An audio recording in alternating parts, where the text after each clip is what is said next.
Stephen King once wrote that nightmares exist outside of logic, and there's little fun to be had in explanations. They're antithetical to the poetry of fear. In a horror story, the victim keeps asking why, but there can be no explanation, and there shouldn't be one. The unanswered mystery is what stays with us the longest, and it's what we'll remember in the end. My name is Alan Wake. I'm a writer.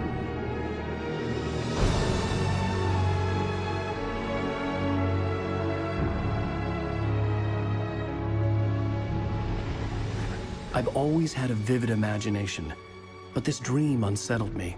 It was wild and dark and weird, even by my standards. So yes, it began with a dream.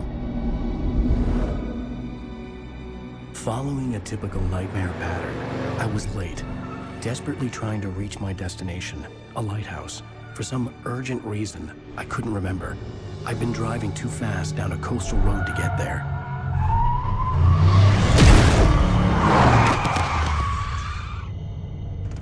I'd seen the hitchhiker too late.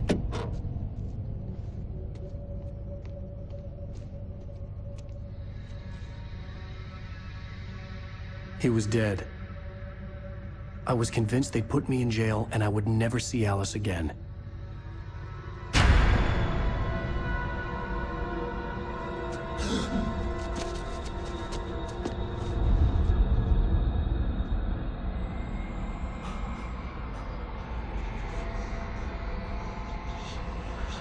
Suddenly, his body was gone.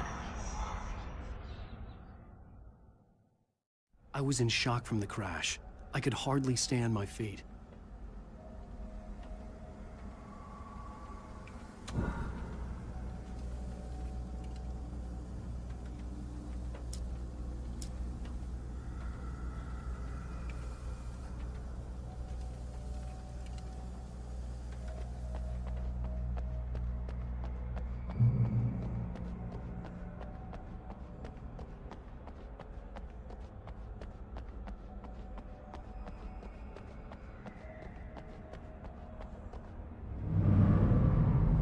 I had to go to the lighthouse. I knew there was something important waiting for me there.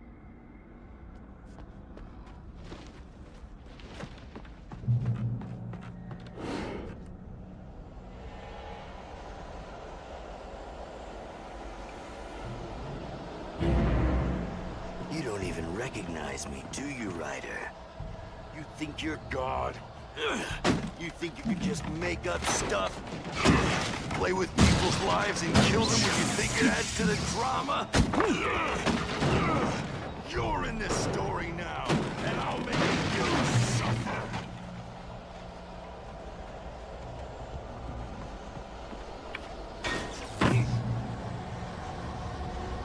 You missed your deadline! Damn.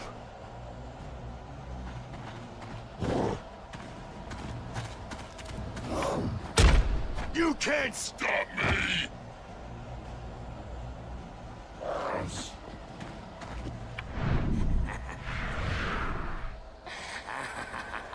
I realized that the hitchhiker was a character from the story I'd been working on.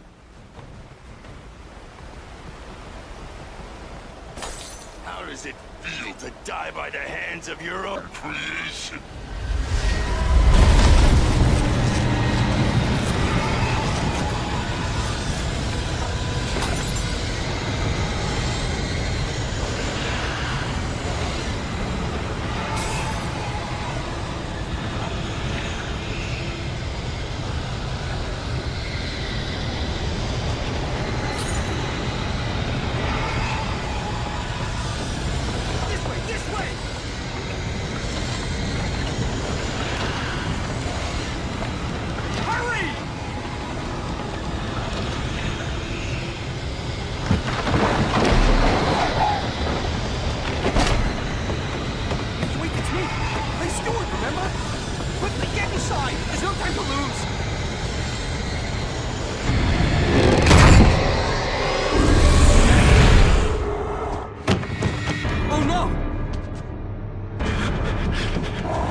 there was no way out.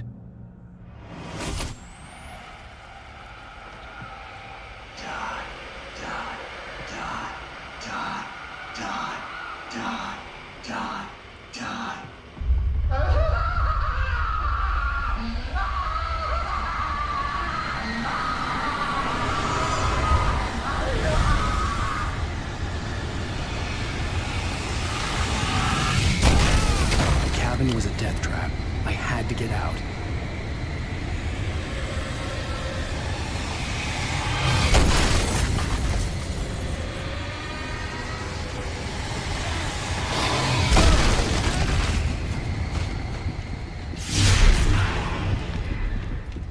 Follow the light.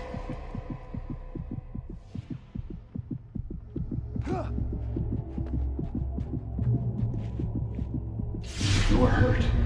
You should go into the light. You are only safe there.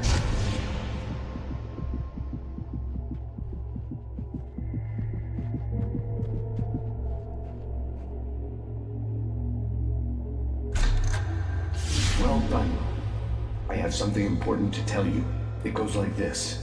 For he did not know that beyond the lake he called home lies a deeper, darker ocean green, where waves are both wilder and more serene. To its ports I've been. To its ports I've been. Do you understand? No. Follow my light.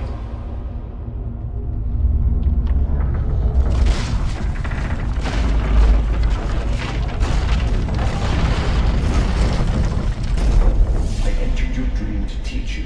The darkness is dangerous. It's sleeping now. When it feels you coming, it will wake up. There's no time. I can only show you the most important thing. The hitchhiker has been taken over by the dark presence. You can't hurt him now. The darkness protects him from all harm. Only light can drive the darkness away and make him vulnerable again. Here, take the light. Turn your flashlight toward him and burn the darkness away.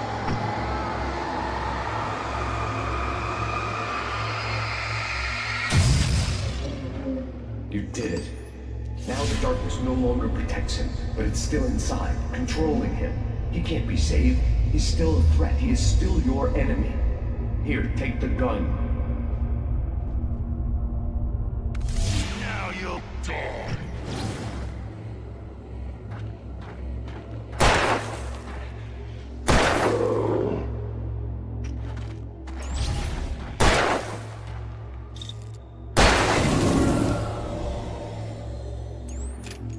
Good. You've done well. Remember what I've taught you. That is all. I will give you back your dream now. In the nightmare, a terrible darkness was taking over the world. The lighthouse was the last safe place on Earth.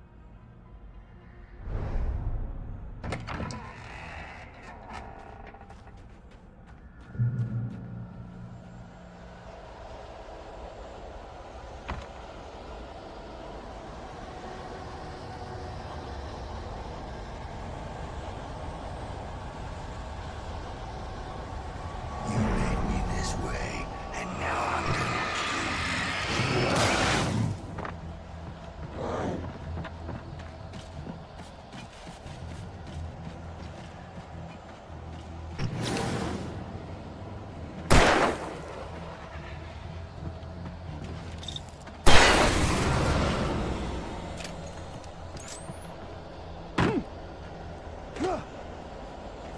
This isn't witch.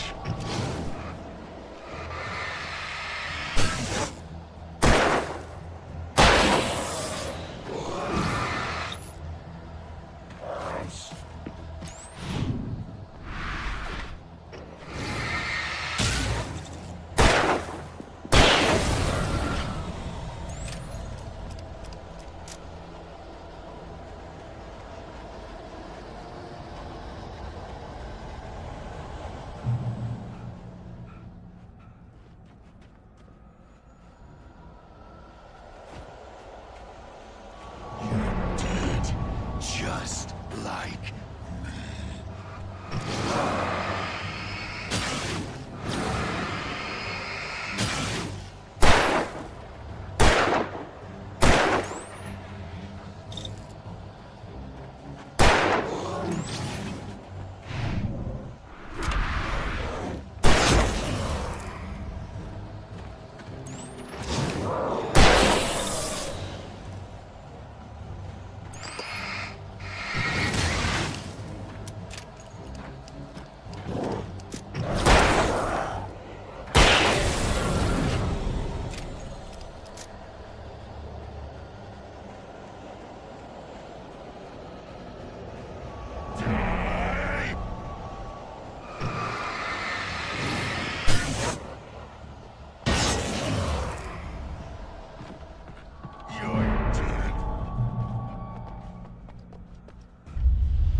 I can keep this up forever!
Shh, baby. Just another nightmare. Everything's fine. You dozed off. Right. Anything more than dozed off would be news for everyone. Cheer up, handsome. We're here.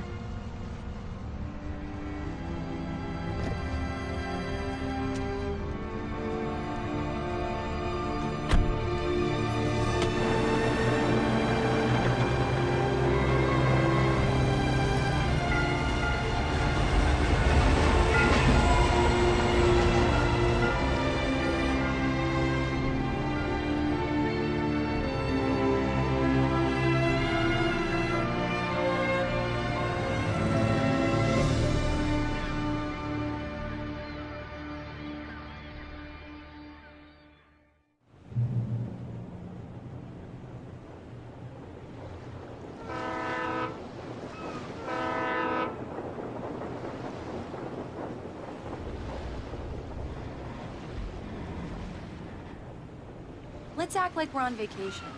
Go stand next to that old gentleman there. I want a shot of you with the town in the background. Sure. I'll even give you a title for the shot. A city boy, moments before he got eaten by a bear. Hi. Hello there. You picked a good time to visit our town. Deerfest is just 2 weeks away. Deerfest, huh? Did you hear that, Hi? You have a lovely wife, if you don't mind me saying. I'm Pat Bain, by the way. Nice to meet you. Yeah, I'm Alan Wake.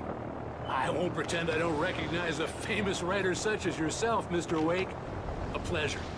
I'm an avid reader myself. I hope this isn't too presumptuous of me, but I'm the night host at the local radio station.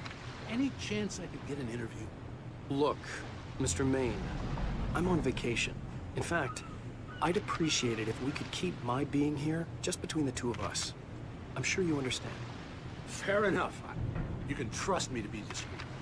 Not a hard man to track down if you change your mind, though. I hope you two have a lovely holiday.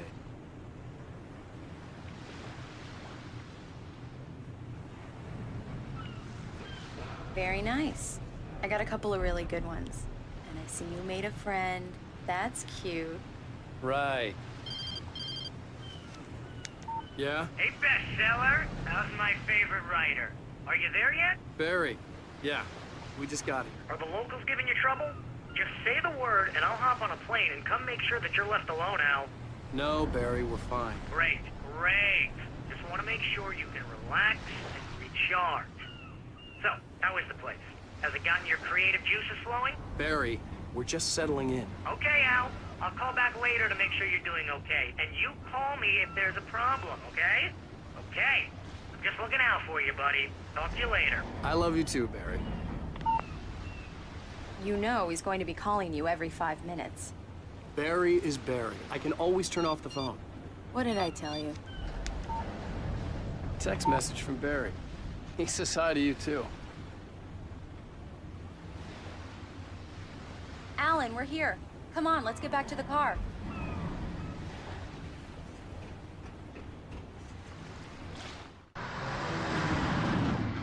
We need to stop at the local diner to get the cabin key from the landlord, a Mr. Carl Stuckey. He's waiting for us. I'll go fill her up while you get the key. I'll pick you up here in, say, 15 minutes? Sure. Alan, thank you for coming here with me. I love you too. Go on. I'll promise to behave.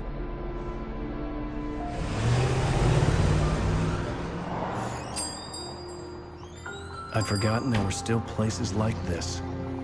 Towns where everybody knew everybody. Welcome to the Oh Dear Diner. Hi, I was wondering if you could help me.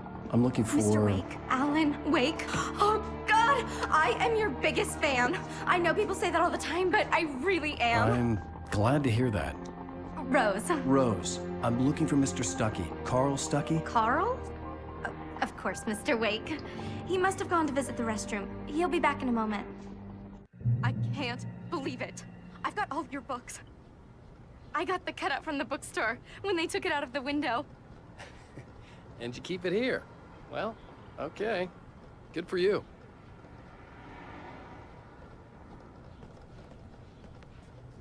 Try the coffee. Just don't blame me when you fall in love, 'cause it'll break your heart when you have to leave. Rusty here is no longer human. Nothing but black coffee under a thin layer of skin. Yeah, that makes two of us.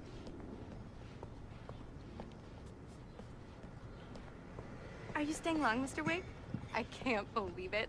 I'm having a conversation with Alan Do me a Wake. favor, Sonny. I could really use a tune right now. Coconut, number 6 in the jukebox. I'd do it myself, but both of my legs have gone to sleep. Bad circulation. Yeah. Are you serious? Coconut again? You disgust me. Call yourself a rocker. Unbelievable. Ah. Don't go in there, young man. You can hurt yourself in the dark. I didn't want to wait. I wanted to find Stuckey, to get the key and get out as soon as possible. The waitress was giving me a headache. Overeager fans always did. Hello? Mr. Stuckey? Carl couldn't make it.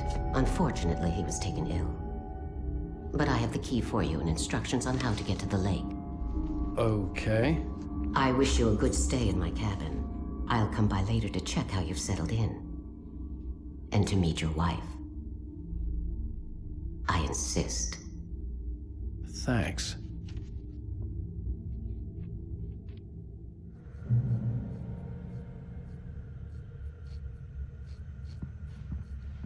Cauldron Lake is a special place. Very inspiring. You got lucky this time, young man. You can hurt yourself in the dark. This really ought to be fixed, and then I must remind Sarah to change... Even that sounds better than your singing. Are you all right? Splendid, splendid! Damn hernia. It swells up like a balloon if I lift anything heavier than a spoon. Yeah, splendid, splendid. It's been a long time, Tom. Good to see you. Hey. The Andersons, they're, local musicians. We're waiting for Dr. Hartman to come pick them up. They wandered off from his clinic at the Cauldron Lake Lodge. Bye, Mr. Wake. Mission accomplished. The key and the directions. My hero. I got some flashlights, just in case. Hey, wait! Mrs. Wake! Your keys!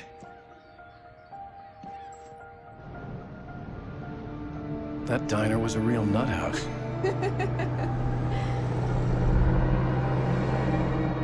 Can you believe this place? This would make a wonderful setting for a book. We're supposed to be on vacation, Alice.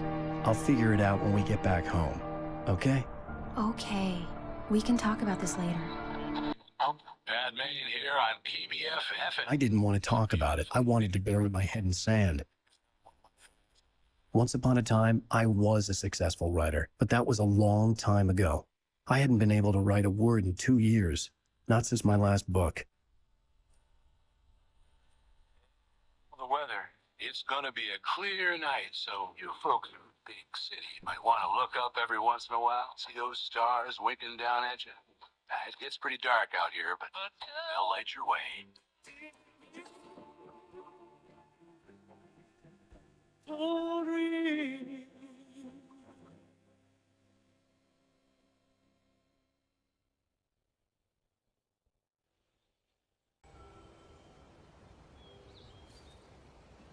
Wow. It's gorgeous, Alan. It's something, all right. Don't worry, honey. I'll get you inside safe and sound before it gets dark. And I've got the flashlight. I know. I'm okay. Alice had a phobia, the fear of darkness. I wanted to make sure we were inside with the lights on before sunset.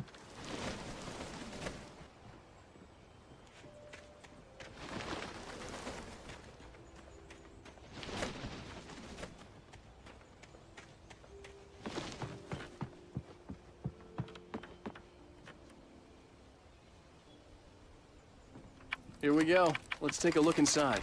Come on. It's dark in there. We need lights. Can you figure out how to get the power on, honey?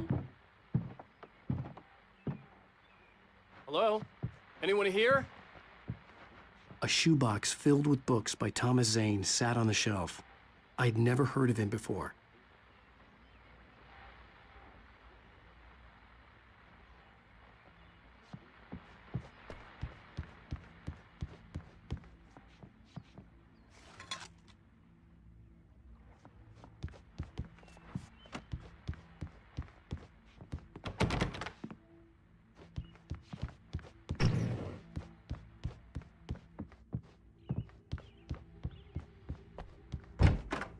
For a moment, the oppressive feel of the nightmare I had seen on the ferry returned.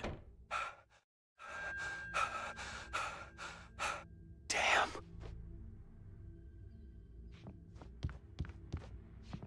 I needed to get the power running in the cabin. There had to be a fuse box or a generator somewhere on the island.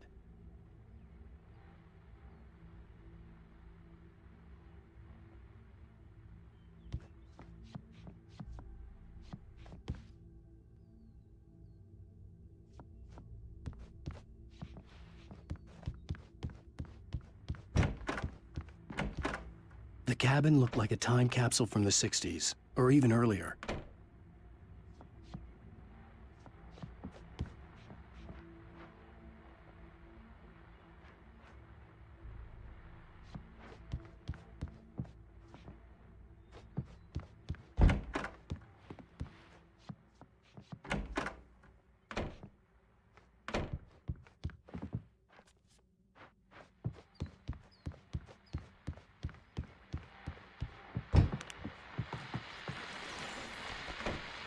The Deer Fest guests have already started to arrive.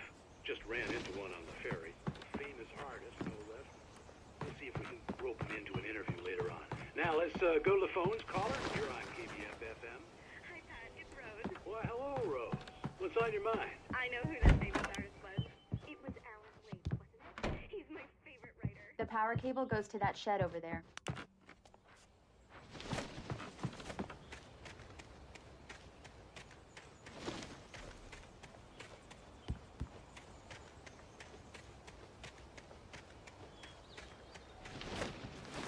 An old generator had been connected to the power cable.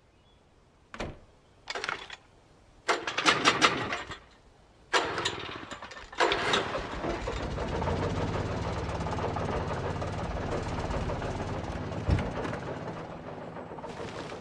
lights are on! Good work, honey. I'll freshen up a bit and start settling in. Okay.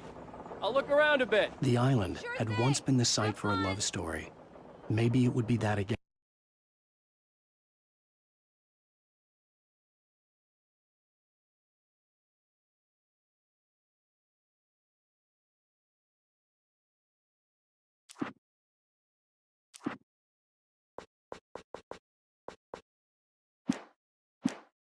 Forget about my work. I thought we could be happy here.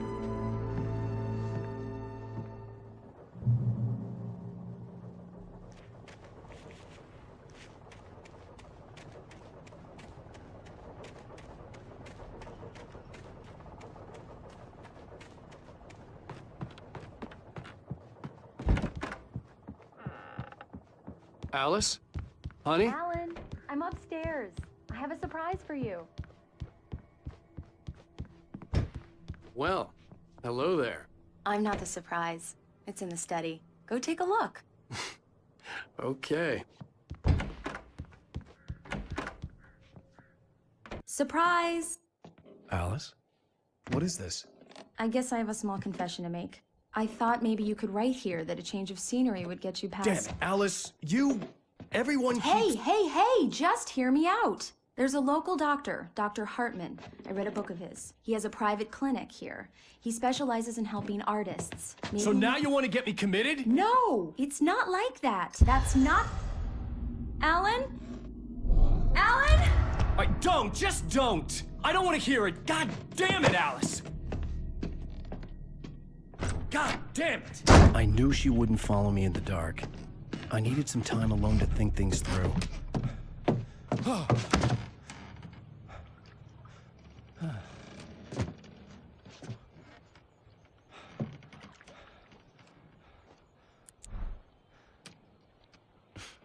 Damn it.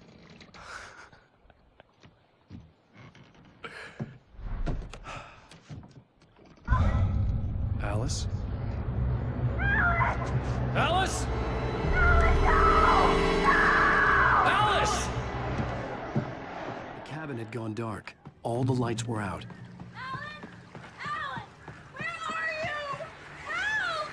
Alice, I'm coming! It's all right, I'm coming! No! What the hell? Help me!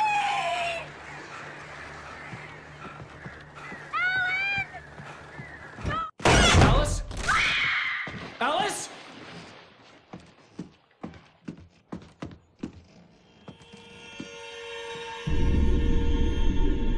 Oh no!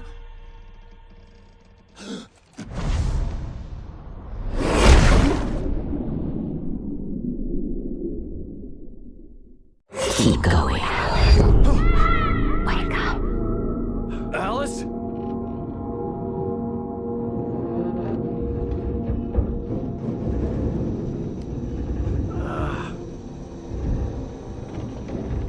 Waking up in the crashed car felt like I had woken from one nightmare and entered another. I couldn't remember how I got there. All I knew was that something terrible had happened to Alice. The phone was dead. I'd have to find help on foot.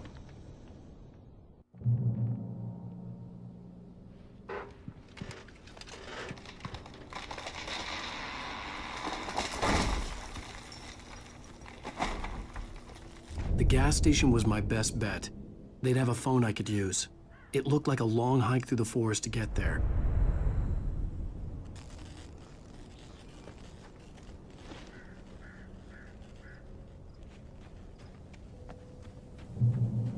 Damn.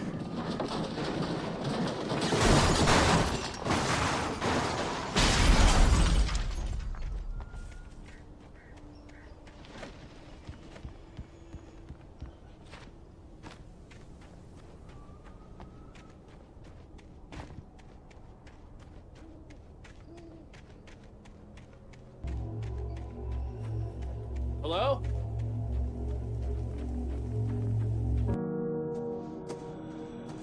Hello? Is someone there?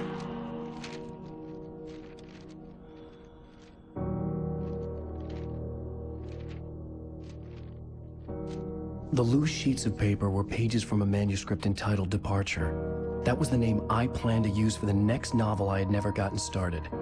I was named the author. I hadn't written it.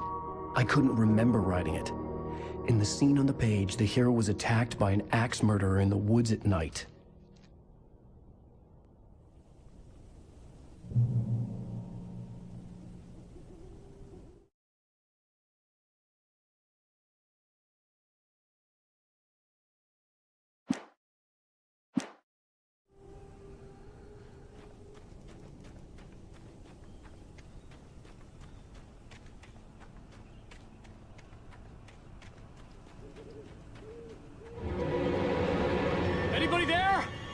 Please!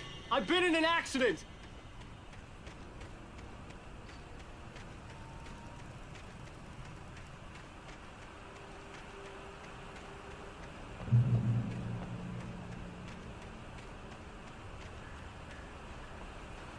The lights up ahead were a good sign.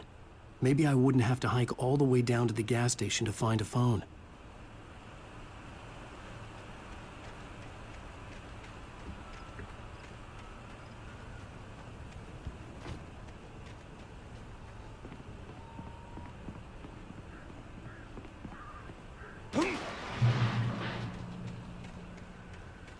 Anybody there?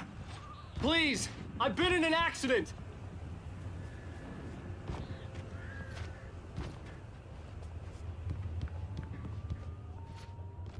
Hey! Hey, you! Phil! There's been an accident. I need help. Listen, Deposit. I need to... Premium cabins for rent in... Oh, hell. Carl Stuckey. Pleased To meet you.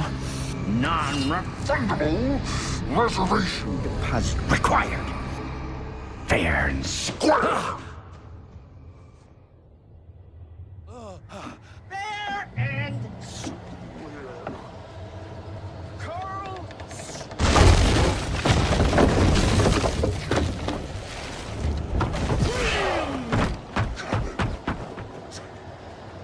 Fair and square. In Bright Falls, Aaron! you to arrive. You great. Fall! I had to figure a way out of this. Any second now, and Stuckey would be knocking on the door with his axe like Nicholson in The Shining.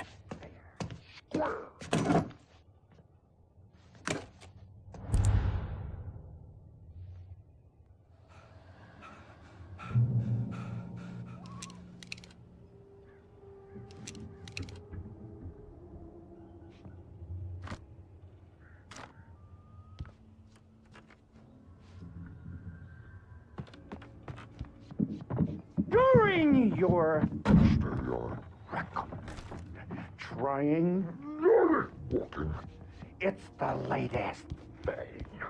Incontestably proven. I wasn't about to open the door, as long as I was liable to catch an axe with my forehead. One, Stone! you can see the sights and keep those cholesterol levels Down! at the same Time. Yes. Bright Falls Sheriff's Station. How may I... Hello? Hello?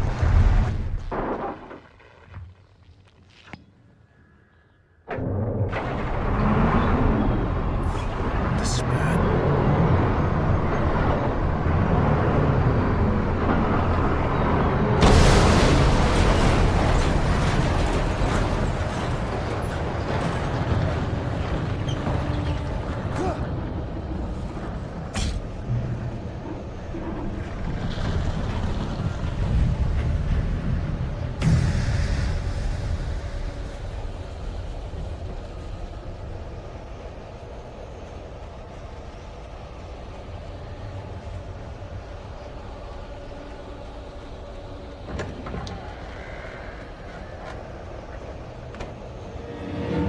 There were more of them.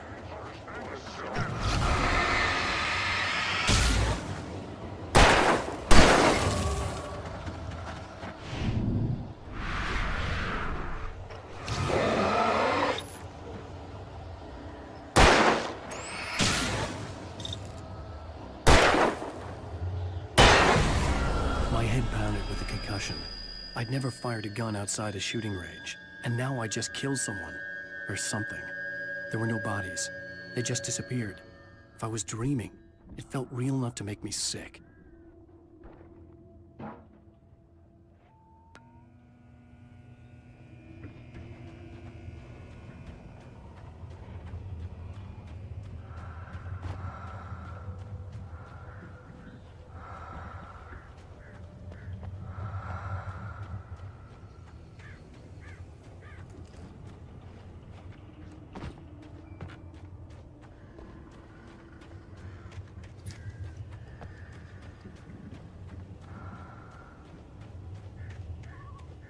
Eerie hand-painted graffiti was revealed by my flashlight. Someone had hidden a chest of supplies near it.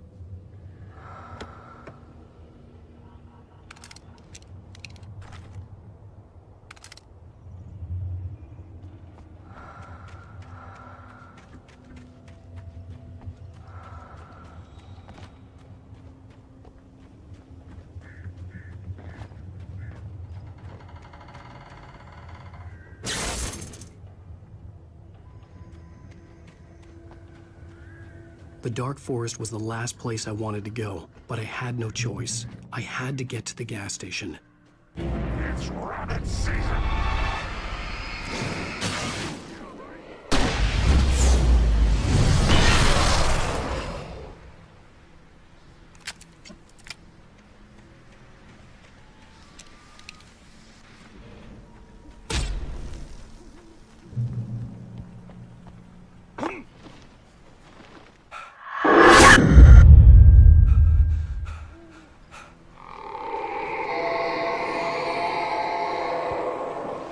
What the hell was that?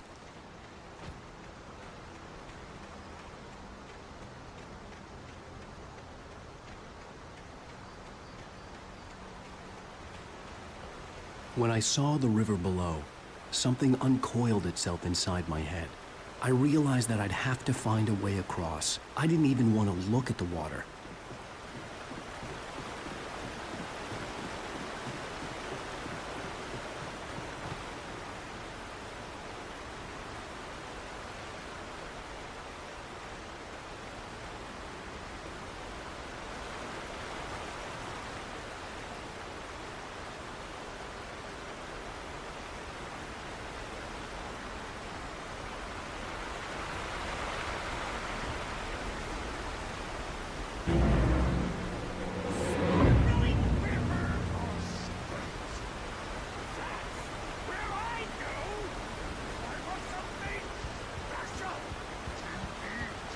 Stucky was still out there, in the dark, stalking me.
The staircase was broken.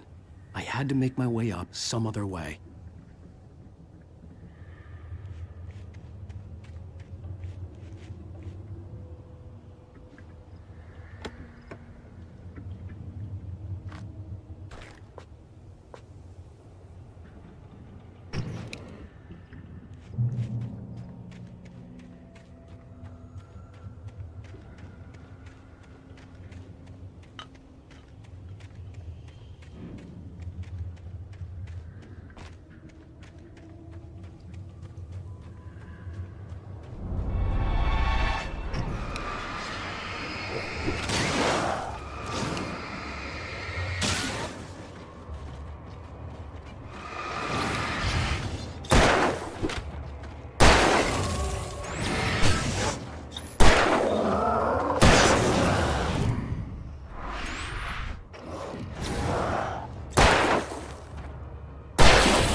I was just outside for a breath of fresh air, and what a night. I know most of you are probably in your beds by now, but if you're still up and around, take a moment. Step outside for a spell and breathe in deep. The weather is absolutely still. The sky is crystal clear. It's like the forest is quietly breathing along with you. To listeners know, I'm a night owl, and it's on nights like this.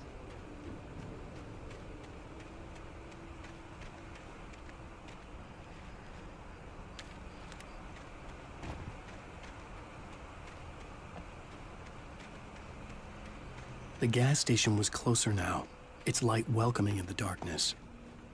Paul makes the best dogs in the state. Belly Burster is the best with no contest. Monster Dog is second best. The famous dog is third.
For the day!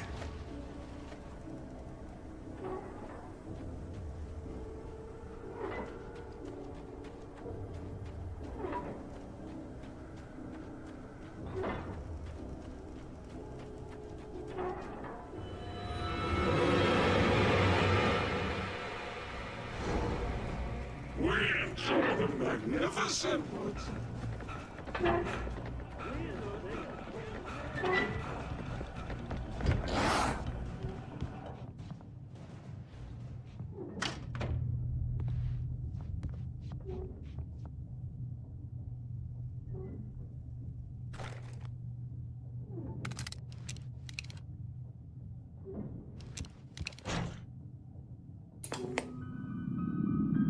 Science. It bestows immortality on those who advance it to elevate all of mankind. Newton, Einstein, Sagan.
Stucky's body vanished, leaving behind only a lifetime of nightmares to come, assuming I'd reached the lights of the gas station alive.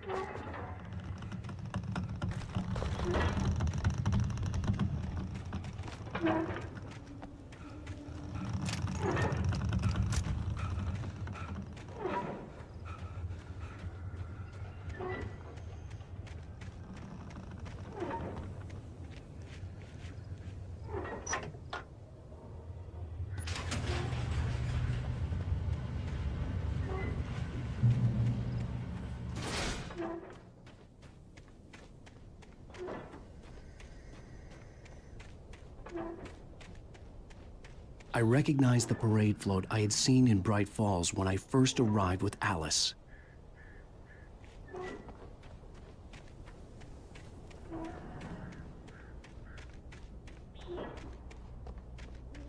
After the insanity I had just experienced in the darkness, the lights of the gas station felt comforting. At least for a moment, the sane world reasserted itself. The garage was a mess. It looked like someone had trashed the place, or that there'd been some kind of fight. I'll write. I'll keep writing. Outside, there's only darkness. Outside the cabin, outside the story, there's only darkness. I can feel her presence in the dark. Just now, I could smell her perfume in the room. I'll reach her. I'll fix it up. I'll bring her back. The story will come true. If I stop, she's lost. I don't believe this. It'd been me on the TV, talking crazy. Was I losing my mind?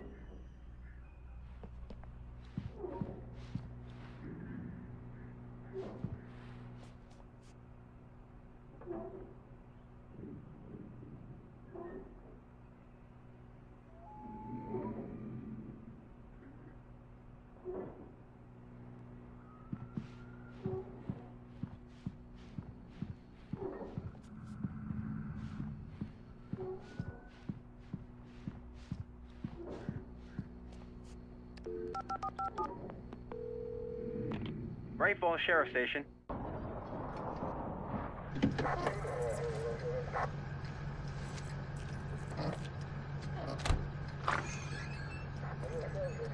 Oh, thank God, Sheriff. Sheriff Sarah Breaker. You are... I'm Alan Wake, but listen. I was in a car crash. My wife, Alice, she's missing. Calm down, Mr. Wake. We were staying in a cabin on the island, on Cauldron Lake. There's no island on Cauldron Lake. Not since the big eruption in the 70s. Please, I can take you there, okay? You look like you've taken a pretty bad knock to the head. Are you okay? Listen. We'll figure this out. Please get in the car. We'll swing by the lake and then we'll go to the station, okay? Mr. Wake, have you seen Stucky, the guy who owns this place? I realized I couldn't tell her what had happened in the forest. She wouldn't have believed me. And then she wouldn't have helped me with Alice.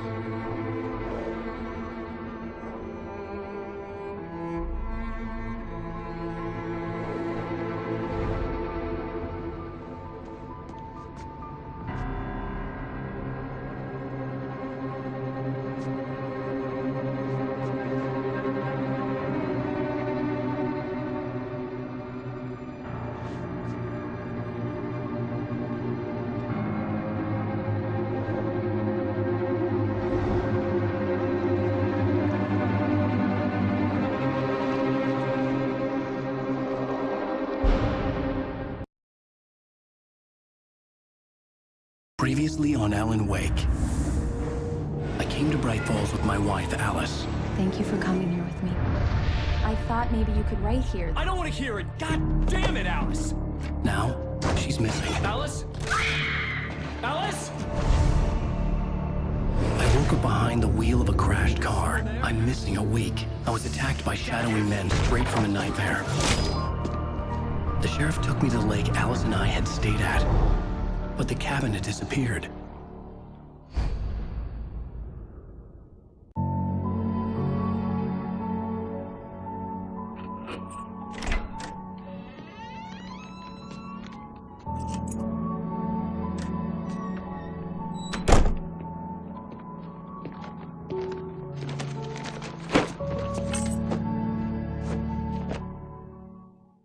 Honey, I'm home. Back here, sweetie. How was it? Worst weather I've ever seen. You should put some coffee on. It'll warm you up. Hey, handsome. This is gonna be a long night, but these shots are turning out great. I guess you're gonna need that coffee then. I'll go put it on.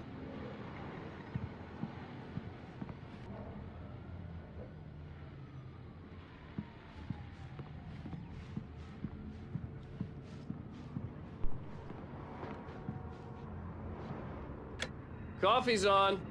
Great, thanks. I'll need it if I'm gonna finish this by tomorrow.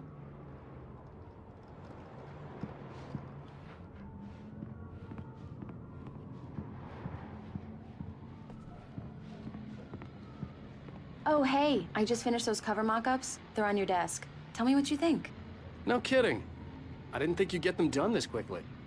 On occasion, I can perform all sorts of miracles, my dear. Oh, really? Well, you seemed to think so last night.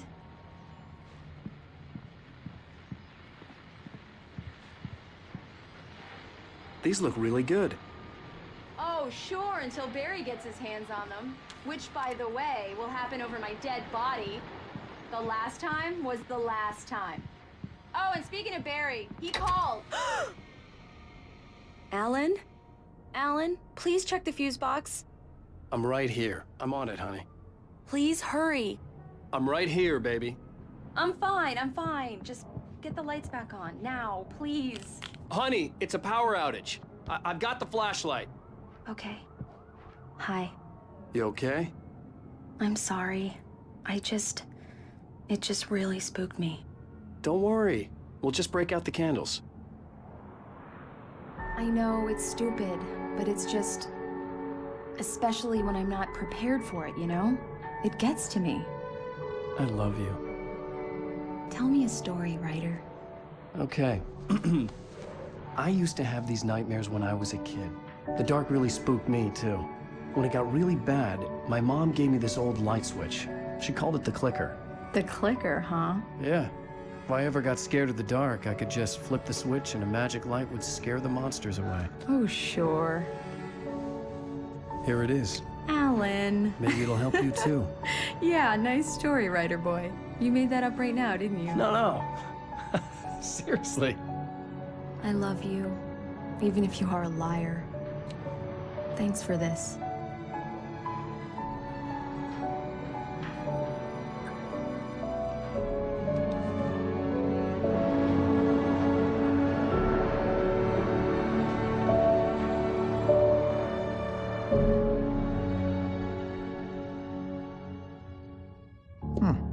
How do you feel, Mr. Wake? Any nausea, disorientation, anything like that?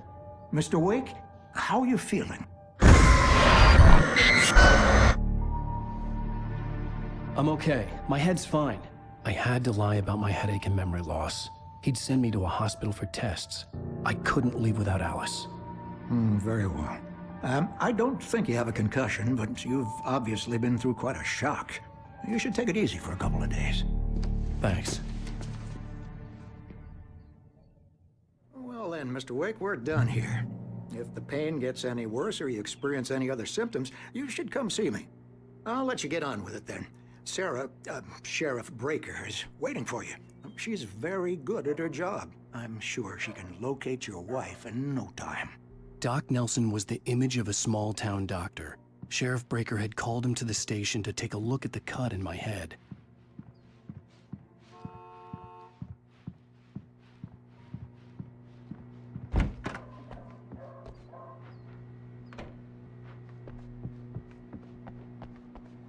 Thank you for testing the lights, Miss Weaver. Everything seems to be fine. I don't have the luxury.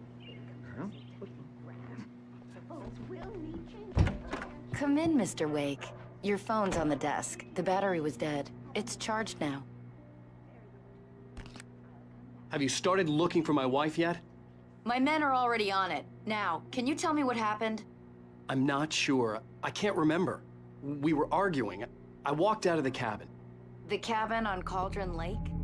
How did you end up at Stucky's gas station? I wanted to tell her what had happened last night, but I couldn't. She'd lock me up. Excuse me, I need to take this. Hello? help me. Alice? Stop talking to the law. You'll do exactly what I say if you ever want to see your wife again. Who is this? Go to the back lot. There's a hole in the fence on the left. Look inside the junker. I left a little something there to convince you we're all on the same page here. After you ditch the cops, you're gonna meet me in Elderwood National Park. There's a spot called Lover's Peak. Mr. Wake, can I help you with anything? Don't do nothing stupid, pal. We're watching you. I need to get some air. The sheriff said I could go out back. Of course, Mr. Wake. You can get there through the cell corridor. The light's on! The deputies, they don't understand. They won't listen to me. I need it to be bright. Thank you, man, thank you. Hey, you're all right. You're a good guy. Don't let anybody tell you different. You know, I shouldn't even be in here. The cops, they got it all wrong. See, sure, I beat him up, but I wasn't drunk. I mean, I wasn't drunk at the time.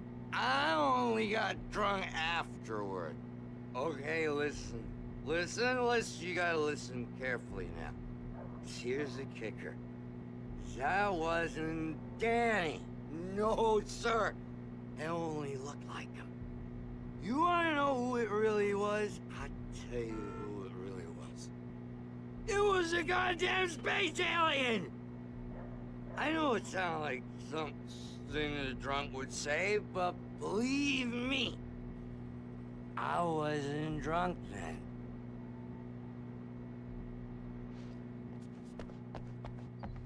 The early morning light hurt my eyes and made my head ache. The man on the phone had said, go through the fence on the left.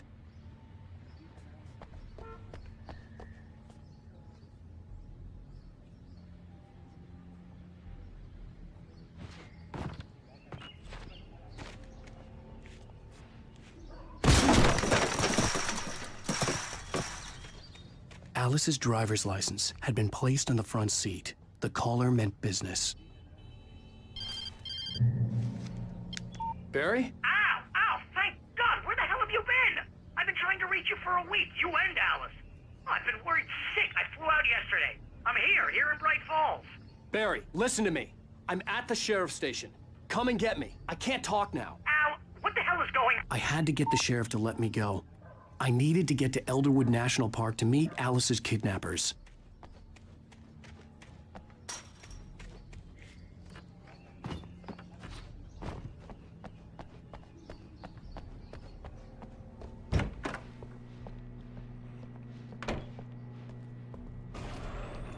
A writer is a light that reveals the world of his story from darkness, shapes it from nothingness.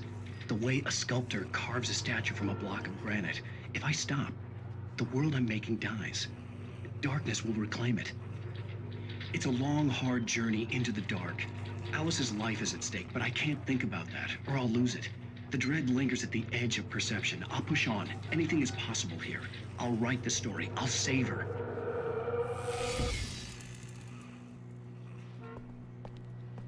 Marvelous, Sarah. I just wanted to settle all the damage the Anderson brothers might have inadvertently caused on their recent and regrettable little outing. Are you feeling any better, Mr. Wake? I'd like to leave. Am I free to go? Well, we still need to talk about... Am I under arrest? No, of course not. But I need to know where you'll be staying so I can get in touch with you. I'd avoid the motel. The Majestic is known for its roaches. The cabins at Elderwood are pretty nice, though. That sounds perfect. I'm Dr. Emil Hartman. I'd like to invite you to stay at Cauldron Lake Lodge. Did you talk to my wife? I had the pleasure of discussing your situation with her on several occasions. Did you set something up with her? I invited her here. My clinic is a place where... Oh! Hey! Oh, my! Take it easy. Hey, nobody move! Get your hands off of my client! Who are you? I'm Barry Wheeler, his agent. If you have business with Mr. Wake, you talk to me. You yokels won't know what hit you once I sick my lawyers on your asses. No harm done, Sarah. I'm all right. I don't want to press charges. Mr. Wake, my offer still stands. Get me out of here. What the hell was that about, Al? We don't need a replay of that thing with the paparazzi. I thought they were gonna lock you up. I had to talk to someone. I told Barry everything. He thought I was certifiable, but when he heard about the manuscript, I had him. The fact that I'd written something, even if I couldn't remember it, was enough for him. He smelled money. And he believed that Alice had been kidnapped. Anything beyond that was another story. I had a midnight appointment with the kidnapper in a place called Lover's Peak, somewhere in Elderwood National Park. The plan was to rent a cabin. I don't like it, Al. I don't like any of it. It's not good. In fact, it's the absolute opposite of good. Mr. Wake! Barry, you found him! Hi, Rose. Oh, wow. I was just thinking about you, too. Great. I was just bringing Rusty some coffee. He's on the balcony, looking after Max. Poor thing. I really need to go. Great to see you again, Mr. Wake. Later! Who's Max?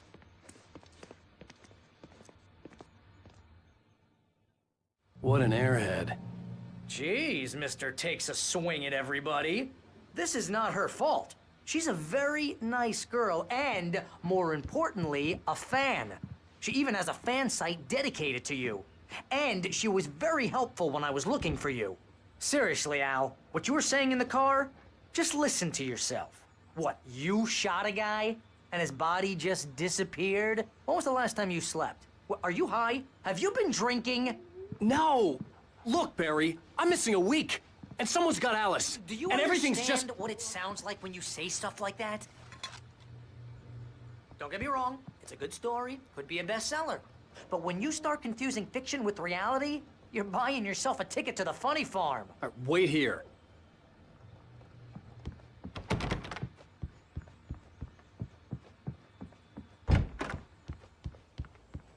Easy there, boy. I'm almost done.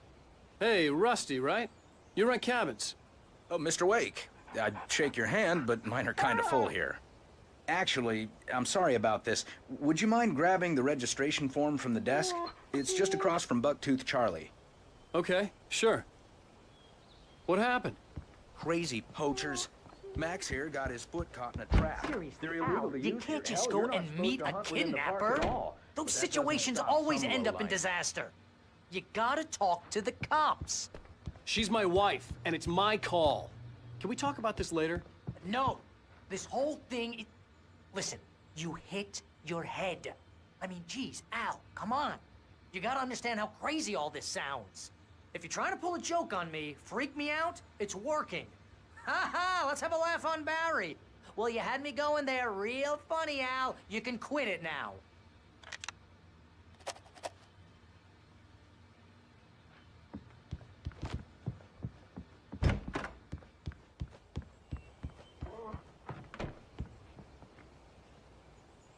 I think this is the form you wanted. And here are the keys. Okay, you're all set, Mr. Wake. Glad to have you staying here. Thanks. Can you tell me how to get to Lover's Peak? Oh, sure. It's at the end of the nature trail. Just follow the paths, you'll get to it eventually. It's an easy walk. Nice spot, too. If you have any trouble finding it, just keep your eyes on the radio mast. It's right below that. Look, Al, you're asking me to believe that you shot a dude who went poof into thin air, a guy who was bulletproof until you pointed a flashlight at him. You hear that from people who end up spending time in padded rooms, strapped to their beds, wearing white shirts with too long tangled up sleeves, and eating a healthy diet of pills. Al, you make cruel jokes about people who believe that kind of stuff. You're the skeptic. You gave me an hour-long lecture on homeopathy last month. What was it? If there's no proof, it's pure bullshit. Period. Guess the laugh's on me then. Al, come on! I mean, okay. Okay, maybe something weird happened to you, okay? Well, thanks for the heartfelt vote of confidence. All I'm saying is you gotta throw me a bone here, bestseller. What would you think if it was me? There's no way you should be going out at midnight with a gun. No one asked you to come here, Barry. Either work with me on this or go straight back to New York. Your choice.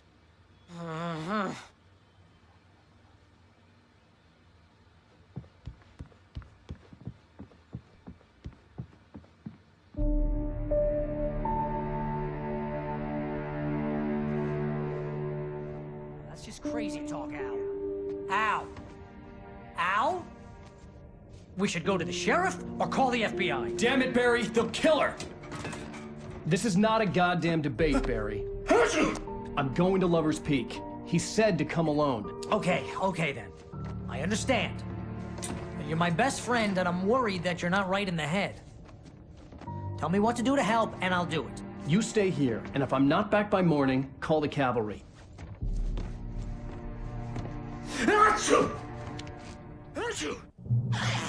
Just be careful with the natives, Al. These yokels are dangerous. Everybody hates a tourist, or it'll be Deliverance all over again. Bless you. Oh, this place is trying to kill me. I'll bet there's mold in here, spores, poison ivy, God knows what. This is so not worth a 15% commission.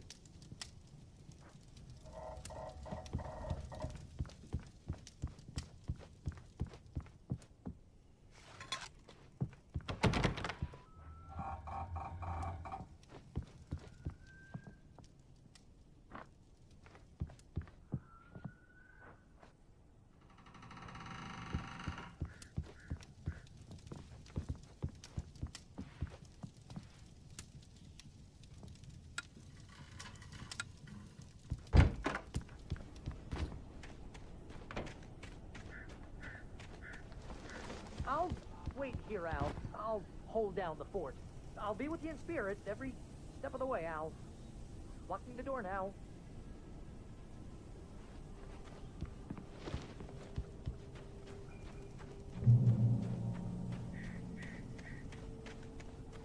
I knew I should have gone to the cops.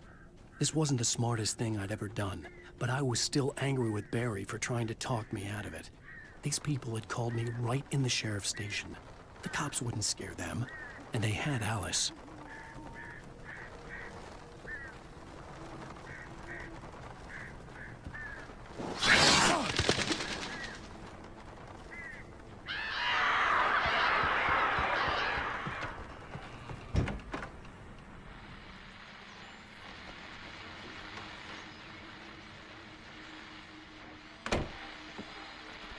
Welcome back to the show, folks. As promised, our very own Dr. Nelson has just parked his rear end in the studio. Doc, what's your Deerfest plan like? My plan? You make it sound a lot more organized than I ever seem to manage. Oh, yeah. No plan, really. Just taking the atmosphere. I'm getting a little too rickety to do much more than that, you know. Oh, tell me about it. No sack race for us older gentlemen, huh? Yes, exactly, Pat. But I'm going to check out the parade, of course. And I'll be one of the pie contest judges, too. Well, that takes a different kind of constitution. Oh, yeah. It's my kind of exercise. Now, Doc, seriously, you're in pretty good shape.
Crime and punishment.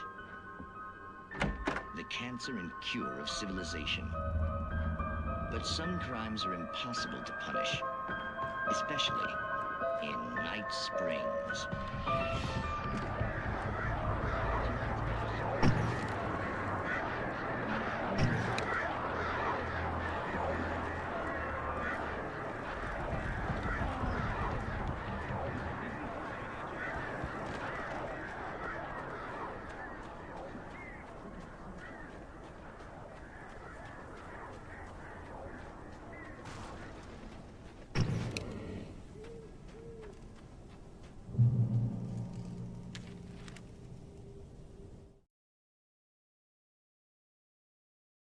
In spite of its human mask, to describe the dark presence as intelligent would have implied human qualities on something.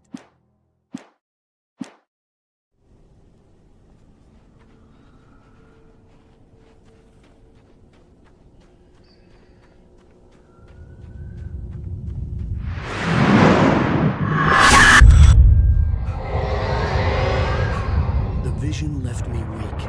This was no head injury.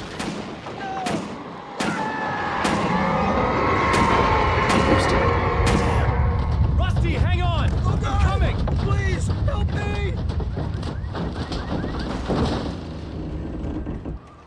Anybody? Help me! Help! Help me!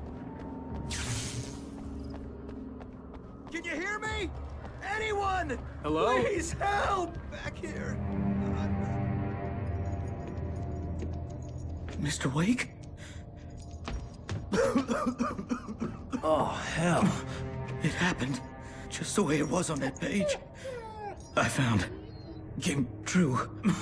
It knew. So dark. It'll come back for me. You must. The lights. In the office. I have the key. Okay, Rusty. Hang on. I'll be right back. Whatever did this couldn't be far. Rusty had found a page from the manuscript. It would help me understand what had happened.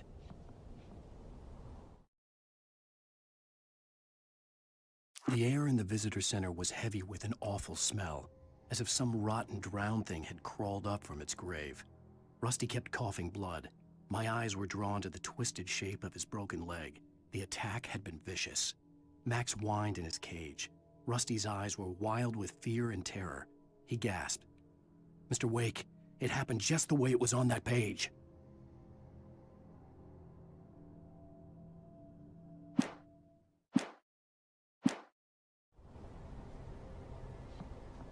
Shh. Good boy.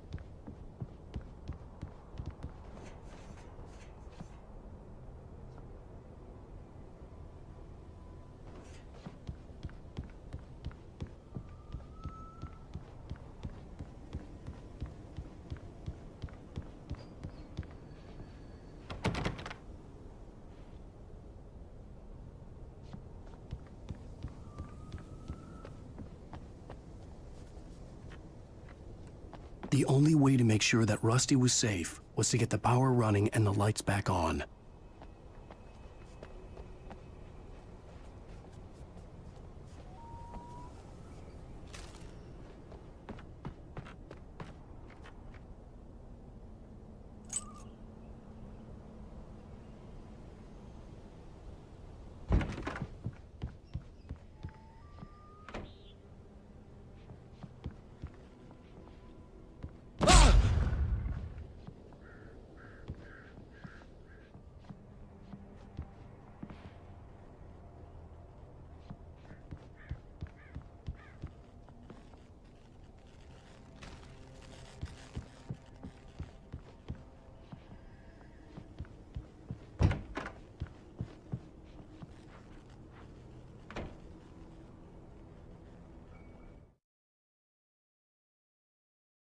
The visitor center was sturdy, but the impact turned the front of the building into splinters. Rusty was thrown across the lobby like a rag doll and hit the far wall hard. It didn't hurt until he tried to move and saw his leg bend the wrong way, felt the broken ribs stabbing him on the inside. Rusty howled in pain and fear, suddenly afraid to die alone. At the last instant, I changed direction and threw myself down. The axe splintered the trunk of a tree. I stumbled into the pool of bright light. My lungs burned. I was too exhausted to move. I tensed as I waited for the killing blow, but it never came. I raised my head. Nothing moved in the darkness beyond. For the moment, bathed in the cold light, I was safe.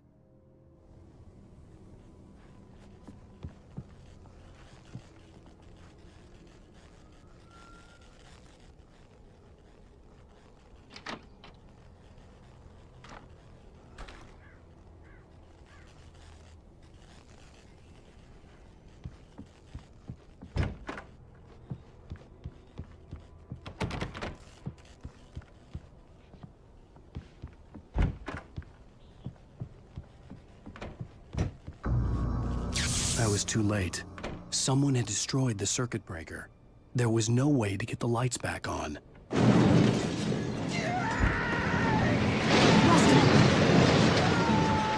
Rusty!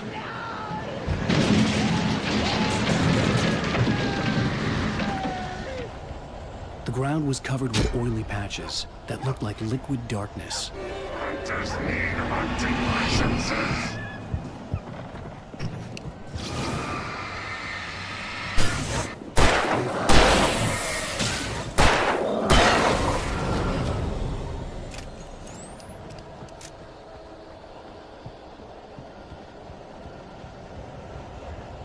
Something had torn a mammoth-sized hole in the wall.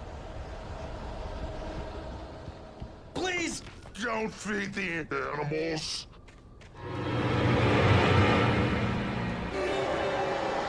Obey! The Park Ranger's instructions. At all times. Fishing! Rusty, no! Who purges a farm? License! Never! No road closer than 100 yards. Two bears and wolves never approach any other wildlife closer than 25 yards. Pets must be leashed. At all times.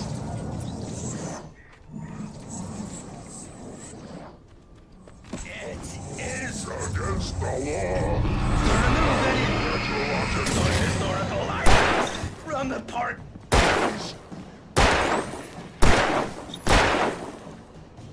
This includes even rocks. You may I belong. or even.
Forget about it, Barry. It's just me going crazy.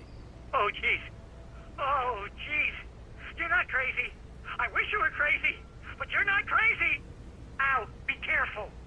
Stay in the cabin. Don't open the door for anyone. I mean it.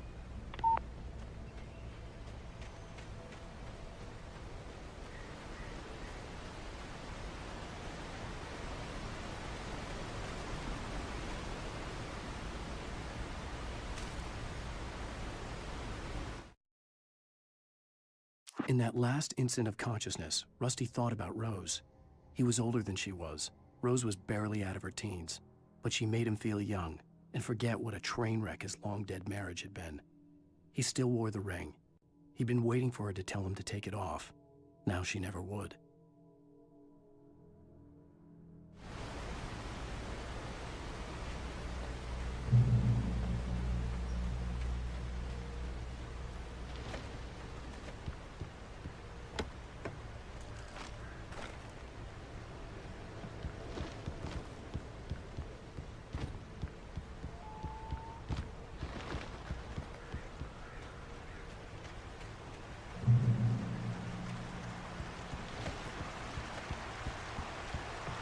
Lover's Peak was at the far end of the nature trail.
Shit.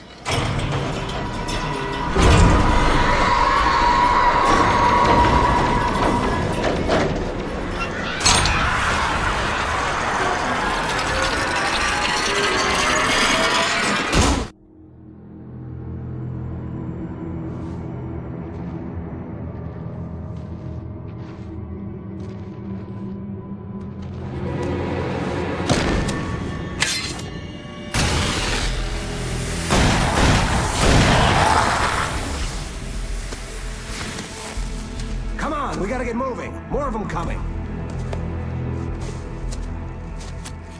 That flashlight's kid stuff. The flares will keep the bastards away.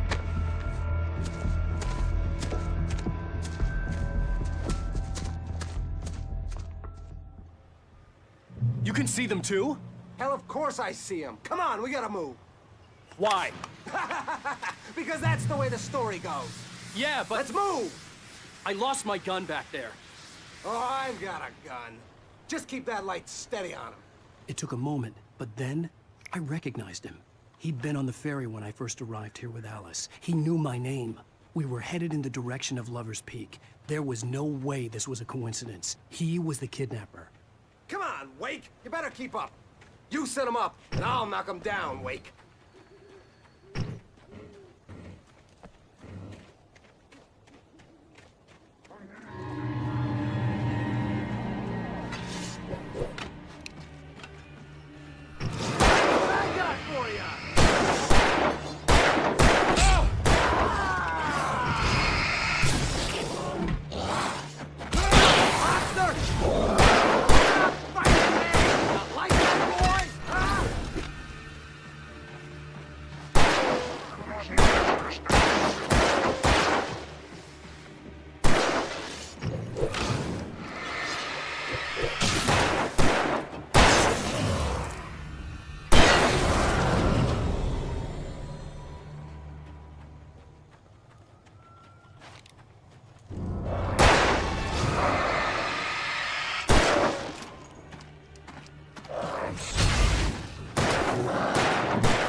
Right up these stairs, Wake.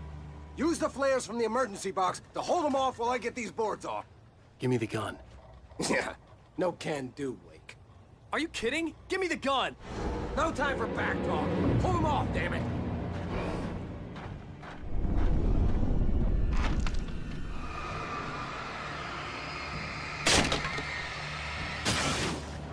Just a little longer. Scare them off.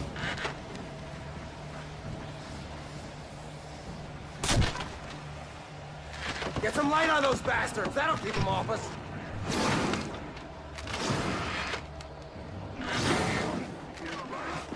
Just a little longer. I almost got it. Okay, it's open, Wait. Move it or lose it.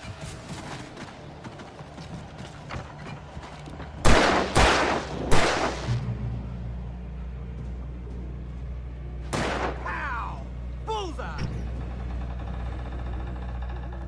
Oh, you feeling better now, Wake? All cozy and safe. Better get ready. They'll be on us soon.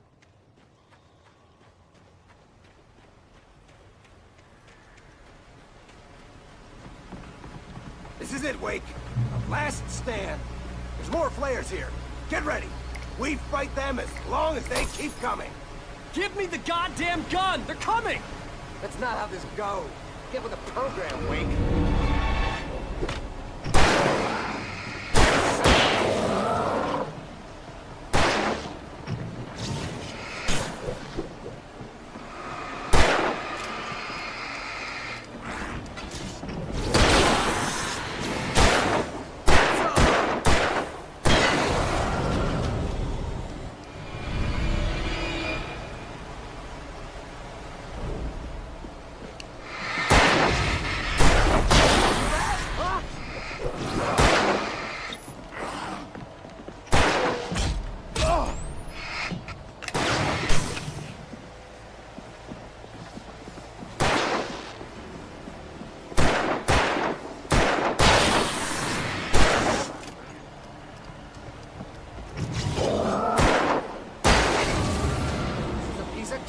Wake.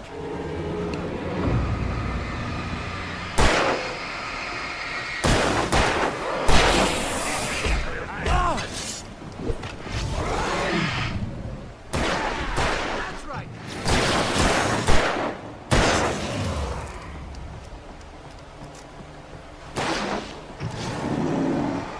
That's right. You just keep coming.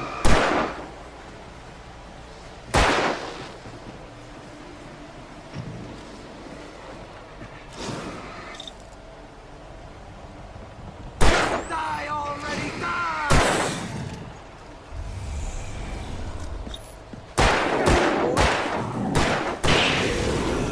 See? Nothing to it.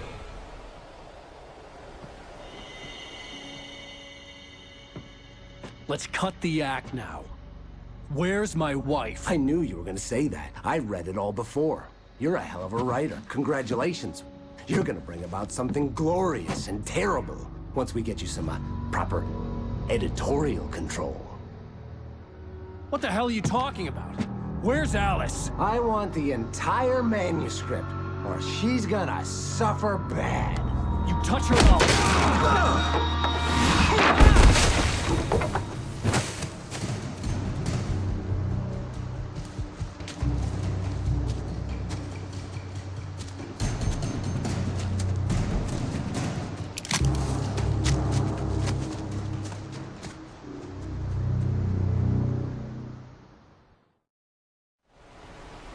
You're gonna give me the manuscript or you'll be sorry. No! Come back here! I swear I'll kill you if you hurt Alice! Do you hear me? Come back here! He had Alice, and he wanted the manuscript because he thought it held some magical power. But I had no manuscript to give him. I had to get back to Barry and figure out my next move. On more than one occasion, Alice had tried to explain to me how it felt to be afraid of the dark. To her, darkness wasn't simply the absence of light, but something more tangible than that. It was something you could touch and feel. Worse than that, it was something with a mind of its own, something malicious and malign.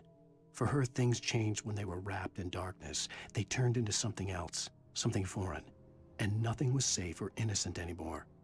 I'd never really understood what she meant, until now.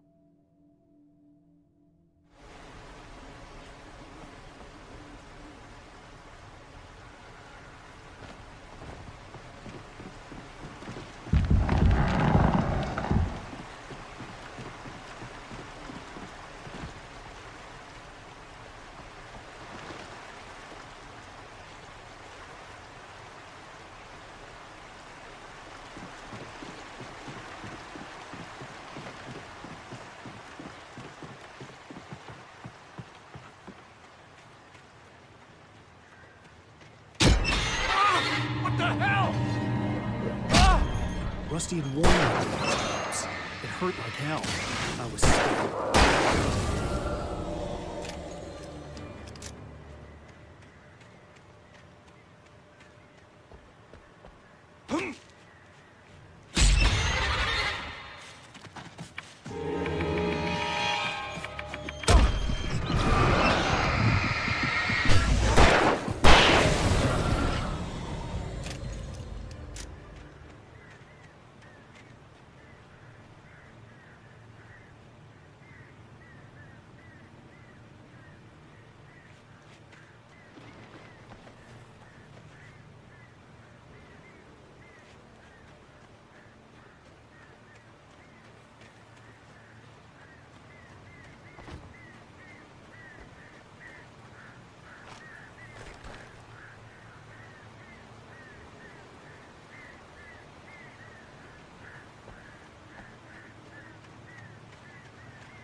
The night had been one desperate situation after another.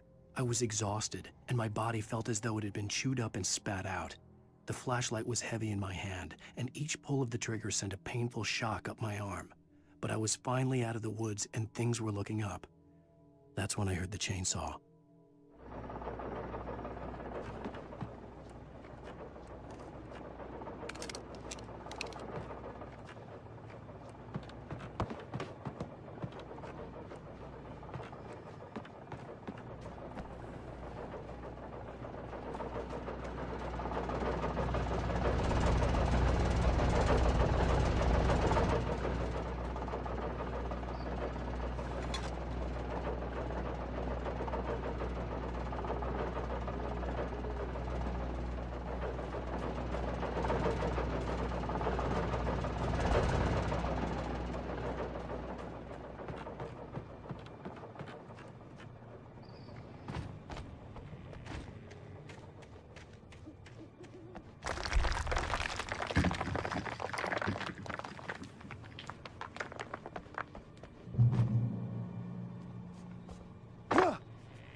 The logging site was a mess.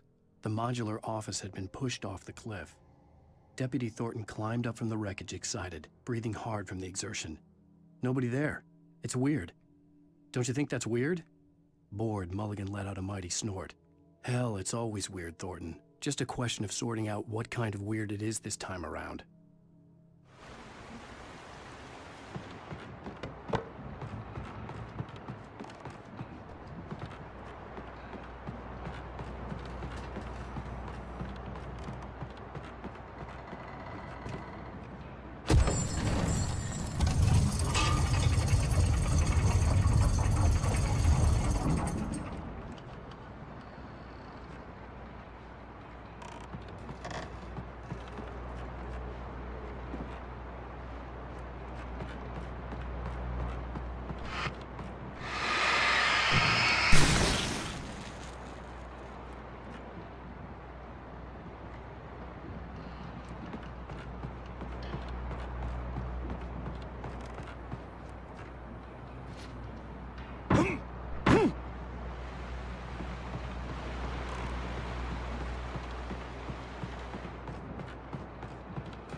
When Barry saw the darkness attack the visitor center, it made him a believer.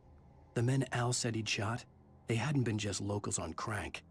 Somehow the world had changed, like the channel had been switched without warning. You think you're watching a sitcom, and you're really watching a horror show. When the birds started attacking the cabin, Barry wasn't surprised, just terrified.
Beware of Widowmakers!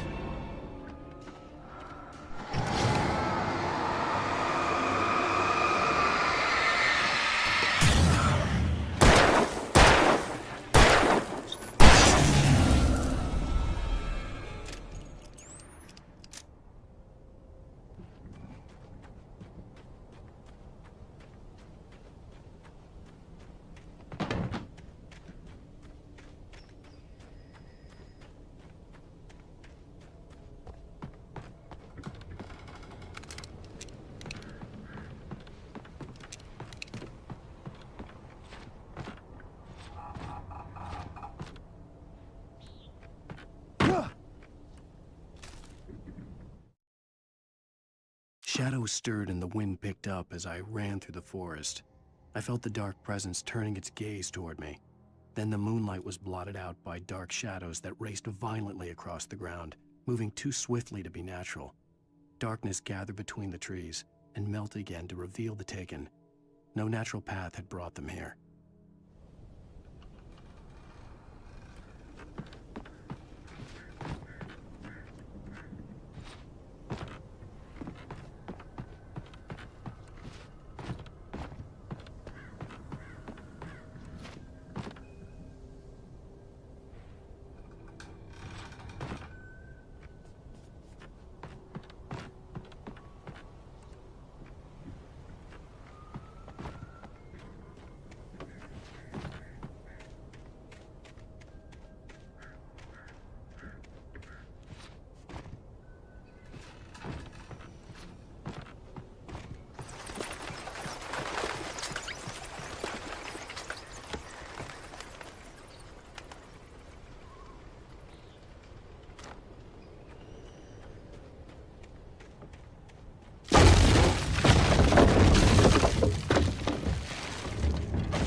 Beware of Widowmakers!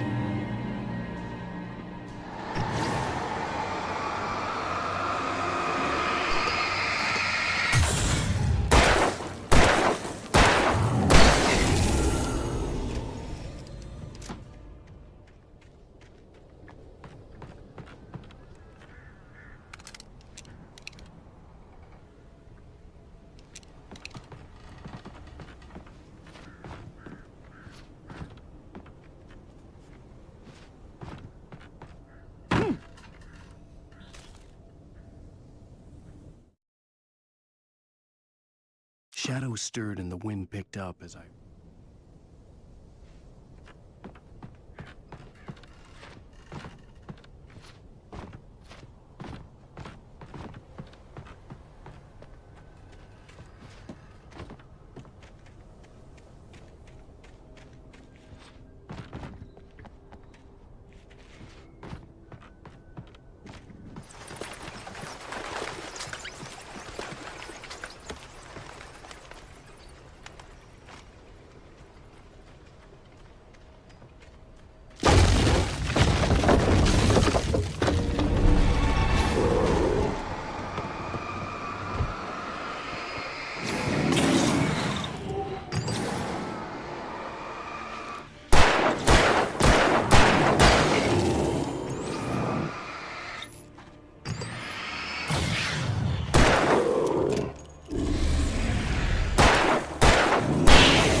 Smoking is a hazardous occupation.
Hazardous occupation.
Barry? Ow! The porch is covered with birds. They've got all Hitchcock on me. Stay out of sight. I'm on my way. Don't open the door. What am I, crazy? Stay hidden. I'll be there soon. Just make sure you keep the lights on.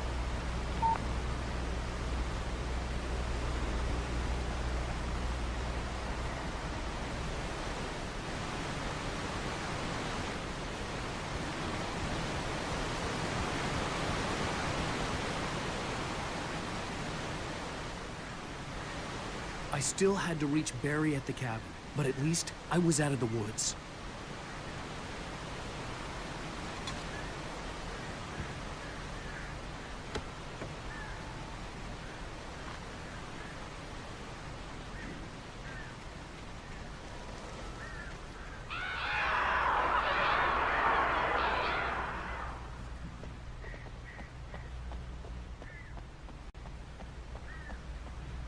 I'd have to get the car from the locked garage. It would get me back to Barry faster, and the headlights were a welcome bonus.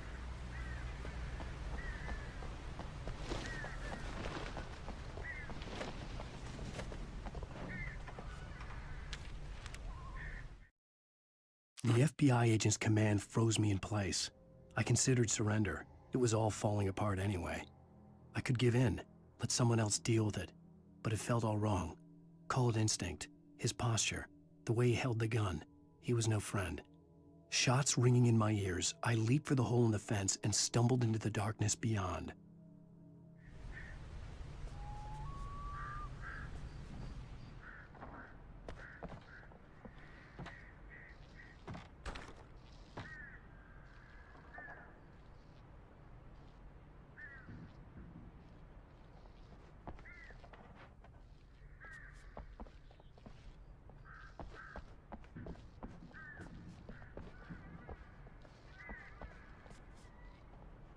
I had to find the key to the garage.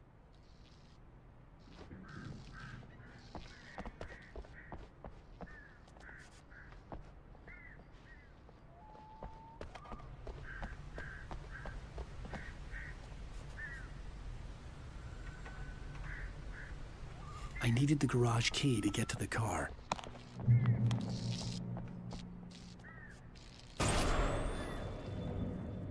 A story is not a machine that does what you tell it.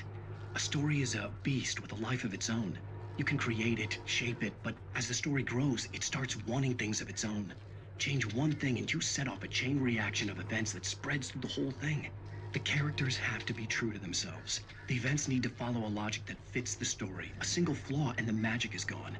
The story dies. Alice dies. You can learn about nature and yourself.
The flare gun was probably the best weapon I could imagine against the dark things I was facing.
It was the kidnapper.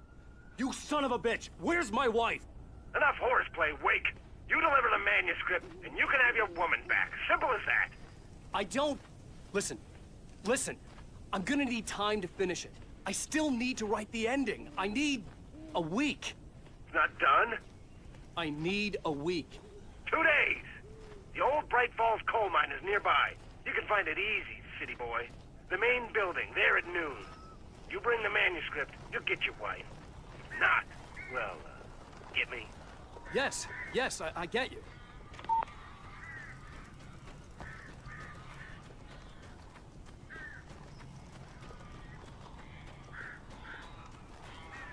Barry had talked about birds over the phone.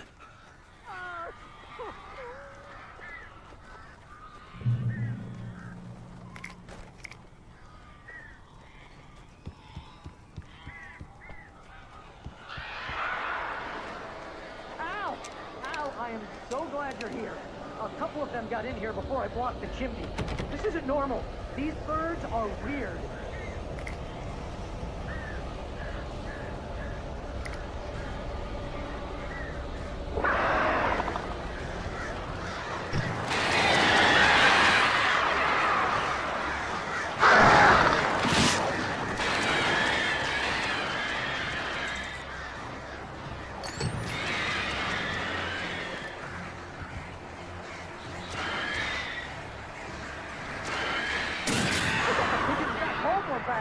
Al, make them go away, please!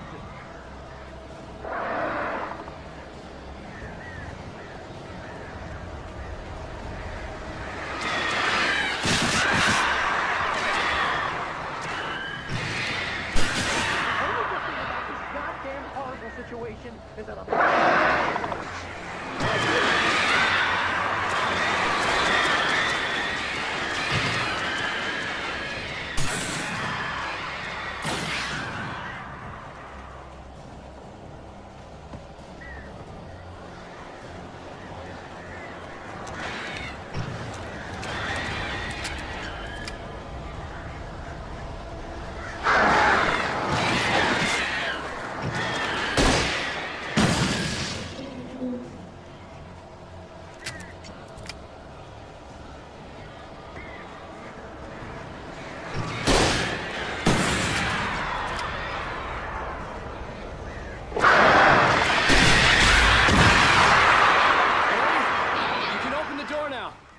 They're gone!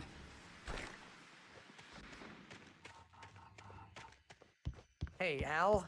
I'm sorry for thinking you were having a psychotic episode, man. I sent Barry to the town to ask around about a man fitting the kidnapper's description. He'd go through the archives of the local paper. Perhaps he could learn something. Anything about the island and the cabin that had disappeared. The man wanted a manuscript. I had to try to write him one to get Alice back.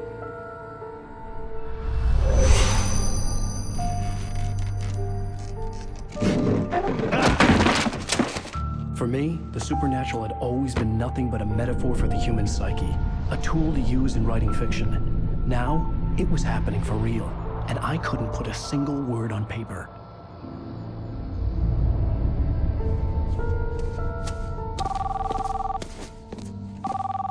Barry Wheeler speaking. This is Rose. Rose? I found Mr. Wake's pages. Oh, you sweet, brilliant girl. Could you and Mr. Wake come get them? I live in the trailer park outside the town. We'll be there in less than an hour. I know. See you soon.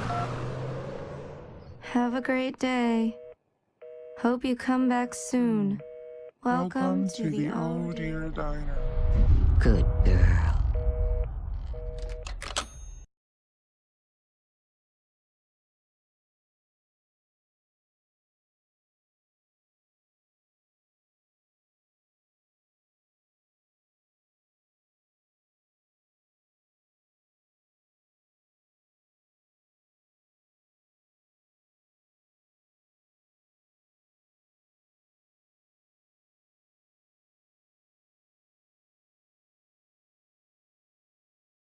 Previously on Alan Wake, Alice has been kidnapped. Alan, please help me. Alice? You'll do exactly what I say if you ever want to see your wife again. I can't tell anyone except my agent Barry. Damn it, Barry, they'll kill her. You're my best friend, and I'm worried that you're not right in the head. The ransom is a manuscript I supposedly wrote that's coming true before my eyes. It happened just the way it was on that page. So dark. I have found only a few scattered pages. I want the entire manuscript. The deadline is in 2 days. I found Mr. Wake's pages.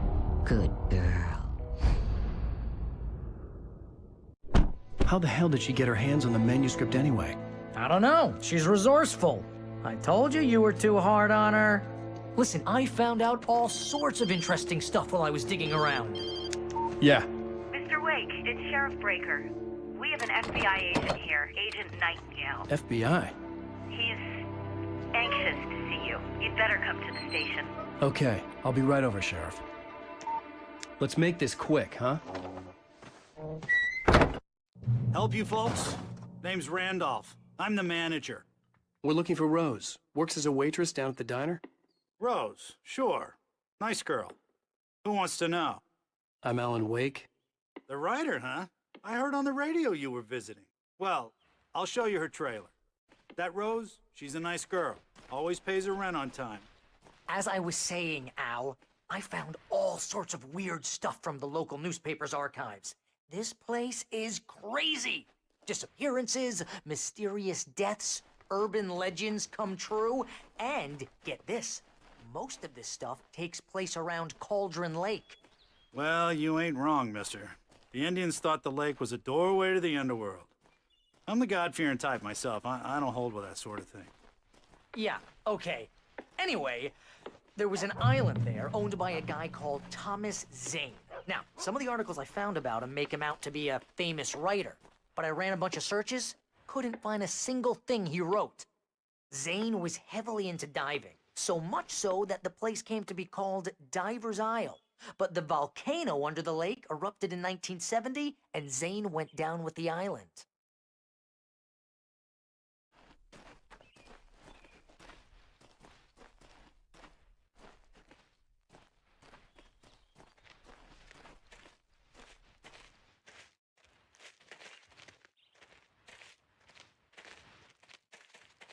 Yeah, how about that? It was there in the morning, as if it had fallen from the sky. But it would take a tornado to lift something like that. We're damn lucky it didn't crush any of the trailers.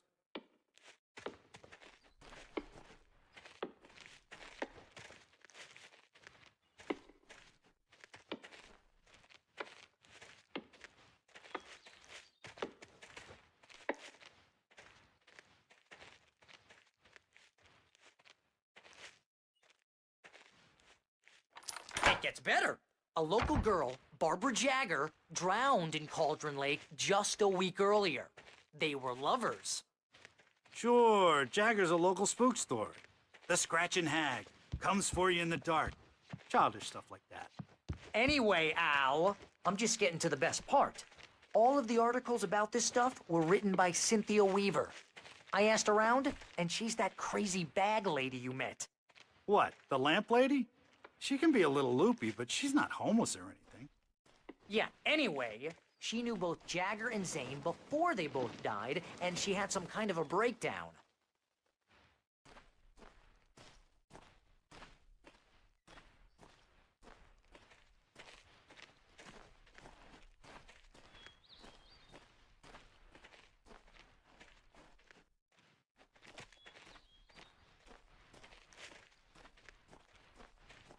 Well, mister, this here's Rose's trailer. You mind me asking what you want with her? We're just here to talk to her, pal.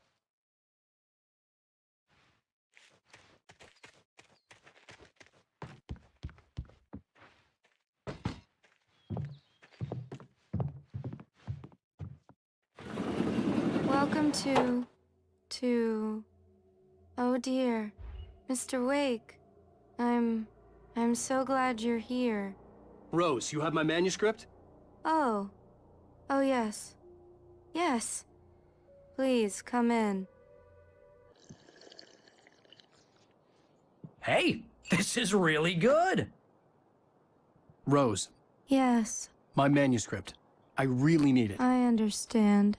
I know what you need. A muse to inspire you. Oh, for Barry?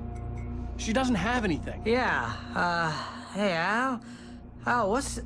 Oh... Barry! What? What?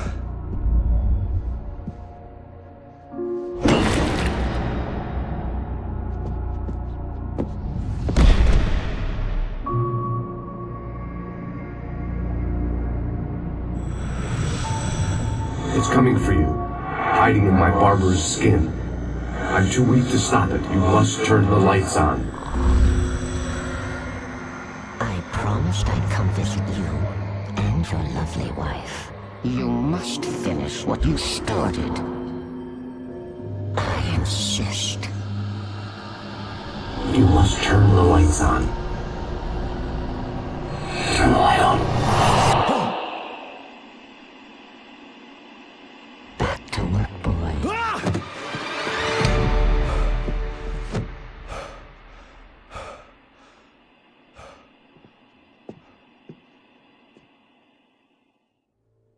I felt nauseous, hungover. Only anger kept me going.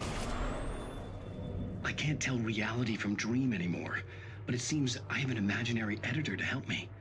She's an old woman in a funeral dress. I call her Barbara Jagger. She's very strict. I'm writing faster and faster. My manuscript is being heavily revised.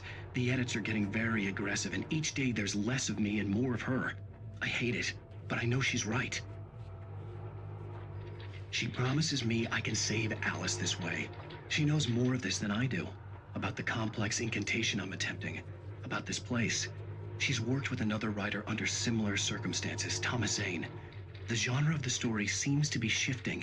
It's turning into a horror story. I'm getting close. I can feel it.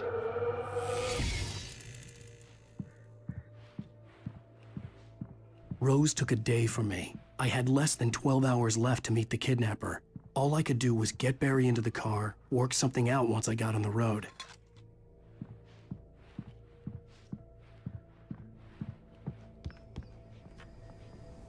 My gun and flashlight were gone.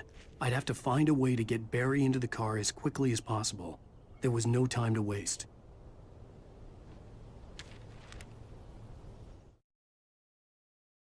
Mr. Randolph liked Rose. That little smile she had. How she was still sweet when life had tried so hard to make her bitter. It wasn't any of his business what she did in her trailer.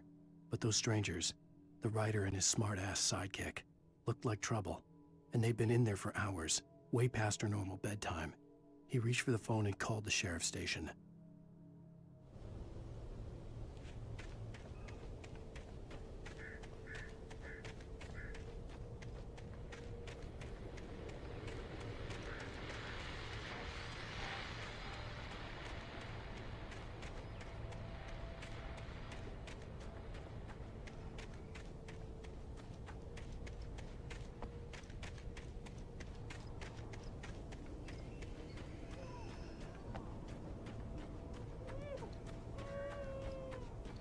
Oh, you're gonna get it now. God God knows what you've done to that poor girl. This is Agent Nightingale, FBI! Get him up, Hemingway! You're under arrest! You move a muscle, I'll unload right in your goddamn face! Stay right where you are, Slane!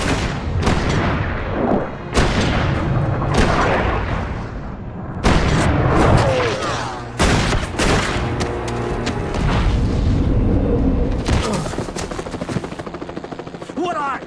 I'm standing right here, you goddamn maniac!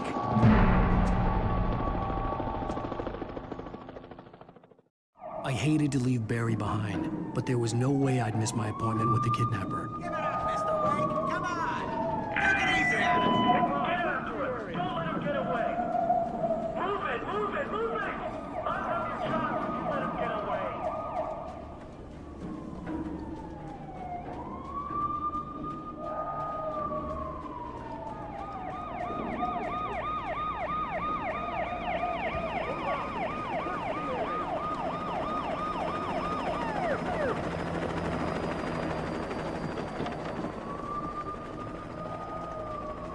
There! There he goes! Okay, men, keep your eyes peeled. He's gonna try to make it through here. Where is he? Oh, damn. Fan out! Whoa! Where'd he go? Stop! Watch out! Where'd he go? Keep an eye out!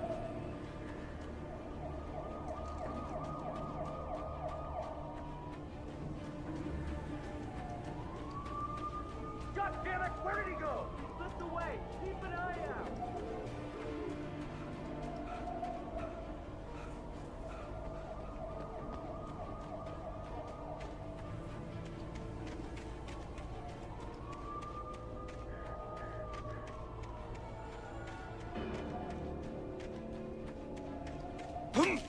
He's gone.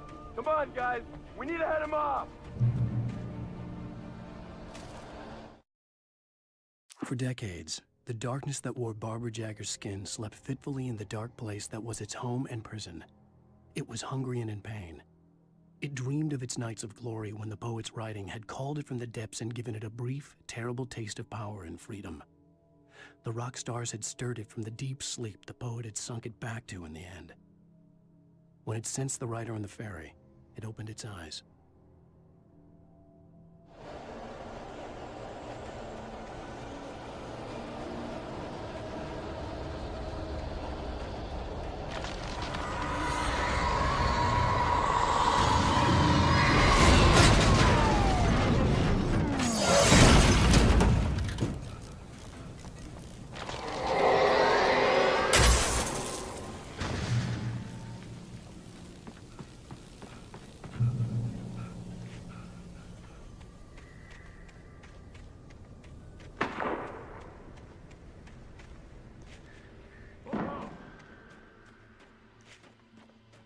Search the area.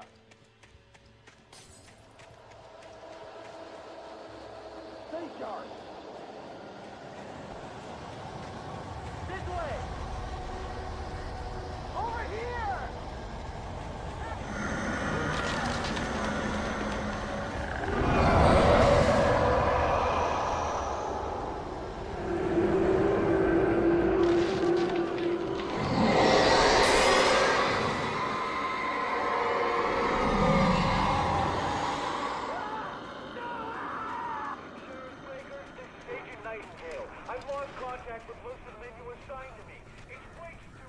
This horror was everywhere I went, circling me. The cops didn't stand a chance. They were after a writer, not a monster.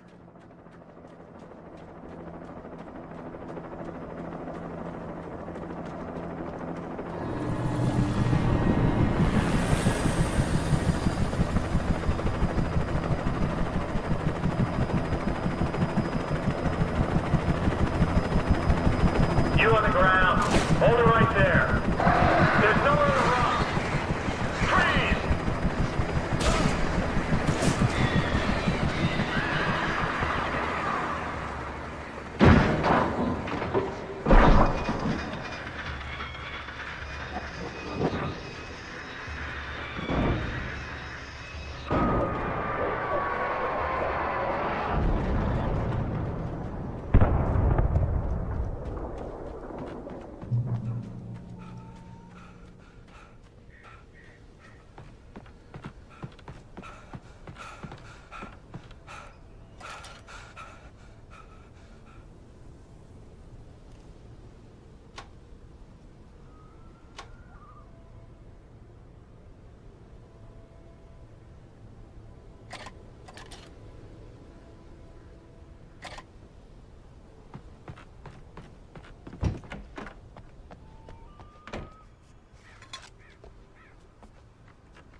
Thornton, come in. Over. Thornton here. Gate. We got both Wheeler and Rose in custody. They didn't put up a fight or anything. But it was... Hey, what are you doing? Come on. Sit down and give me that. James, Mulligan here. Over. Go ahead, Mulligan. Over. We got Wheeler and Rose here. Wheeler's drunk or hopped up on something. Speaking of which, that Fed had a pretty distinctive whip of Otis Scotch about it. You know what I mean? Over. I don't have anything on that Deputy Mulligan. Over. Well, whatever. I imagined that the broadcast tower in the distance was part of the local radio station. Maine seemed like a decent guy. Perhaps he could give me directions to the coal mine.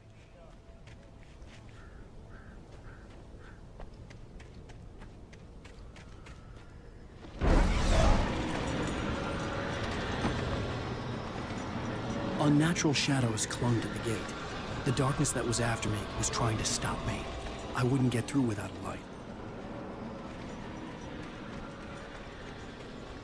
There was no power to the searchlight.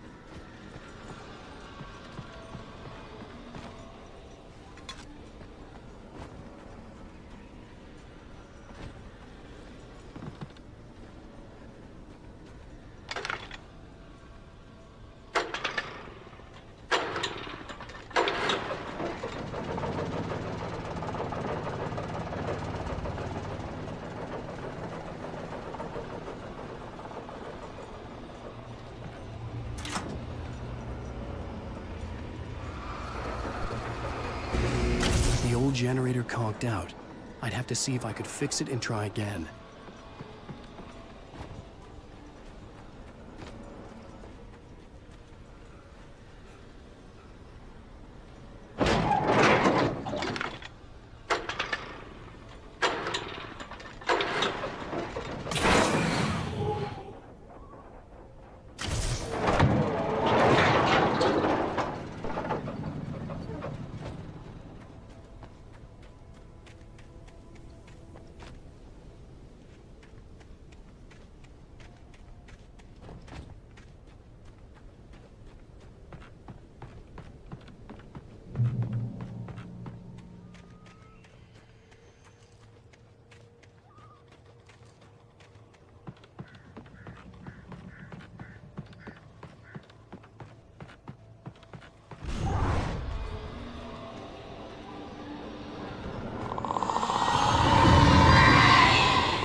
It took me a moment to recognize the flashbang grenades. They were an ideal weapon for my situation. Team 1, come in. Over.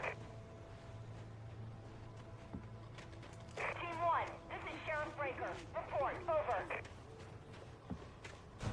Team 2, come in. I need a report. Over. Come on, guys. Talk to me. Come in, please. Over.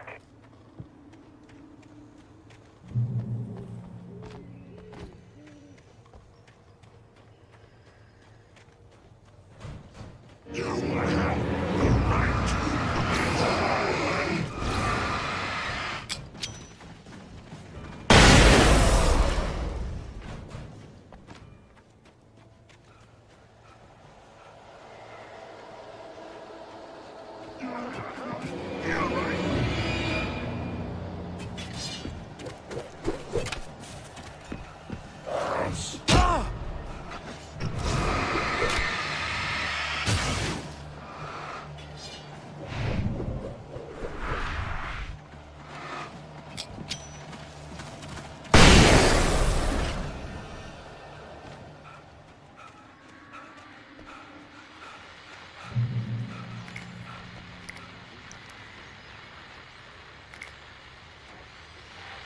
And here's another call. You're on KBF-FM with Pat Maine. It's Milt Peabody, Pat. What's on your mind, Milt? Well, I live near the trailer park, Pat, and there's a big ruckus going on over there. Well, that's just up the road from me, too. What's going on, do you know? I don't know, but there's a bunch of police cars Endangered species is wanted. You are under arrest. What's going on, do you know? I don't know, but there's a bunch of police cars.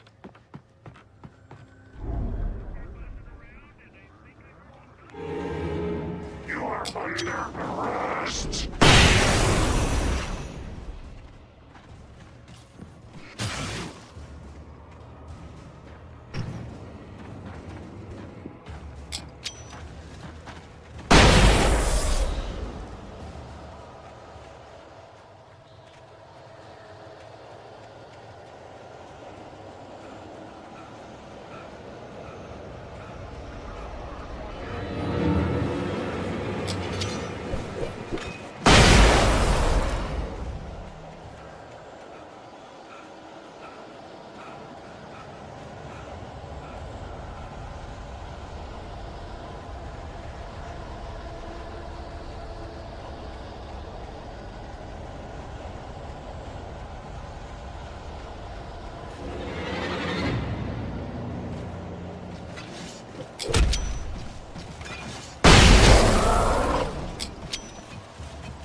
I hope Maine could lend me a car to get to the coal mine. Oh, why, hello, Lorna. What do you have for us? Well, I just don't see why the cops bothered with the train car. What do you mean?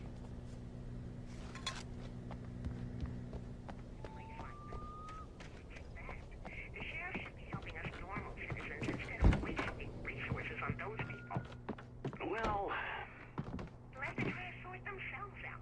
I'm sorry, but my granddaddy settled in Bright Falls in 1911. Well, thank you very much for that compassionate viewpoint, Lorna. Oh, here's a little surprise. The famous writer Alan Wake just walked in. Folks, I'm going to see if I can talk him into an interview. Come on in, Mr. Wake. Oh, I'm so glad you could find the time to do this, Mr. Wake. Nowhere to run now, Dan Brown. You back away from me. Don't hurt. Whoa. Everyone calm down. Put the gun down. We're all friends here, right? Cool your jets, Nightingale. We got him. What the hell's the matter with you? There's a civilian in there.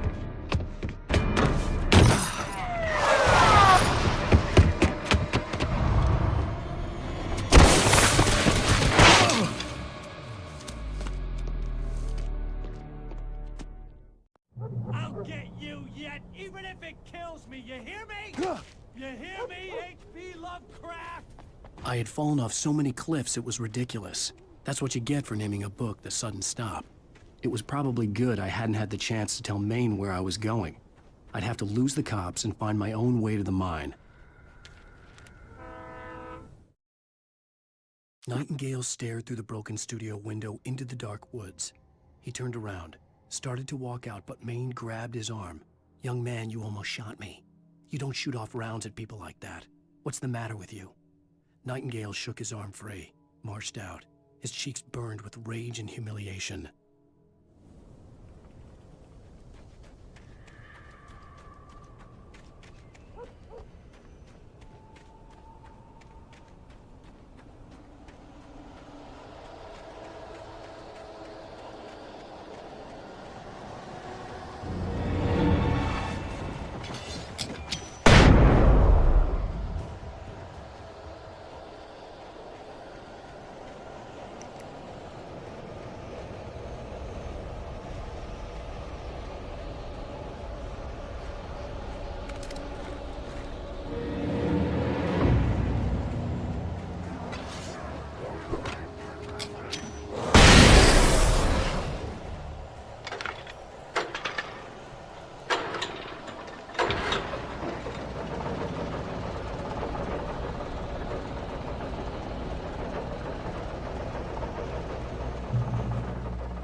There was no sensible reason for the power company work lights to be here.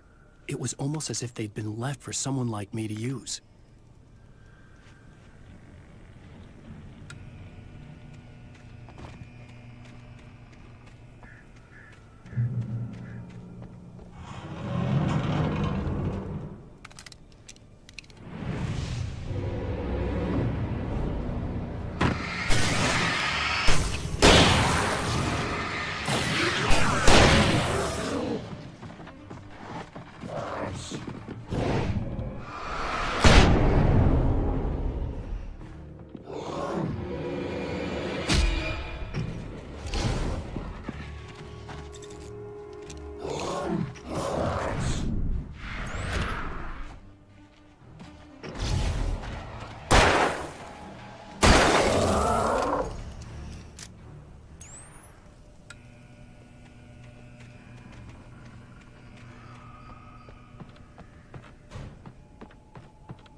Sarah trusted her gut, and her gut said Agent Nightingale was an asshole. He felt wrong, and it wasn't just the smell of stale booze. It was in the way he flashed his badge, pulled rank, the look in his eyes when he wanted answers. Where was Alan Wake? What was this about an accident? Where was his wife? And most importantly, why did she let Wake go? He wouldn't answer her questions. Federal business was all he'd say.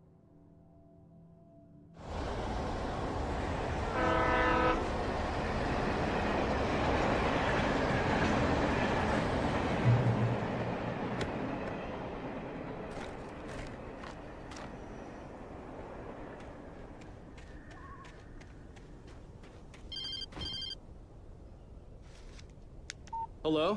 It's most stubborn man I've ever met. Alice? Alice? Alan, I'm so afraid. He keeps me in the dark. Please help me. I look at you, Alan, and it's not you. Something else. Looking out from behind your eyes. Alice, I'm here. I'm so alone here. It's all gonna go to hell. You need to be careful. Cooperate. The connection had been terrible, but that wasn't the only thing that hadn't been right with the call. She sounded wrong somehow, but she had called me.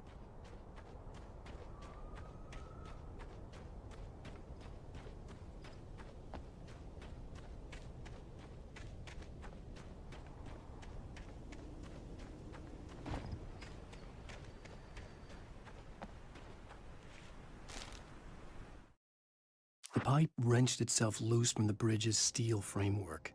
Wrapped in darkness, it floated in midair, twitching.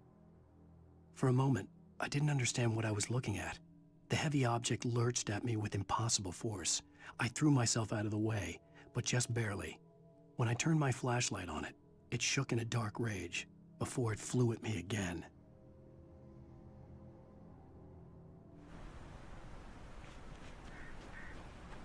I could see a railway bridge up ahead and a warehouse of some sort on the opposite shore. I hoped I could find a car from there.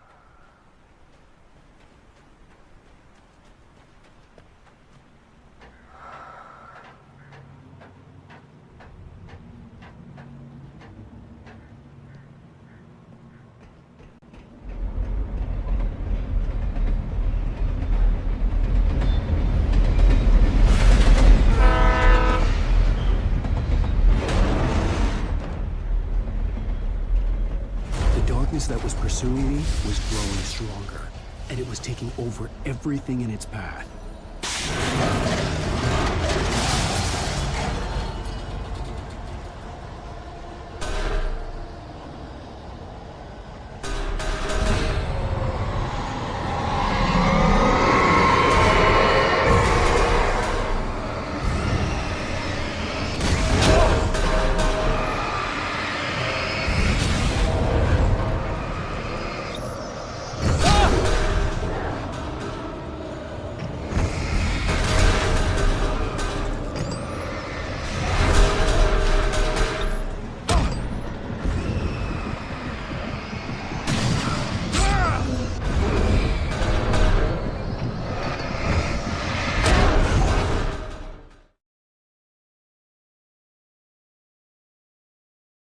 On the opposite shore. I hoped I could find a car from there.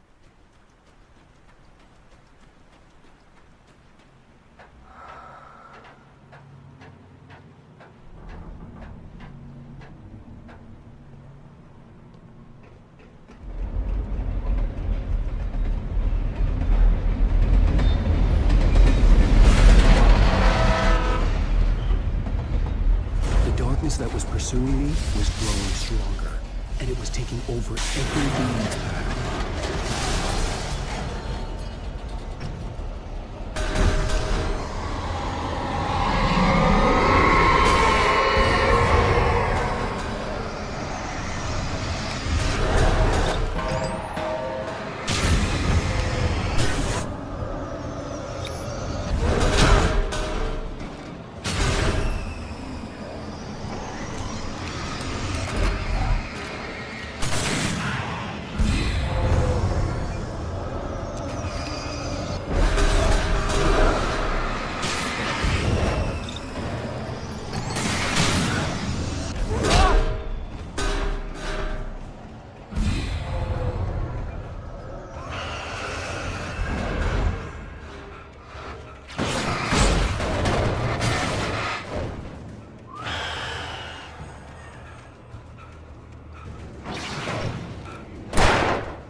I slammed the door shut right in his smug face. He pleaded for me to open the door. True to form, the asshole actually thought I would obey. I had no sympathy left, no guilt either, not for him. I took a moment to savor the scream. I bet I had a smile on my face. It was all that I had time for. The dark presence was inside the lodge with me.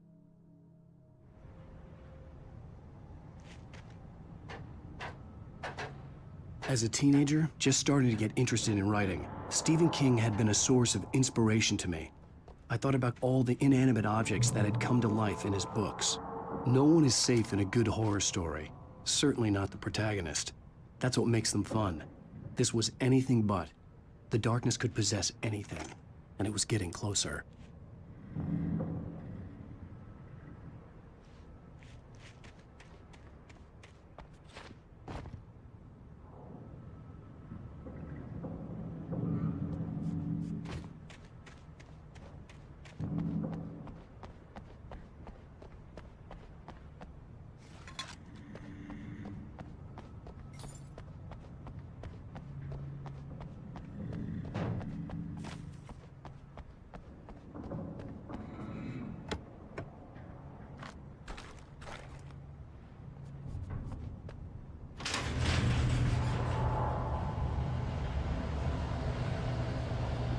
Did you call 911?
The darkness surged towards me, sucking everything loose from the ground into its depths, tugging at my clothes.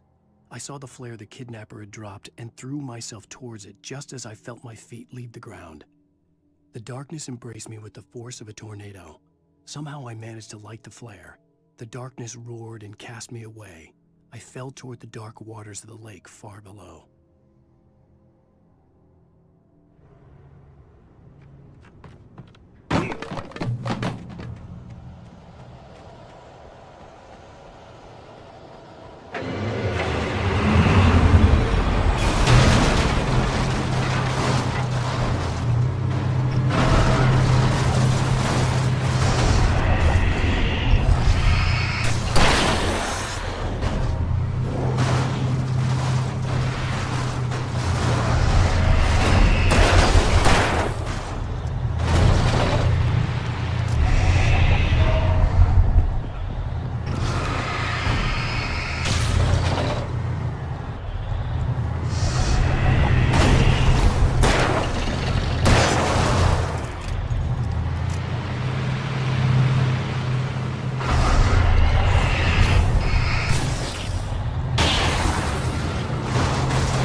never been this glad to see the sunrise. I had a couple of hours to get to the coal mine.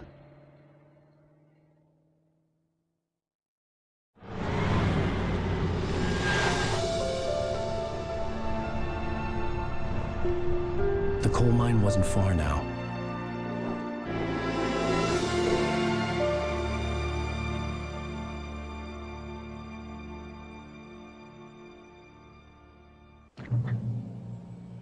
Today, I would meet the kidnapper, and he would give me Alice. I wouldn't give him any other choice. A drowning man will clutch at a straw. Little by little, without realizing it, I'd come to believe that the story in the manuscript was coming true. The current of its narrative had taken me deeper and deeper into dark waters. Alice had been taken from me. Barry was probably in jail. I was a fugitive from the FBI. The whole world taken over by the dark presence was trying to destroy me. It all felt real, but it matched a textbook case of insanity.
For Mott, spying on the writer on the ferry had been a disappointment. His boss had made Wake out to be something special, but Mott hadn't been impressed. He'd gotten a good long look at the wife, though, and he liked what he saw. Mott had fantasized about goading Wake into a fight, but it hadn't happened. Still, he'd get his chance to see if the writer had anything in him. He'd been promised as much.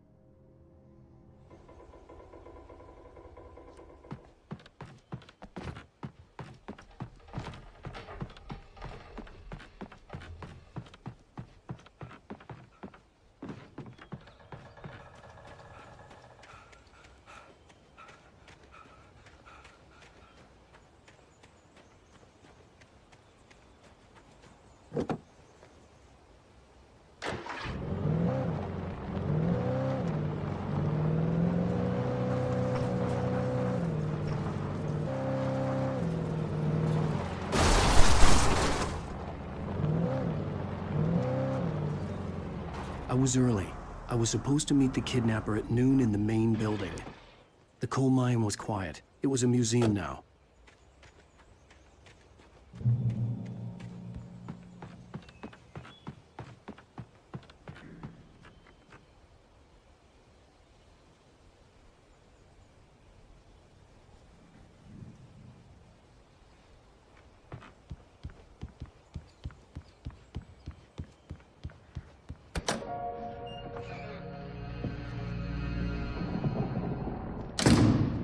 I didn't want to go outside.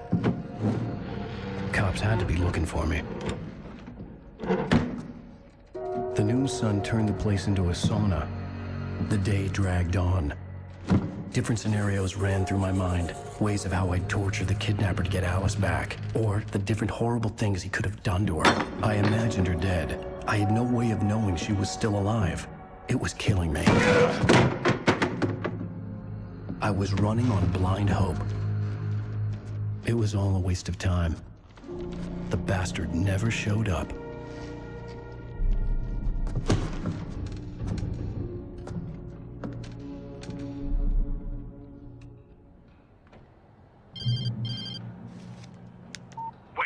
Where the hell are you? Change of plans.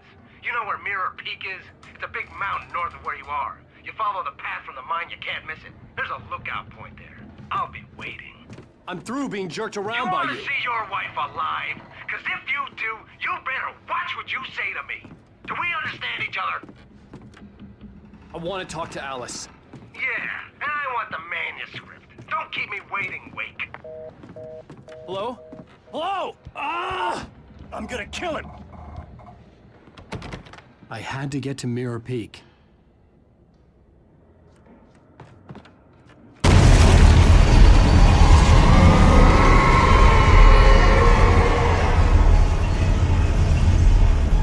It was close.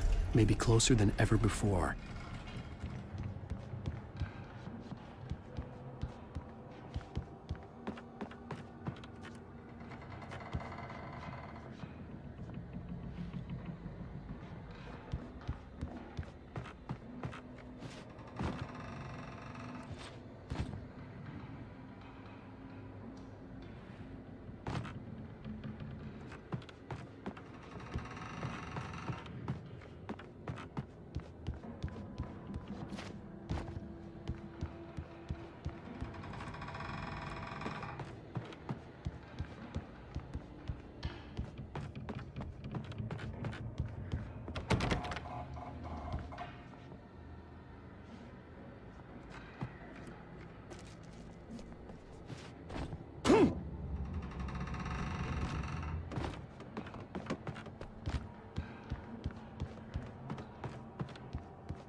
When Thomas Zane fell for Barbara Jagger, it happened fast. She was young, vibrant, and beautiful, full of life.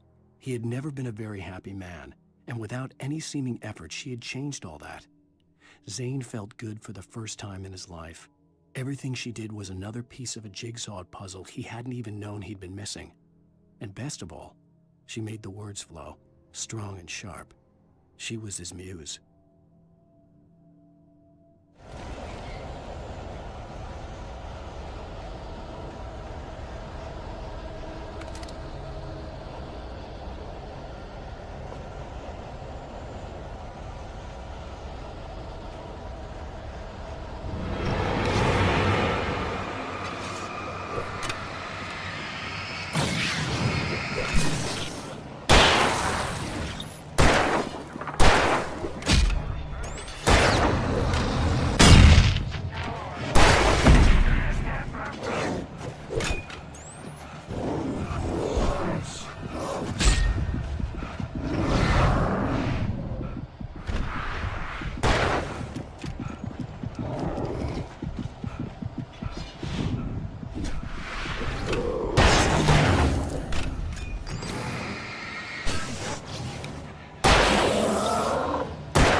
The only way to reach the hillside ahead was to go through the building. I had to find a way to avoid electrocution.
Some of the taken retained echoes of their former selves, but these were just the nerve twitches of a dead thing.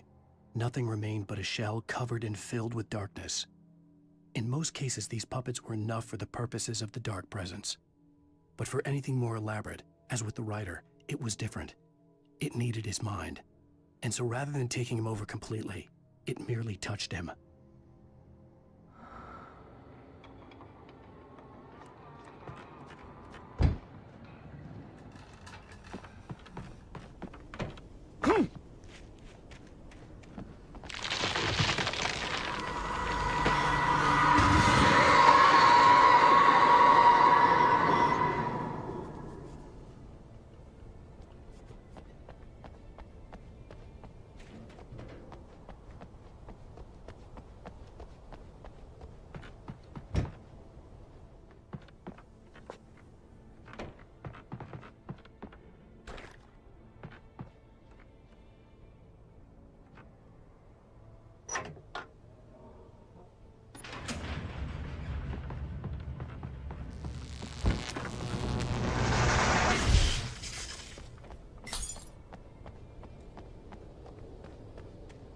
There was no way the flashbang grenades were standard power company equipment.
I stared through the bars of the jail cell.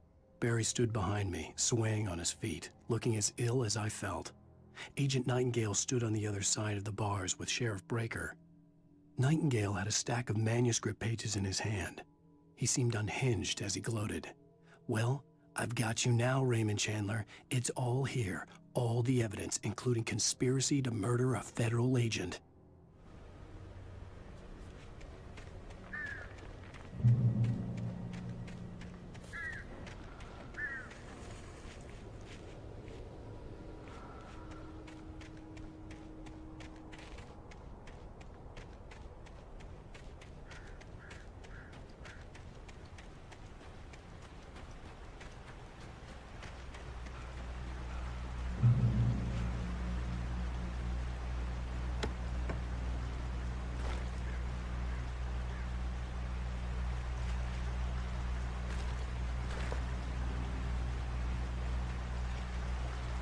I had no real plan.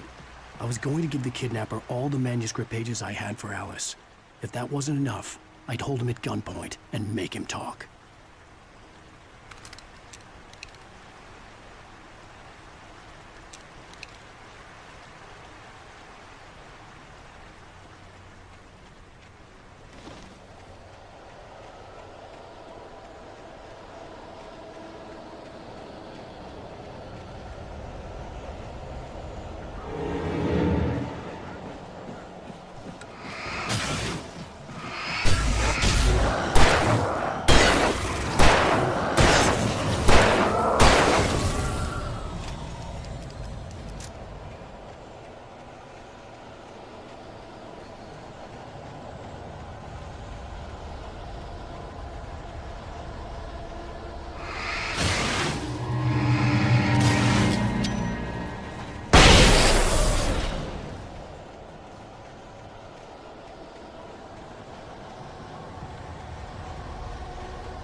The dark presence was moving ahead of me in the same direction I was going. A cold feeling settled itself in the pit of my stomach.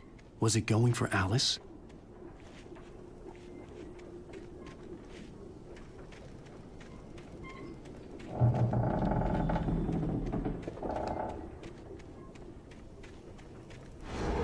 The graveyard shift may cause cancer.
The place was dead, a ghost town. Had been for decades, maybe a century.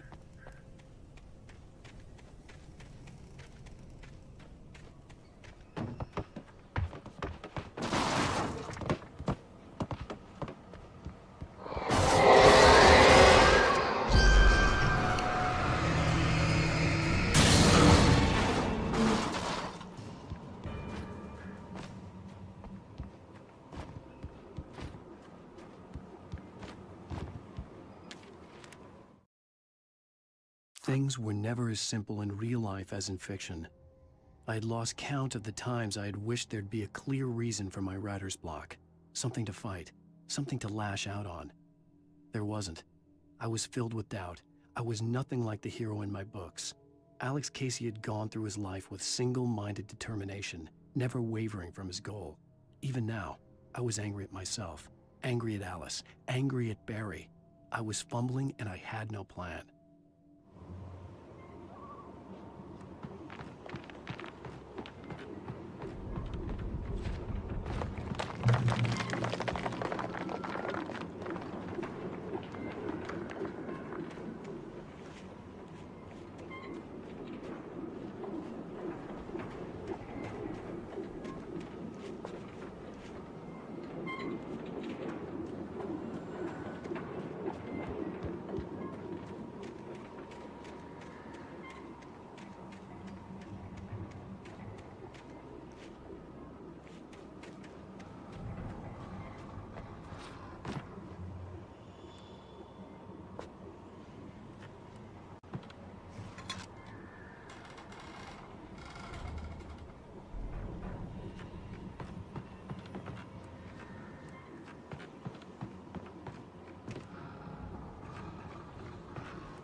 outside of riding is a struggle.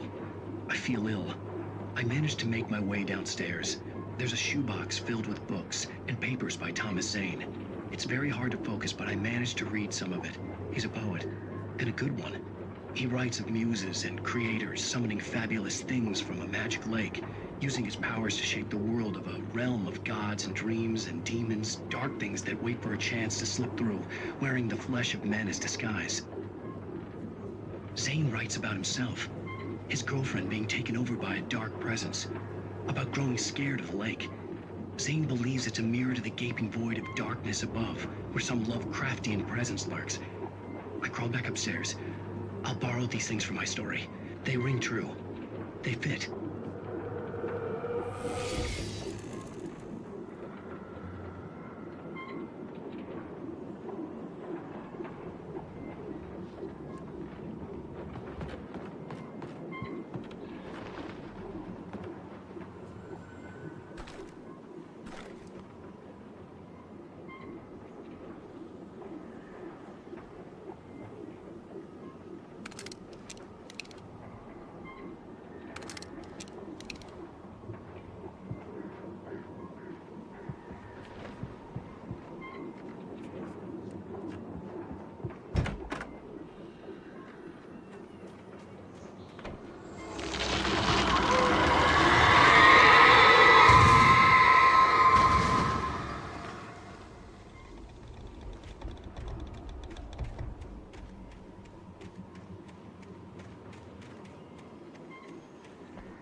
The kidnapper had sent me a text.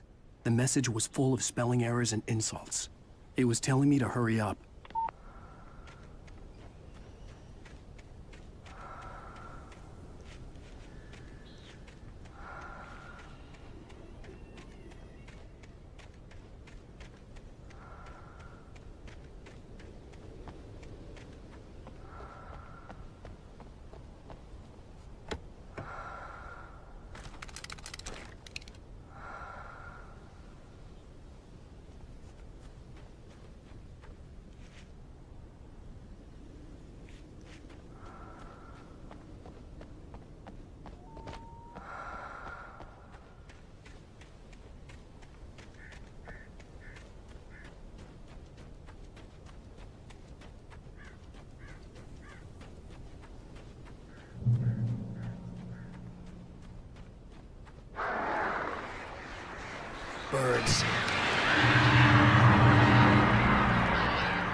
even behind the closed doors and curtains of his grimy room at the Majestic, the local motel.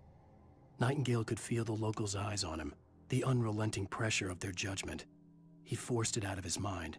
For all he knew, they could all be under Wake's spell already. You do what you have to do to get the job done. He took comfort from the bottle in his hand. Please, he thought, just let me get through this.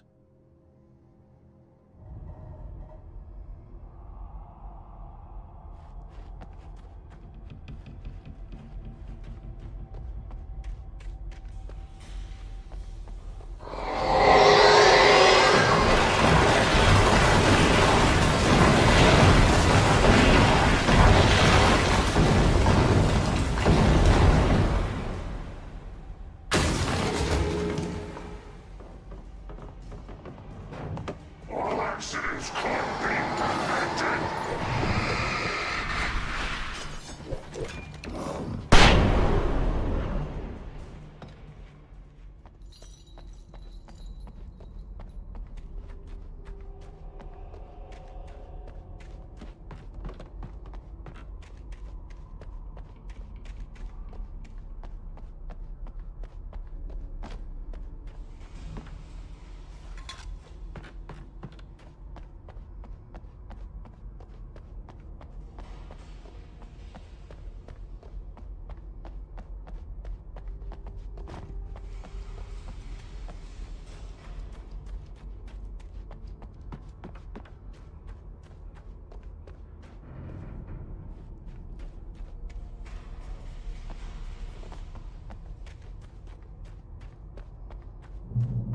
I'd have to make my way up this mine shaft in order to go on.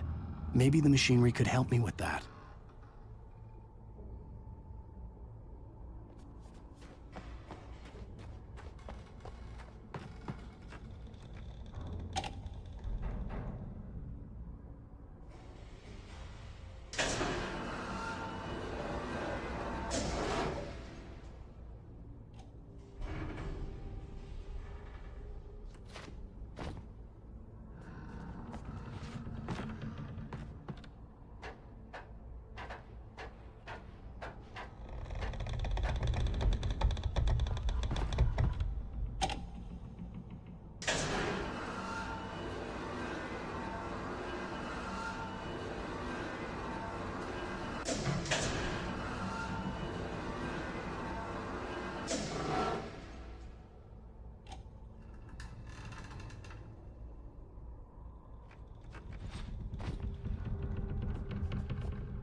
cable car. Just great.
Maud had checked all of Stucky's rental cabins. There had been no sign of the Wakes. It was dark when he'd found their car parked at the end of the road by Cauldron Lake. It made no sense. They must have taken a wrong turn, but there was no sign of them, and the car had been there for hours already. Frustrated, Mott stood on the rotten ruin of the footbridge that had once led to Diver's Isle before it sank beneath the waves years ago. The boss wouldn't be happy.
could see Cauldron Lake. I thought I could make out the spot where the island and the cabin had been.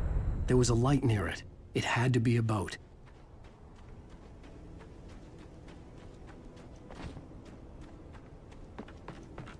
I was close now. I had to get there fast. I dreaded what I would find. I tried to hold on to Alice, but her form melted away. I was losing control. Dr. Hartman stood in her place. I wanted to hit him, but my arms were jelly. He smiled. It was a reassuring smile, and I hated him for it. I had to give you a sedative. Don't fight it. You went through another rough period. Right now, it's very important that you stay calm. We don't want you to have another episode. You're a patient at my clinic. Have been for a while now.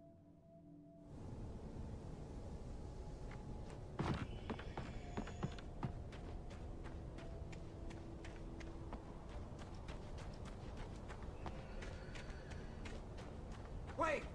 Are you? Wait! Hey, I'm here! I'm coming! No! Get away! I'm sorry. Please, lady. The boss didn't know who he was messing with. I didn't know. I swear, I didn't know. We don't have his wife. We don't know where she is. She's probably drowned. We just said we had her to make him play ball, you see?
Previously on Alan Wake, I'm hunted by the law. Sheriff, Wake's running.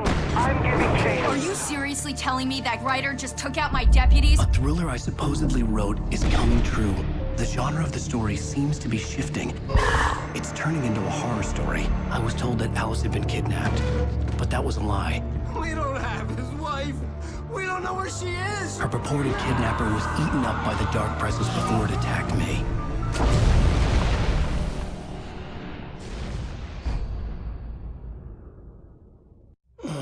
Alan, shh, baby. It was just a nightmare. Alice. There you go, Alan. Hartman, I fell. I had to give you a sedative. Don't fight it. You went through another rough period. What? Right now, it's very important that you stay calm. We don't want you to have another episode. You're a patient at my clinic. Have been for a while now. The shock of your wife's death triggered a mental illness. No, you're lying. You're suffering from various symptoms of undifferentiated schizophrenia. Bastard. It's okay, Alan. Just let go.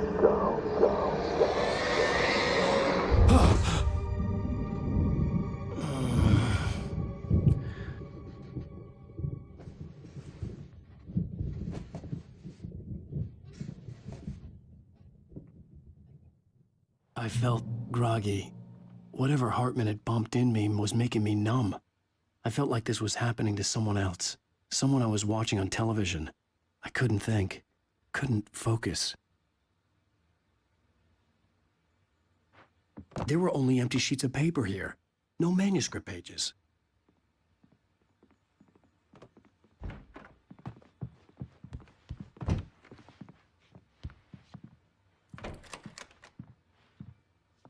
Good evening, Alan. Are we feeling better now? Feeling calm? Yeah. I see you brought your pet gorilla with you. So sure, I'm calm. I get the message. Loud and clear.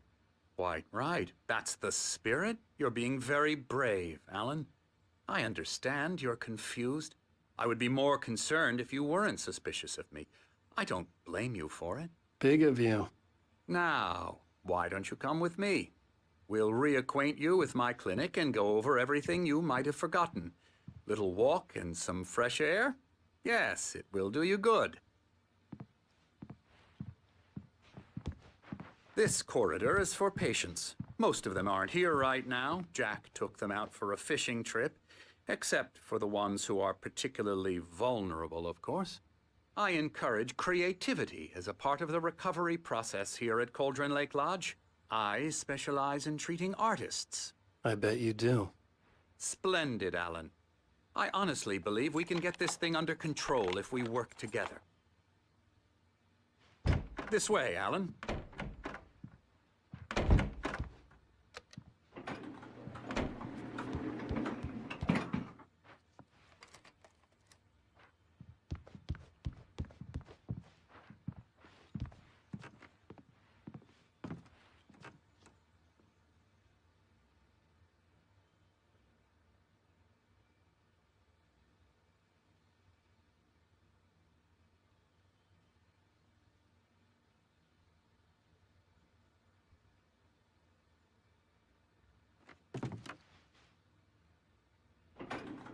Now, Alan, from past experience with you, I know I need to get right into the heart of the matter as quickly as I can after an episode. So I'm just going to say this. Alice is dead. No. You're in a very vulnerable state until you understand and accept this. Alice drowned, and you couldn't face that. You're suffering from hallucinations, paranoid delusions, unusual thinking, an obsession about light and darkness, a feeling that everything revolves around you, your thoughts and dreams. Your mind has constructed an elaborate fantasy scenario in which your writings are affecting reality. She has been kidnapped and supernatural forces of darkness are trying to stop you. We go this way, Alan. I wasn't ready for another shot, so I went along with it. He had to be lying. But under the influence of the drug he had given me, I had to fight not to believe his words. It's all in your head. You've been making it up. Apart from the tragic accident with your wife, no one has been killed. Your delusions are just a manifestation of your subconscious mind trying to protect you from the too painful truth. Unless we fight the fantasy, it will return. I know the instinct is to resist me, but think about it. Doesn't this make far more sense than the insane supernatural conspiracy you have concocted in your mind? You're a skeptic by nature, Alan. We both know this. Everything can be explained logically.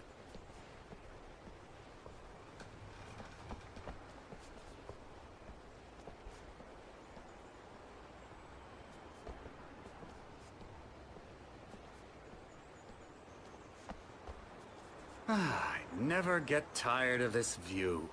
Very inspiring, isn't it? Cauldron Lake spread below us. I could see Mirror Peak on the other side of the lake. I thought I could make out the spot where Diver's Isle had been when I arrived with Alice. Now there was nothing but waves. It seems there's a storm coming. Funny, I don't recall there being a mention of that in the weather forecast. Well, no matter. This way. Follow me. Alan, what I'm telling you is good news. Right now, we're in control. Every time you have a relapse, it gets more and more difficult to resurface from the dark depths of your imagination. Not surprising, considering your profession. Imagination is what you work with. After all your nightmares, this should come as an immense relief to you. If it doesn't, why is that? Because I'm lying? Or because you don't want to admit that you're not well? It's very natural for you to think of me as your enemy. It's part of the illness. I let him talk. After all, Hartman obviously loved his own voice. His words echoed madly inside my head. But I dug my nails into the palms of my hands to stay focused. You need to work with me. Once you accept that, we can begin the journey towards your recovery. Come along. Let's go inside.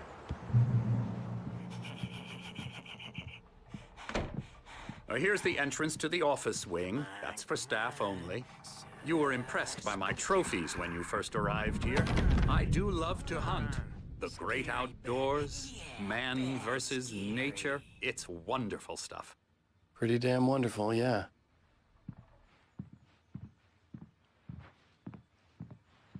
Scary, scary, scary.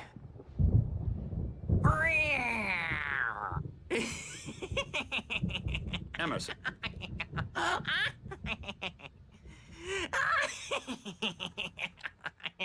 I'm a real bad dream, mister. You should be afraid of me. Don't want to run into me in the night, that's for sure. Please, Emerson. Mr. Wake is confused enough as it is. Yeah, you'd like me to go away so you won't be scared. But you can't just decide what kind of dream you have or when you have it. Emerson. Okay. Sorry. Boo. That's Emerson. We're actually making some progress with him, I'm happy to say. He works on video games. Ooh, yeah. It's trash, of course, but it does I'll get involve him some to the head. small creative effort, which makes him receptive to my therapeutic methods. No kidding.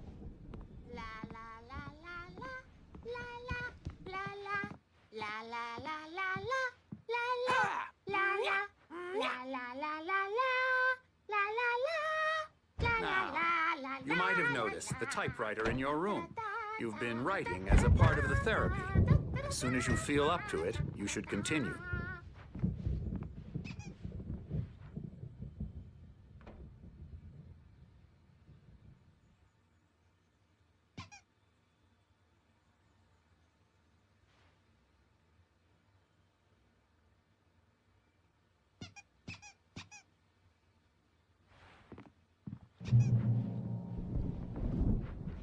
My rheumatism's killing me. There's a storm coming. Oh, what a storm. I hope it wipes this place off the face of the earth. And these two are the Anderson brothers, Odin and Tor. They had how should I put this? A heavy metal band in the 70s and 80s called Old Gods of Asgard. They even adopted new first names to complete the image of Viking gods. After the band broke up, they lived on a farm nearby. They are, well, in advanced stages of dementia. They're well cared for, TLC and all that. There's nothing more that can be done. I'm afraid that the rock and roll lifestyle has left its mark. No, that won't do. I'm so sorry to cut this short for now, Alan. The power has been acting up. I'd better go check on it. We'll continue this soon. Meanwhile, when you feel up to it, return to your room and try to write. It really is for the best. Don't you think? I'd like to bash his head in with a hammer. Oh, he'd love to fish out our secrets, but he has no clue. He's not crazy enough. Not crazy like us, Sonny. Yeah! Being crazy's a requirement, Sonny. Who else could understand the world when it's like this? It takes crazy to know crazy. That's the sanest thing I've heard in a while. Say, you're all right, Tom. Hey, we like him, don't we, bro? He's got to go to the farm. The Anderson farm. Valhalla! We wrote it all down, lest we forget. A crash course. All you need to know to get your head right. You need to find the message. Here, Sonny, here's something for you. Gave me a rash, but I kept it safe from these bastards. My head was clearing up, or according to Hartman, I was sinking back into the fantasy. I was convinced he was lying to me about everything. Crazy or not, the Andersons made more sense. Tom, you got any booze on you?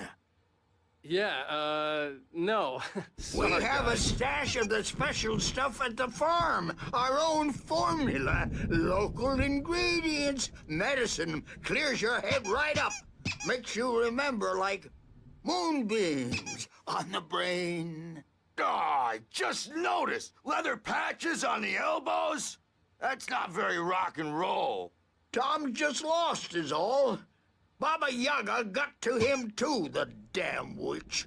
She used us all. Taken from all of us. Took my thunder, the witch. And my ravens. What were they? Memory and thought.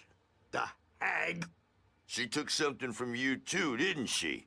That's what she does. We're better off. This place, the lake, it gives you power. If you're a creator, an artist, a god. Nightmares shifted in their sleep in the darkness of the lake. Yeah, that's the one. She makes sure it comes out twisted and raw. Just ask the lamp lady. She knows what happened to that other writer. She's been using you, boy, and you let her. You went and opened the door for her, didn't you? Now, it was already open a crack. And whose fault is that? We're morally corrupt, disease-ridden, old and stupid. Doesn't mean he had to open it all the way, goddammit.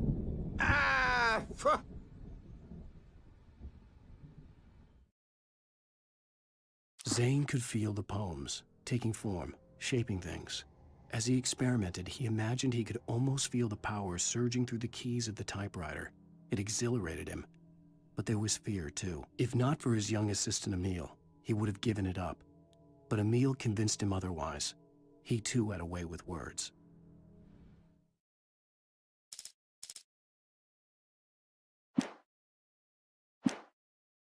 So tired. Built the farm close to the lake. A place of power. We had parties there, man.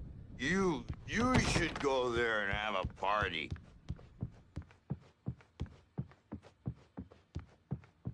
He's checking on it now. Yeah, good thing he's not overreacting or anything. Well, he's the boss. I may need a hand here later on, Birch. The storm's bound to make you-know-who jumpy. You know how they get. Gotcha. The doc's got me looking after Wake here, but holler if they get too rowdy. I'll do that, Birch. Hey, Wake, why don't you humor Dr. Hartman and give the writing a shot, huh? Typewriter's in your room. You can get to your room by those stairs, Wake.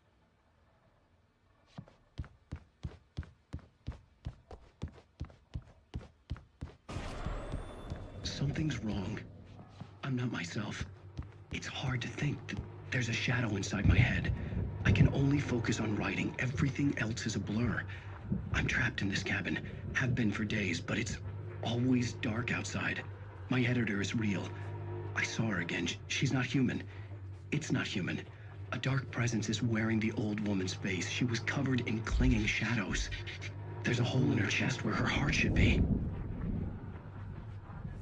I think I've made a horrible mistake. I don't think I'm any closer to saving Alice. It's been lying to me, using me to get the story it wants, and the story will come true.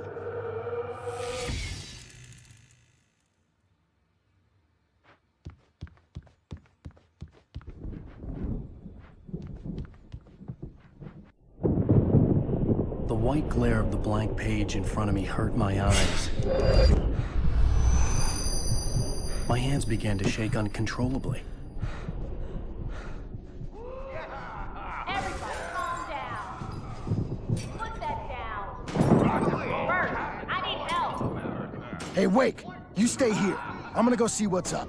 You just keep doing what you're doing. Be cool, okay?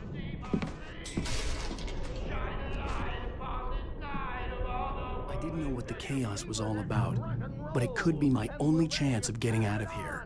Where the hell did he get a damn hammer? I don't know. Oh, afraid of the crazy brothers, are ya? Not so weak now, are we? Well, things are unraveling fast, aren't they?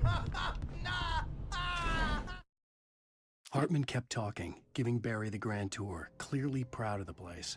He went on and on about his hunting trophies, and Barry was impressed. But he was here on business. He raised his voice, cut through the monologue. "Hey, Hartman, where's Al?" Hartman stopped in mid-sentence, annoyed at the interruption. He nodded at the hulking orderly standing nearby. The man smiled and clapped a practiced hand on Barry's shoulder.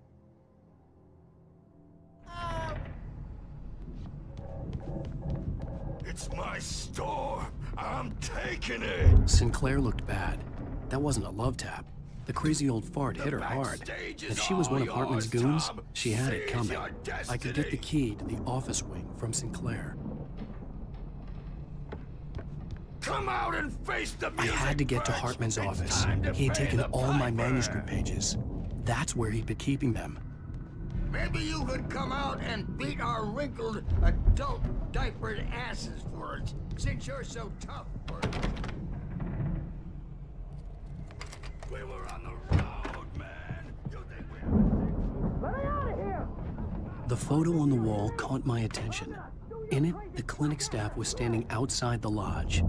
I knew the man next to Hartman. He was the kidnapper. Hartman had been playing me all along.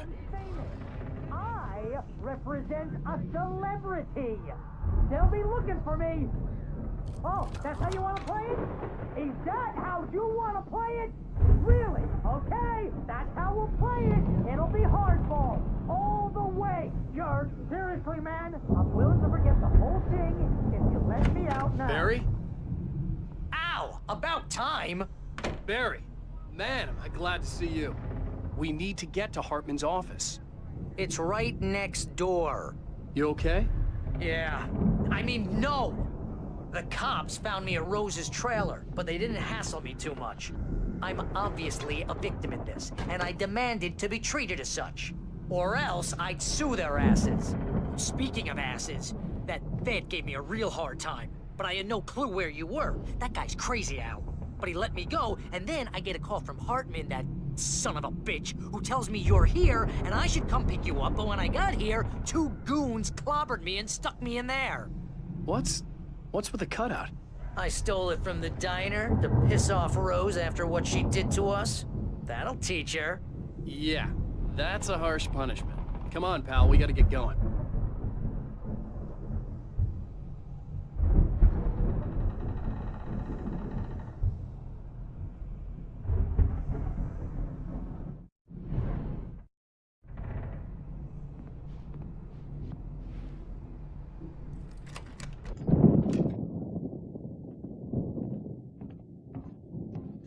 These were all the pages I had on me. And more.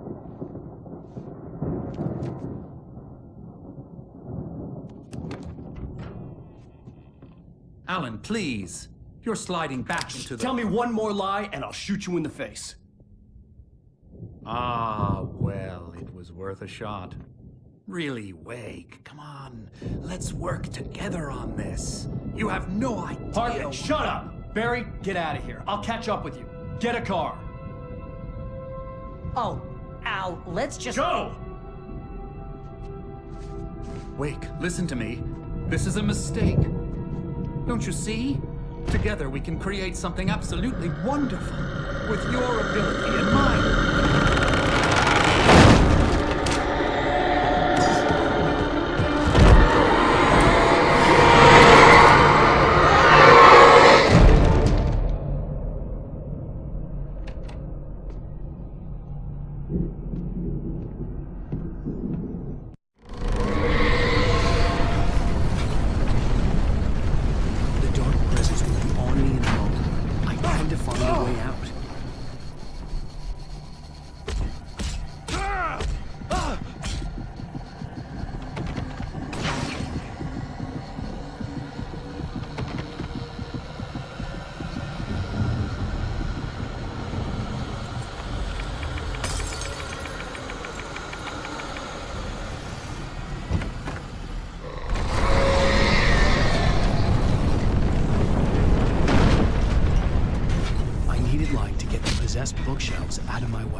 There had been a generator and a work light on the balcony.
Hartman knew he was no creator.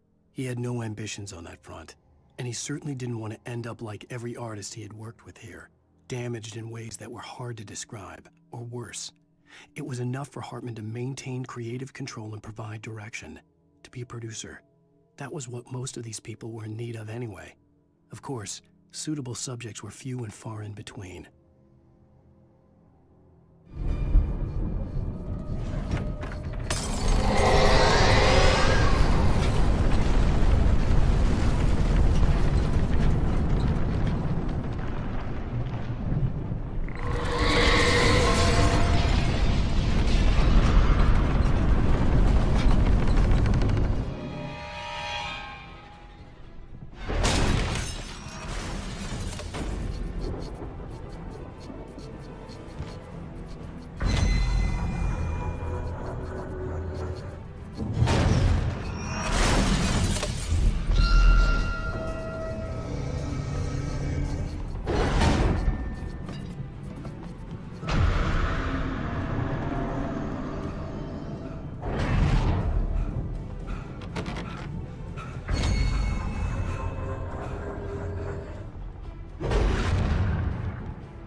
Found the car, but the gate's locked. You're gonna have to go through the hedge maze over there. Barry, I don't have a light. Take this, Al. Oh, God! Look at the house, Al! Look out!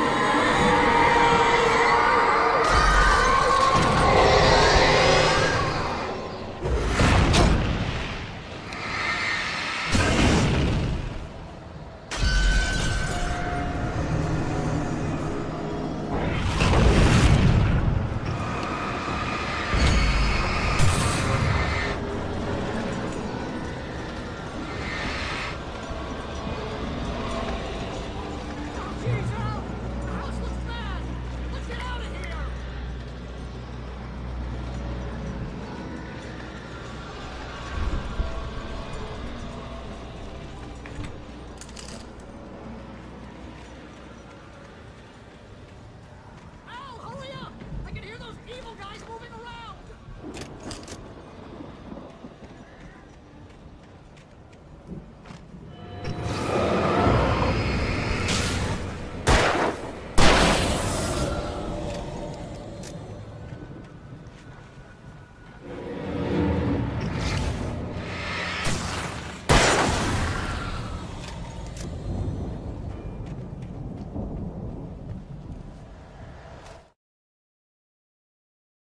I stared at the Viking paraphernalia that littered the area, surrounding an unlikely centerpiece.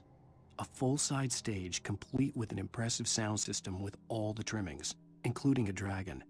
It took a special kind of crazy to build something like this in a remote field. When the sky split open with a deafening boom and the music started blasting, it felt strangely appropriate.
Hartman hurried down the corridor. He had disliked leaving Wake when he was surely at his most susceptible to therapy. But this was not an ordinary storm.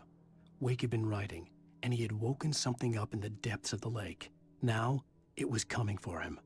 Hartman had naturally prepared for a situation like this. The idiot brothers would keep Wake distracted while Hartman double-checked everything, just to be sure.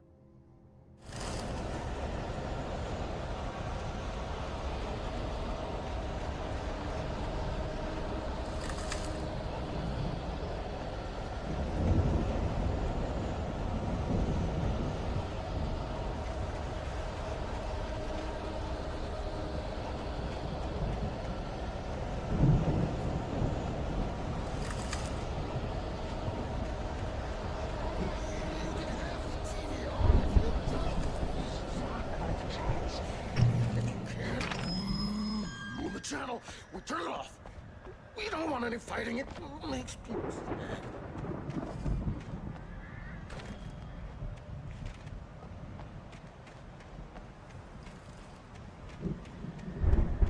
You get 2 pills in the morning, and then you'll be nice and cold. You get 3 pills in the evening. Sleep like a baby!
Mott knew that Wake was smarter than him. Wake had more money, a beautiful wife, everything. And Hartman said Wake was important. That made him better than Mott. But Mott was calling the shots now. He'd expected Wake to whimper and grovel, but instead, he seemed willing to fight. Mott knew he'd gotten under Wake's skin. If only Mott actually had his wife. The thought made him shiver.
Hartman watched as Wake's features slackened.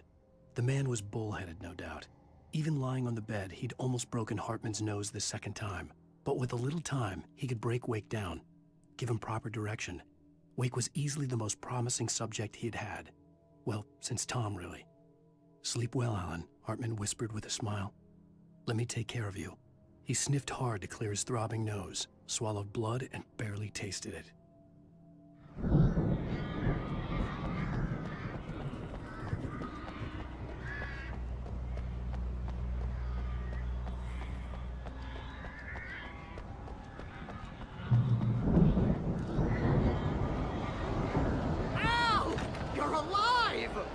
Let's get out of here. Can you open this gate? Maybe. Barry. Well, I slammed it shut when the nasty showed up, and the key fits kind of loose in the lock, so, Barry! I'll find it! Don't worry about it!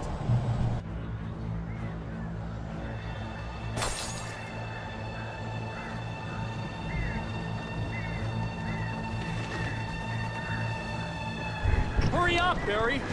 I'm on it! I'm on it!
You're now leaving Bright Falls. Come back soon sign. We're going to the Anderson farm. I knew you were gonna say something like that. You know what? You owe me big time for this. When this is through, if we make it, I don't care what anybody says, I'm done with darkness. You're gonna buy me a tanning bed as a gift, and I'm gonna live in it.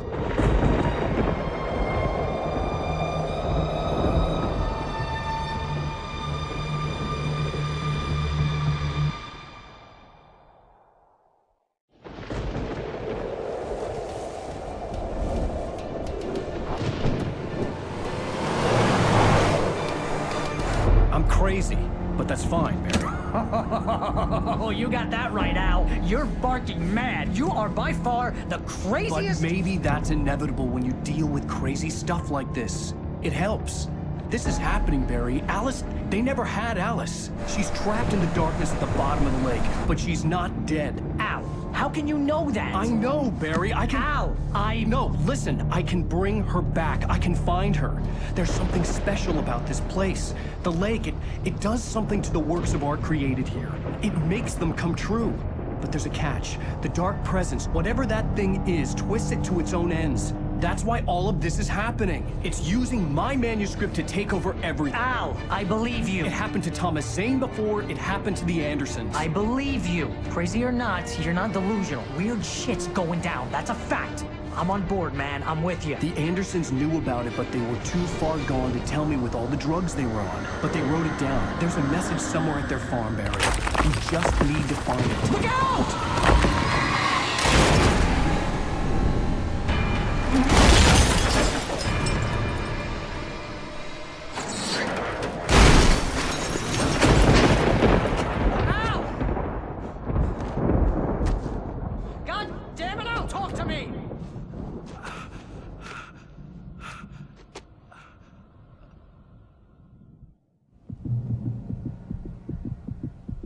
I had lost my gun in the crash. Barry was nowhere to be seen.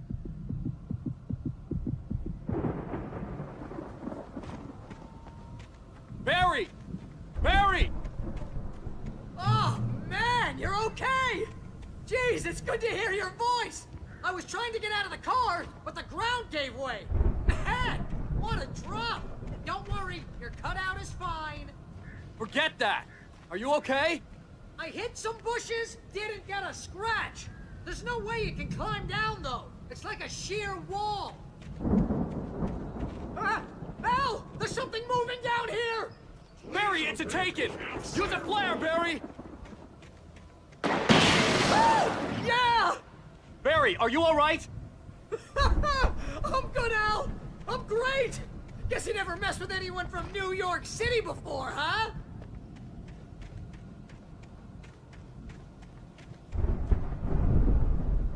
You're gonna have to find your way around to the farm, Al! I'll be waiting! Barry, just wait for me, okay? Al! I'm not staying here! It's suicide! I'm going to the farm! I'm gonna go ahead and secure the area. You can catch up. Don't worry about it. I'm on the case. Now he's Rambo. This would turn into a disaster if I didn't catch up with Barry.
Shadows crawled over the gate. I needed a light to destroy them to get through.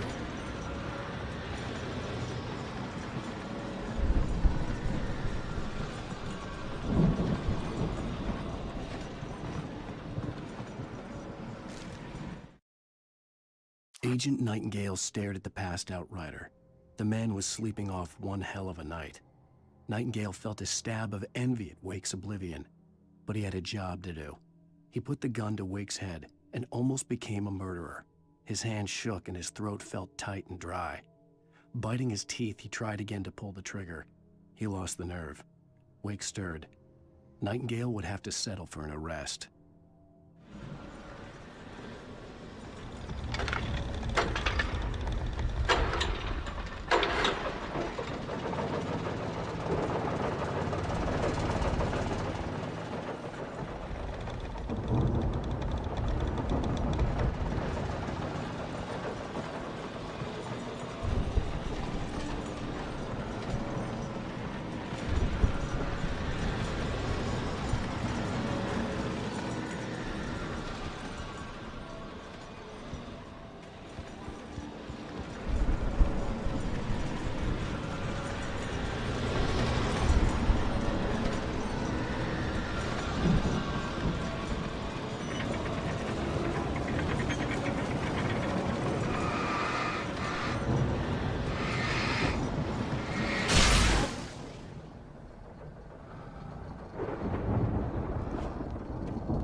I could sense the movement in the woods ahead.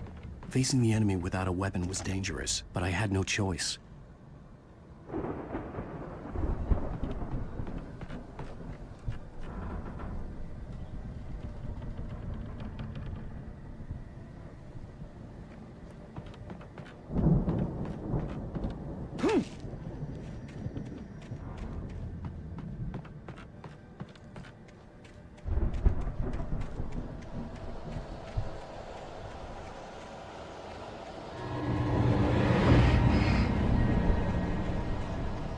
Omega-3 fatty acids are good for your heart.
A car was driving away from the farm, headed in the same general direction as I was. For all I knew, it was Barry, caught in the consequences of leaping before looking.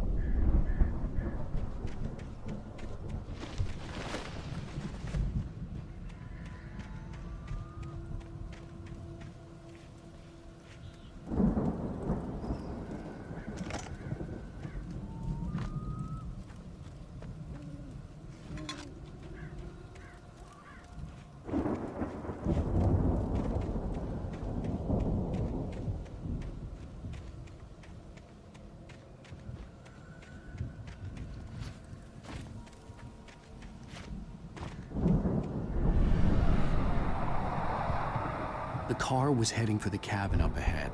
It wasn't far. If it was Barry, I would see the damage soon.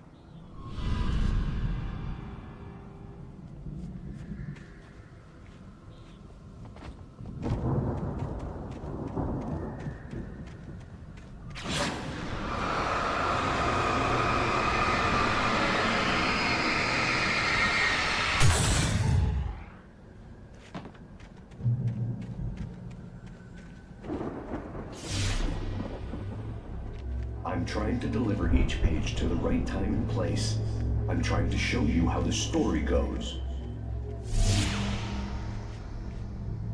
I had seen glimpses of the light before. I had seen it in my dream. It was a strange spaceman or a diver in a bulky suit. He was the one who'd been placing the pages on my path.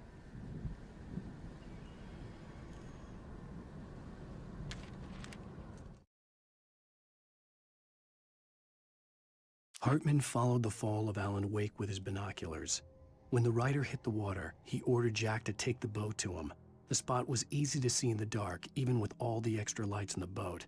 The flare floated and kept burning even in the water. Jack turned the radio louder as the engine sputtered. The music was rough and clanking, something the Anderson brothers would no doubt have enjoyed. But Hartman chose to ignore it. Wake was finally within his reach. The dark presence followed the choreography laid out to it in the manuscript, growing stronger and stronger, moving like a storm from one scene of destruction to the next. But it was still bound to follow the story and chained to the dark place it came from. When the story reached the end it longed for, it would finally be free.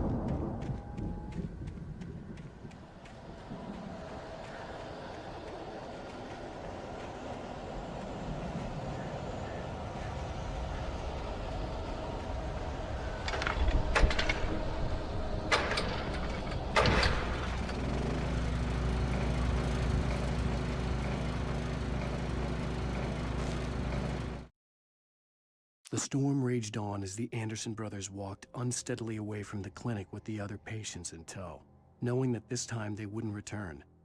The darkness around them seethed with horrors, but Tor and Odin were unafraid. Their eyes glinted with guile. They knew every secret path, and there was blood on their hands. They had fought these shades before. Someone had left a gun behind. Now I had a fighting chance of reaching the farm.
I could see the car, but there was no sight of the driver.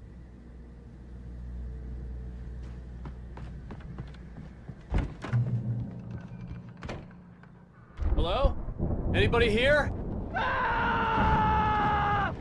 Barry! No! Danny, you're not! Please! What are you? No! Don't! I'm sorry!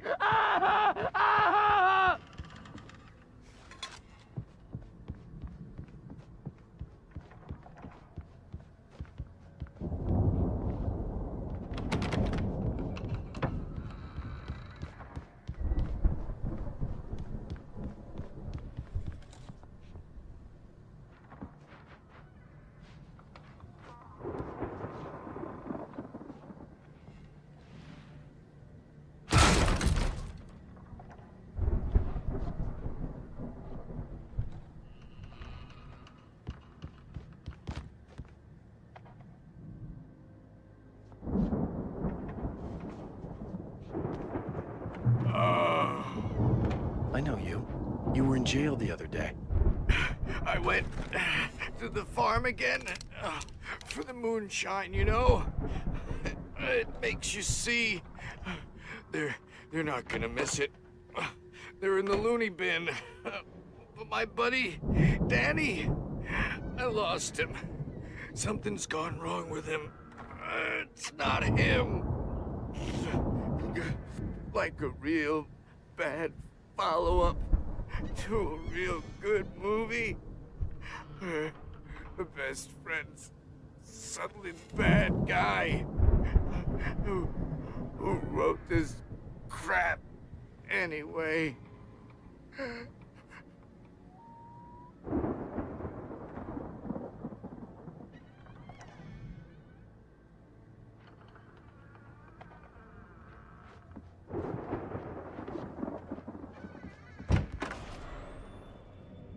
I've run through every possible course in my head.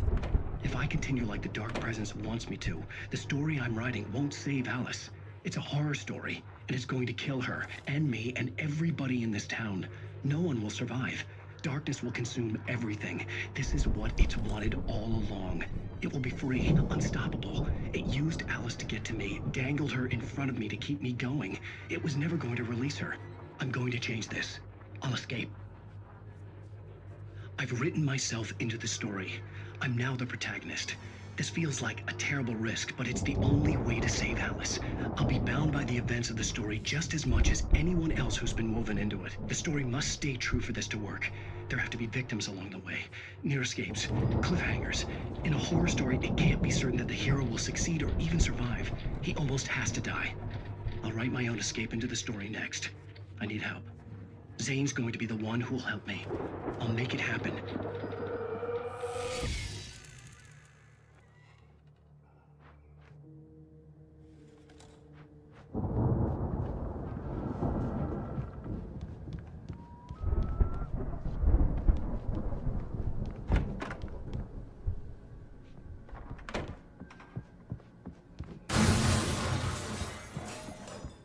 Farm animals are intense.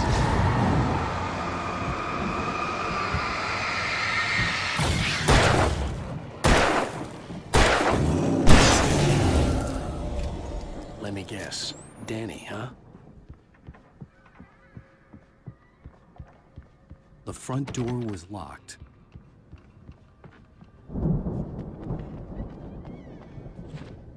The farm was still a good distance away. I'd need a car to get there fast. If Barry wasn't up here, he was probably in trouble down at the farm. For a moment, I felt bad for doubting him. After all, I'd made it this far myself. But Barry was Barry.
I'd known the brothers used to be some kind of rock stars, but it hadn't really sunk in until I saw the stage. Al! Run! Incoming! There's too many of them!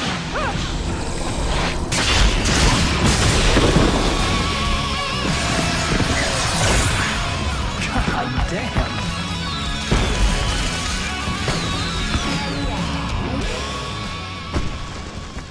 I'm so glad you decided to go it alone, Mr. Bronson. Shut up and shoot! Al! We have to fight them off! I can set off more of the fireworks from here and help you out! Hey, Al! Did you notice there's a lot of ammo and stuff around? This place is stocked! Al! Hold on! I'll try to get the stage lights on!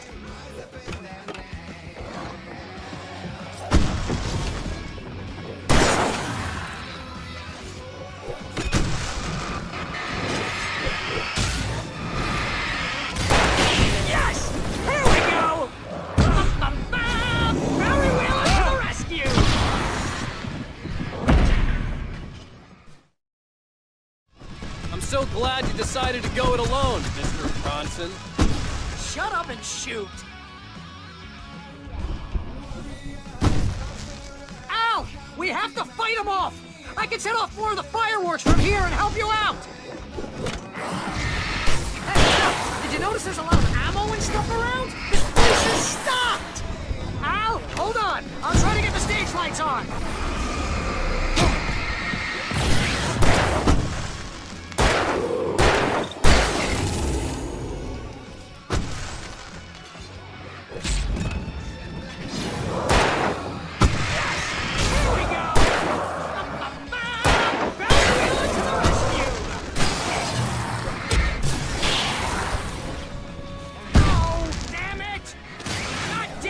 Century wiring! Hang on now! I'll get them working again, I promise!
Bright Falls, rock and roll capital of America.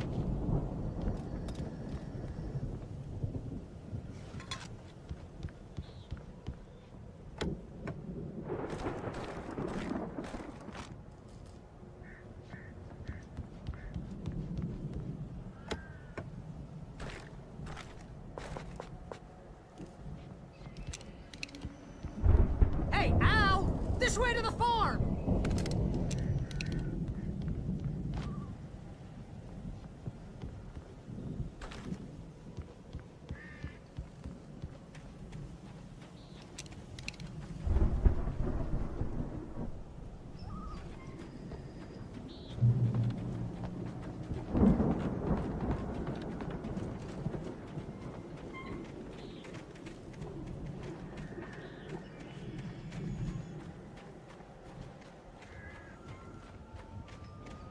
See, bestseller? No reason to worry. Your cutout's good as new, right where I left it. I'll come back for it once we have the place secured. Yeah, that's been my biggest worry all this time. We need to get this thing moved out of the way. This is as far as I got, before they ambushed me.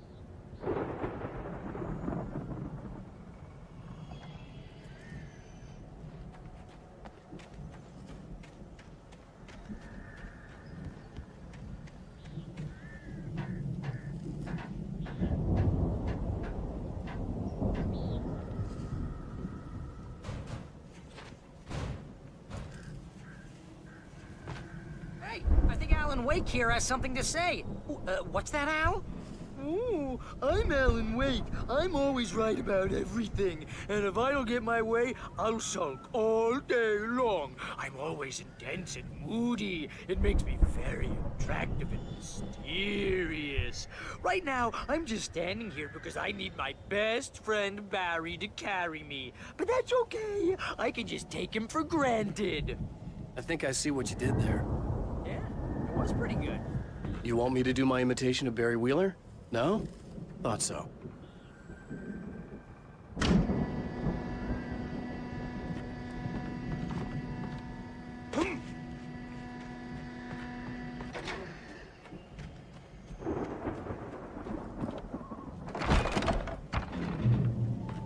Wow! You look at that thing, Al? They really went all out with this Viking crap, didn't they? Look at all this stuff. They must have done okay for themselves, so how come I never heard of these guys before? And this from the guy who learned about Ozzy Osbourne through reality TV?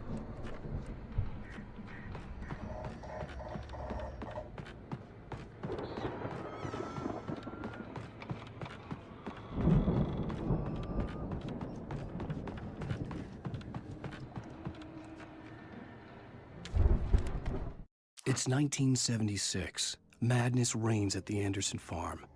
Contrary to all logic, the headiest ingredient of their moonshine is unfiltered water from Cauldron Lake. The Andersons feel like gods. Odin can't stop laughing. He contemplates cutting his eye out.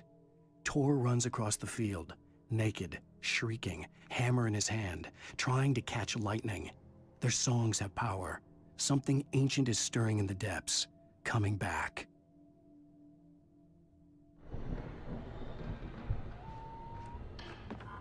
The Viking boat looked imposing, almost like a battering ram.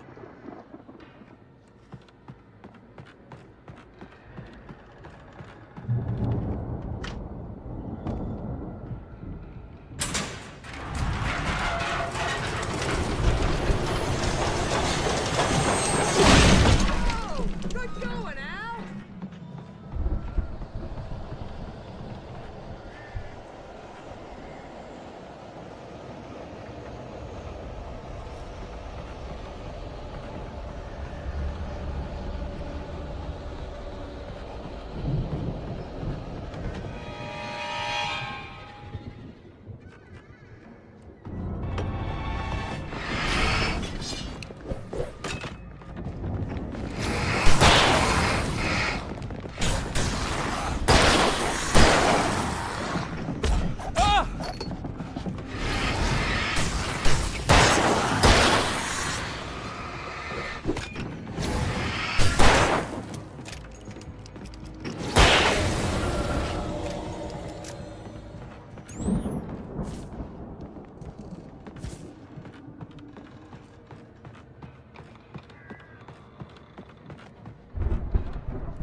all spend a third of our dreams in its soft embrace. Dreams are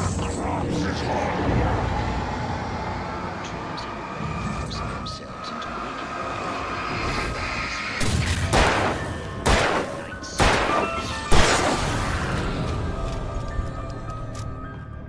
tonight's episode. The Dream of Dreams. I think we can make it through here, Al! That's by someone else.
Wow!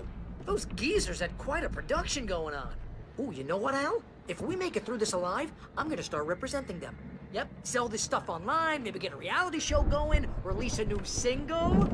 Good luck with that, pal. Hey, you find us a way out here, okay? I'm gonna take a closer look at this stuff. The door was barred from the other side. I'd have to find another way.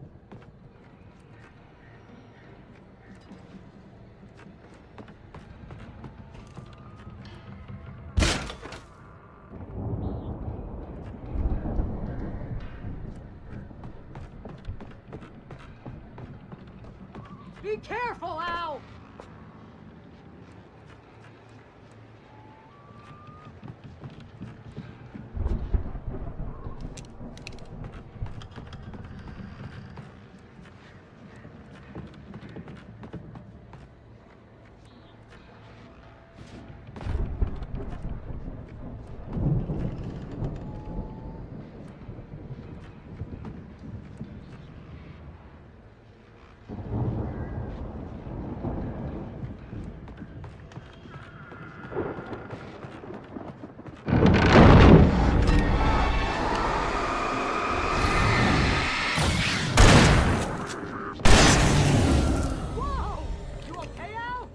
I'm good. Keep your eyes open, okay?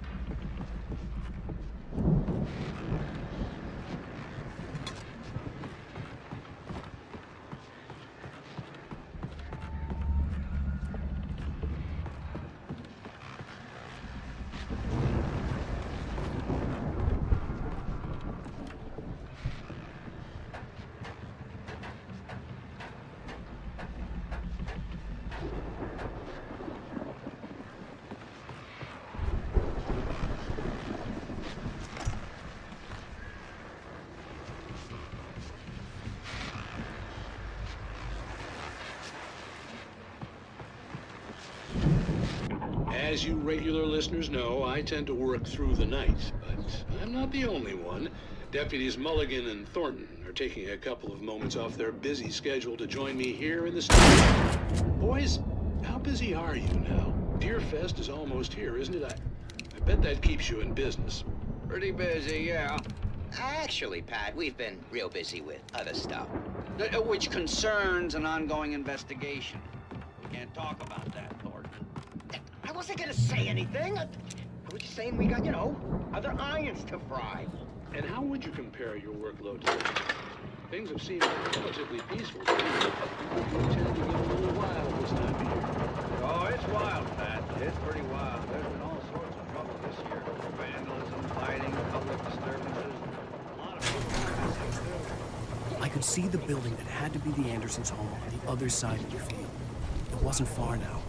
I wasn't worried about trusting the ramblings of two burned-out geriatric wrecks. They had the goods.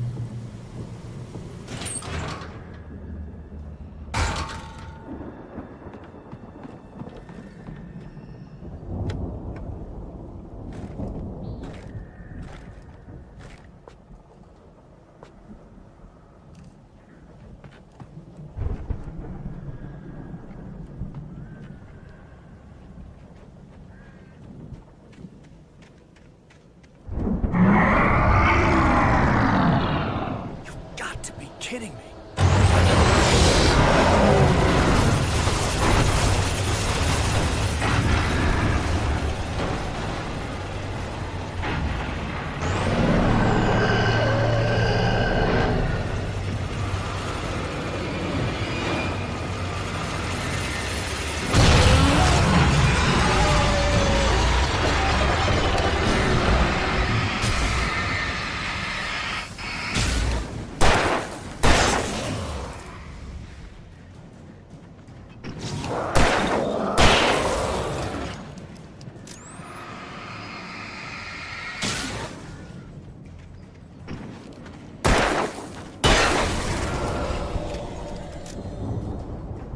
There are 65 billion cows and pigs in the world.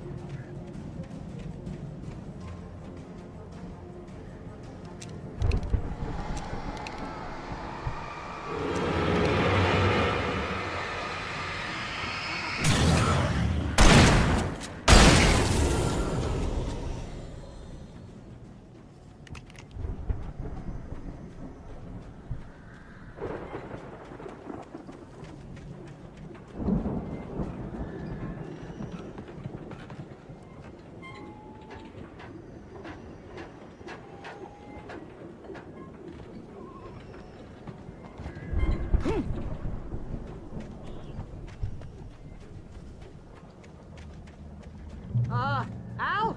Is that you out there, buddy? Yeah, it's me. Hang on. I'll try to find a key to get the door open. I had to find a key to get Barry out.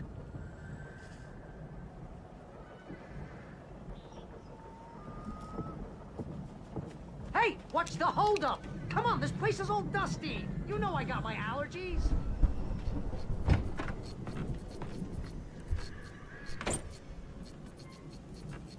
Come on, Al, open the door already. Seriously, I don't like it in here.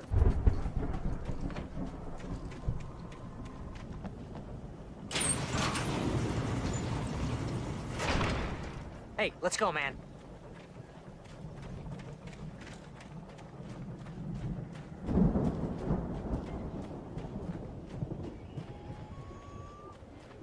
I think we're gonna have to work together to open this gate, Al. Looks pretty heavy. Hey, I think that's the farm on the other side of the field. We're almost there. This farm is a crazy place for crazy people. We should feel right at home then.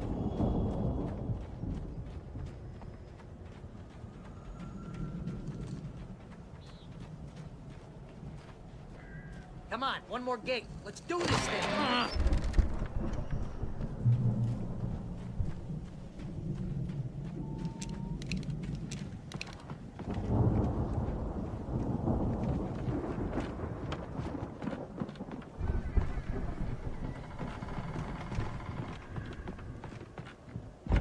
The lights are out. I guess we better check the fuse box. You know, this place looks kind of lived in. I thought the Andersons were on the booby hatch. Yeah, I don't think they keep too close an eye on them at the clinic. They seem to slip away a lot so they can get wasted. No kidding! Those guys sound awesome.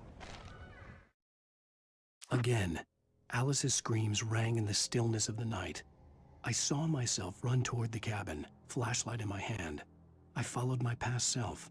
I was an out-of-body observer, a time traveler in a crazy drunken dream. This was the beginning. The night Alice had disappeared. The mystery of what had happened during the missing week was about to reveal itself.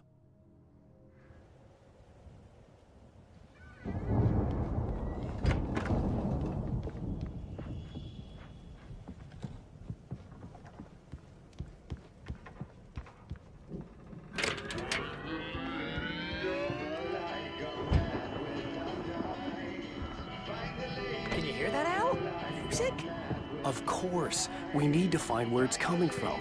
That's the message the Andersons talked about. That's the whole reason we're here. Lady of the Light? That's gotta be what's-her-face, the crazy lamp lady from the town. Cynthia Weaver. Right. Must be.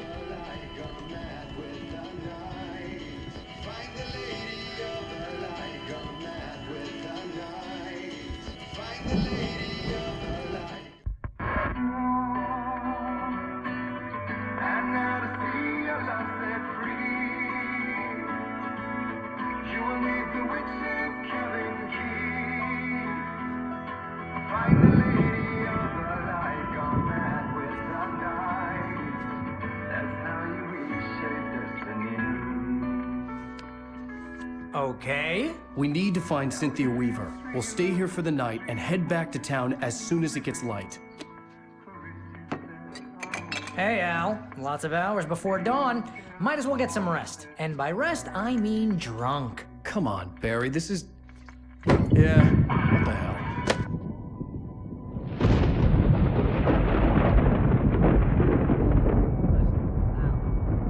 I'm sorry about this. No, seriously, because I know we don't get along, but we're gonna find her, right? And even though you're a crazy bastard, I'm gonna stick by you, no matter what, ever, Al. Sure, like a brother. I'm a writer, goddammit. Correct. If I just wanted to, I could write 10 books a year.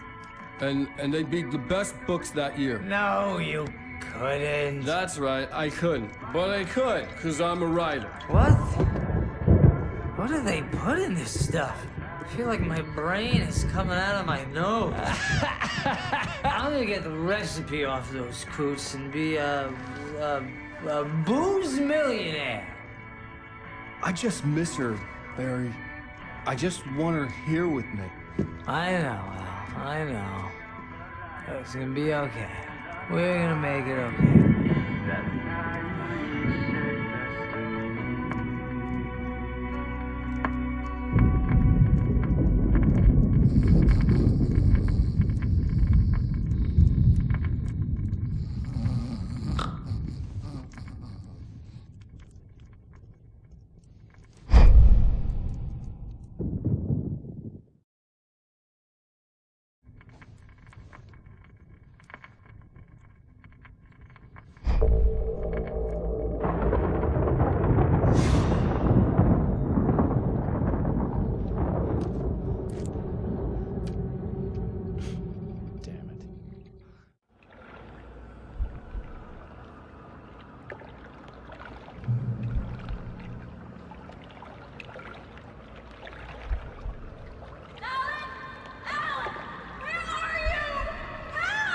Alice, I'm coming. It's all right. I'm coming. It was a crazy, drunken dream, and yet it was more than that. It was the truth, a suppressed memory unearthed by the Andersons' moonshine. I was there, an out-of-body observer. This was the night Alice and I had arrived at Bright Falls, the night Alice had disappeared. I had a chance to find out what had happened. I remember Alice? being surprised Alice? to see the cabin dark. Alice would have never turned the lights off. I remembered thinking I caught a glimpse of her form underwater, sinking into the darkness. Beyond this lost memory, there was nothing. I had to follow the footsteps of my past self to find out what had happened that night. Diving after her was the last vague memory I had of that night. After that, the next thing I could remember was waking up behind the wheel of the crashed car and finding the first pages of the manuscript.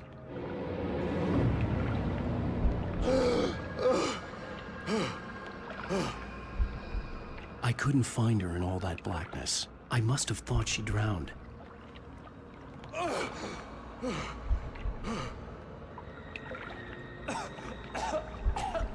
Alice! Jagger had Alice, and so she had me. Alice!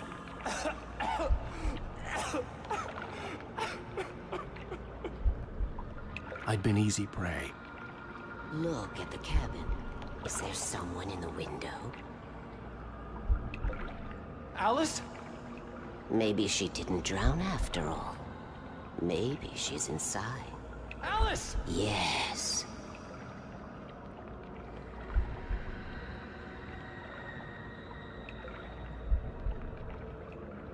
The dark presence had touched me. She had dug her nails into my brain and used me, made me her puppet.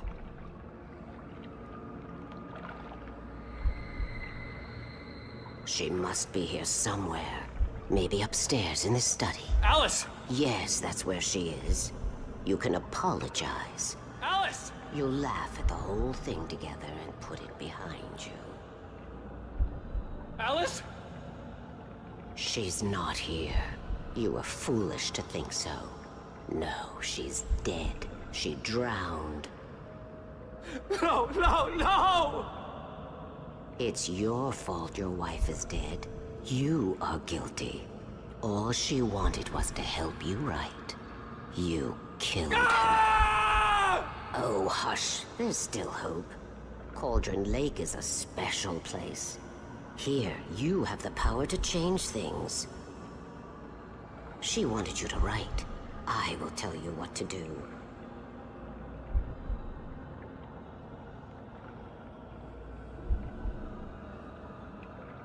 You can write her back. The story will come true, and all will be well again. She had Alice, and the manuscript was the ransom for her.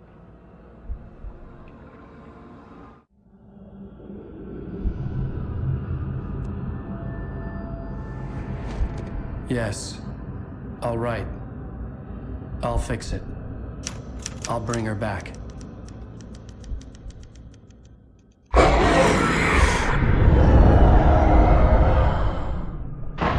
No. I wrote it. I remembered it all now. In the dark, I'd written for days, a week, almost a complete manuscript of a novel entitled Departure. Jagger had been my editor, whispering in my ear, making sure that the unfolding story would make her more and more powerful. I thought I was saving Alice. Even with the cobweb she put in my head, some part of me had been aware enough to write my escape into the story, to bring a light into the cabin to release me before I could finish, to interrupt the horror story before the ending, where darkness consumed everything and everyone. Zane was weak and far away, but I had written him into the story, and his light had been enough to set me free. It isn't here now. I'm here because it was written. I brought the light to set you free. You must hurry. It will know I'm here. It will be back soon. It stole the skin of my Barbara a long time ago. She looks so old.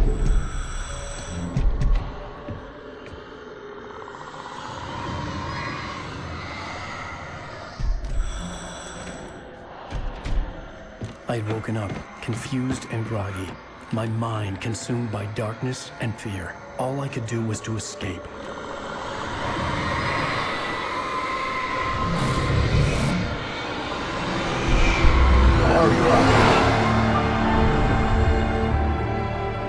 The week spent in the cabin had taken its toll.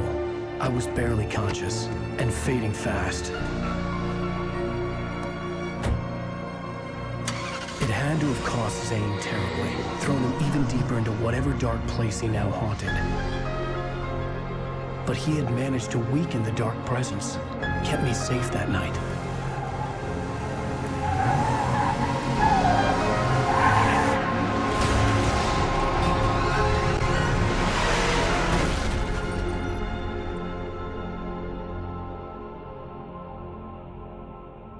I wrote it. It's my fault. That's right, James Joyce. It's your fault, and you're gonna pay for it.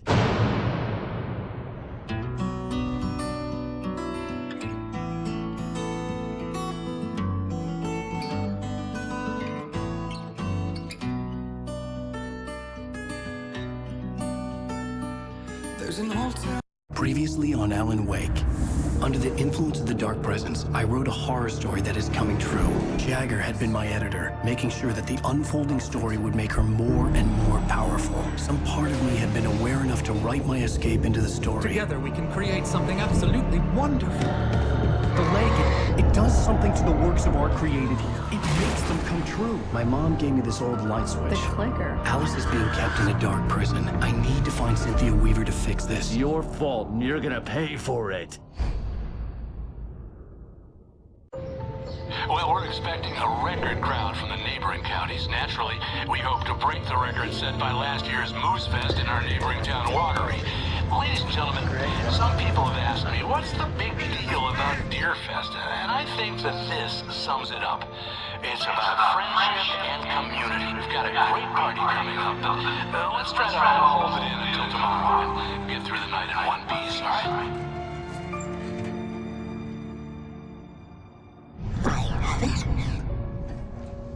Someone will come for it when the time is right. Thomas said so. He wrote it. The key is insurance. It's my job to keep it safe. Safe in the light. Always in the light.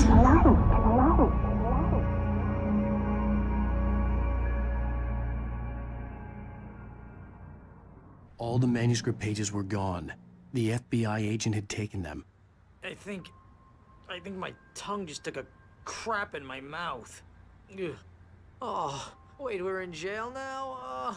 Al. Al, this is not good. That about sums it up.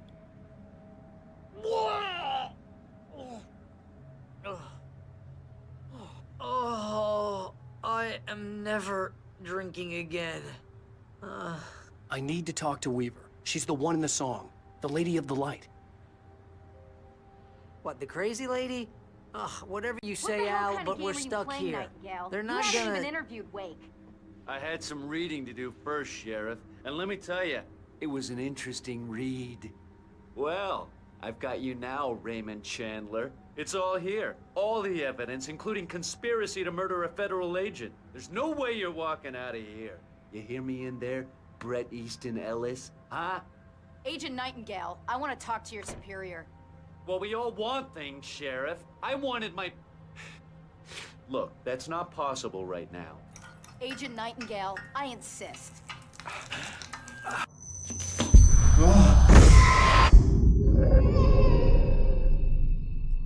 Wake, what's wrong? Lady, are you stupid? It's a trick. It's an obvious trick. Okay, I've had enough of this crap. Wake, I'm gonna trust you with this. You're joking. Agent Nightingale, your opinion would matter more if you were sober and if I actually believed you were here on official business. Whoa! Get back in the cell, Stephen King. The only way you're leaving this place is over my dead... Wait a minute.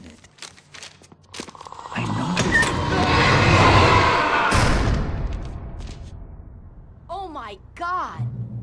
Light. We need light. It's the only way to fight this thing. In my office. I've got your things there. Follow me. Oh man, we're sitting ducks with the lights out. Stay cool. I can get the emergency power on.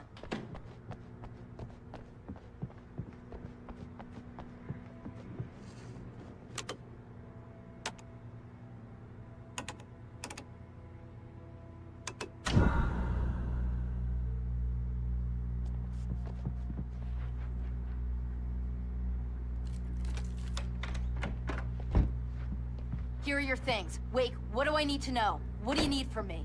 They can be hurt in the light, only in the light. And I need to find Cynthia Weaver. She can help me stop this. Light. Check. Cynthia. She lives in the old decommissioned power plant. I can get you there pretty quickly in the rescue chopper. Wheeler, I need you to stay here. What? No. We're going to fetch our ride, but I have friends who need to be warned about this, and I can't be in two places at once. I need your help. Well, okay. Here's a list of people and phone numbers. I need you to call them and tell them you have a message from me. Night Springs, okay? They'll know what to do. Night Springs? Like the TV show? Gotcha. Oh, hey, that radio guy is on the list, Maine. Who's Frank Breaker? He related to you? My dad. Hey, is this like a secret society? Can you do this? You'll be safe here. The backup power's on. These guys need to be alerted, just in case we don't come back. You'll come back for me though, right? As soon as we get the chopper ready. Thanks, Wheeler. I owe you one. Okay, let's go, Wake. Through the back. My hangover wants a pizza. You think there's any way I could order one, Al?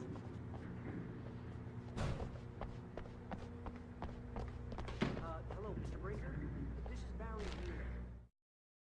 Nightingale tried to make sense of the manuscript. It was disjointed and strange. He didn't understand half of it, but it all rang true. Impossibly true. He took out his hip flask when he reached the page that described how he reached the page that made him take out his hip flask. It wasn't the booze that made his mind reel.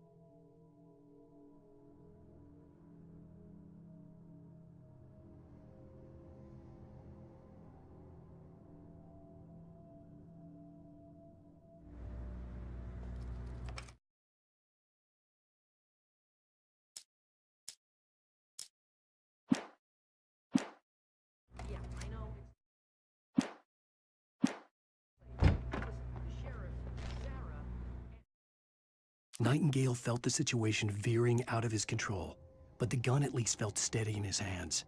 He was ready to fire, resolved that he would let this happen over his dead body. And yet he hesitated. He had seen this moment before, read it in the page. He was transfixed by the déjà vu and the horror that he was a character in a story someone had written. Then the monstrous presence burst in behind him and dragged him into the night.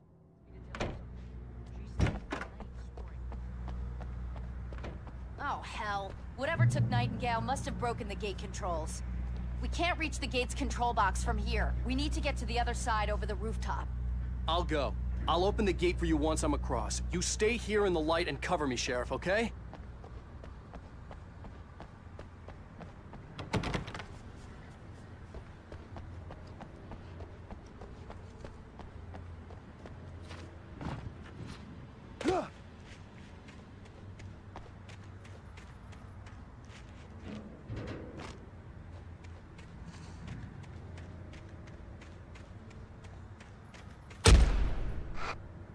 I needed to reach the rooftop to get to the other side of the broken gate.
Hey, Sheriff! Your password. Night Springs? What's that all about? It's a stupid joke we have. That Bright Falls is the original inspiration for the TV show. This town can get weird at times. Never this weird, though. You need to bypass the damaged control box. What am I, an electrician? Hold on!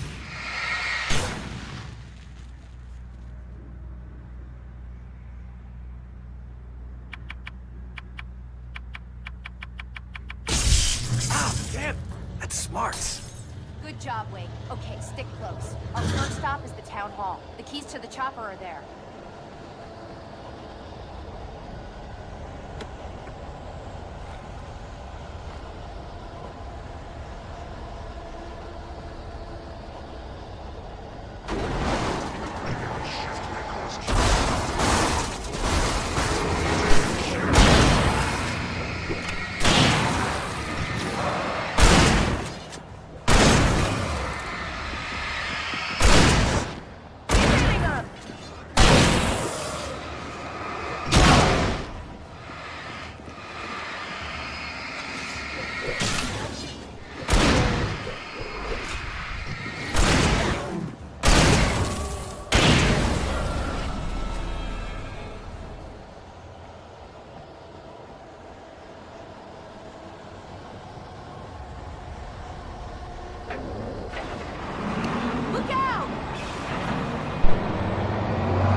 New Yorkers were rude.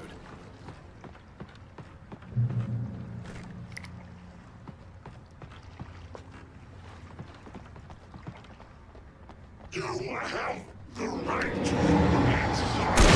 Do you understand these words?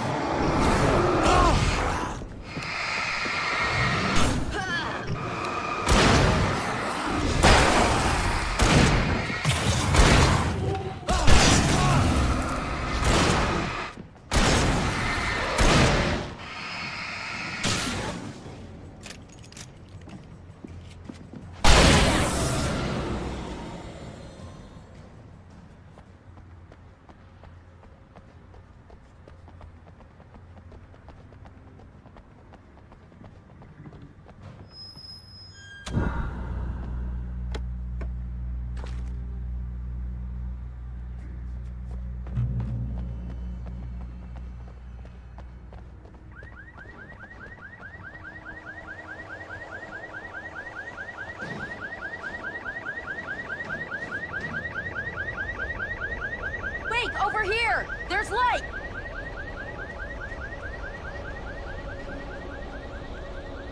I have a key. Watch my back, Wade.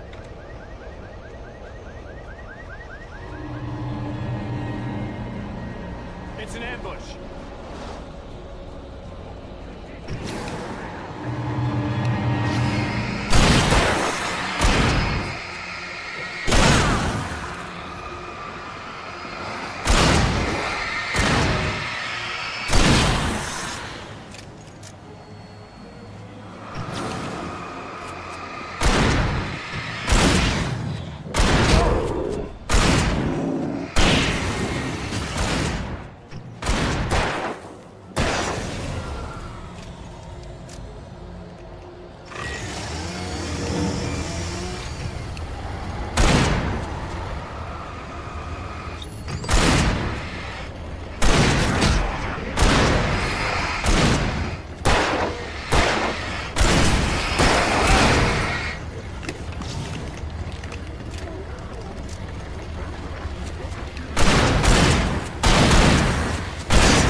Let's go, Wake.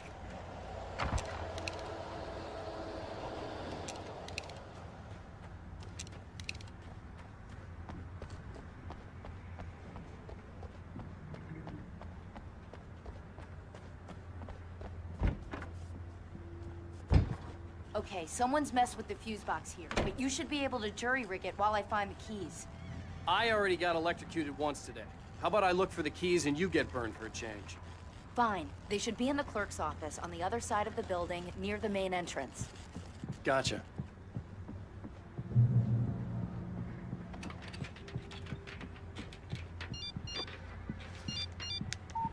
The message was from Barry. He was getting worried at the station. He wanted us to hurry.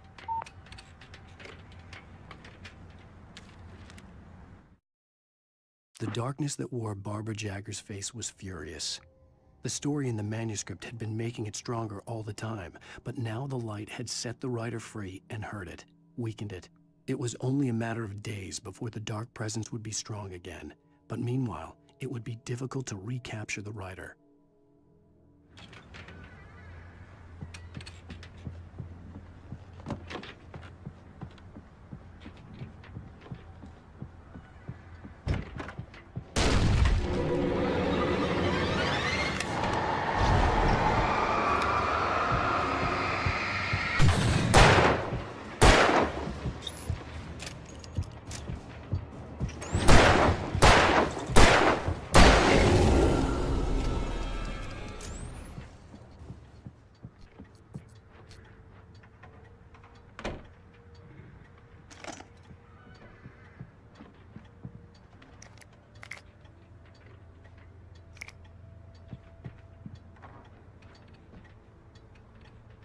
Okay, Sheriff, I got the keys.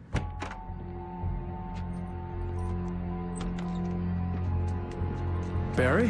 Why isn't he inside? Oh, God! Oh, God!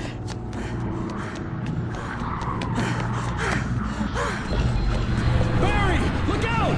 Barry, move!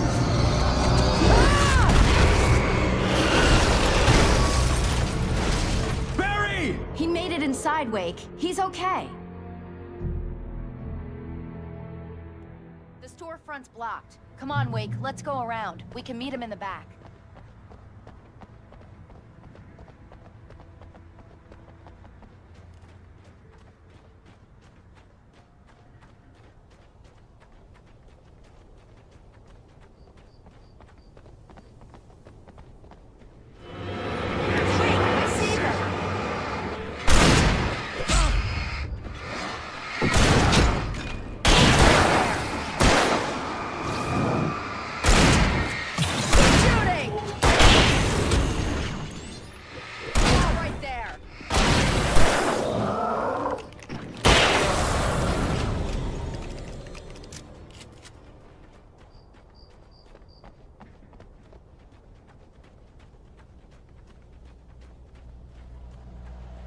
We can make it through the bookstore. Wheeler should be waiting for us in the backyard. Keep the hell down or I'll call the sheriff. Oh, hi, Doc. I've got it. Don't worry about it. Sarah, about time somebody showed up. All this shooting in the air is idiotic. One of these days they'll kill somebody. And over Deerfest. I know. Go back to bed. He's got a point, Wake. Look, this town can't take this. It's me they want. The sooner I get out of here, the sooner you can all get back to life as usual. I hope you're right. Come on, let me get this door open. Wait, you got the keys to the bookstore? Perks of being the sheriff. A girl needs to get around.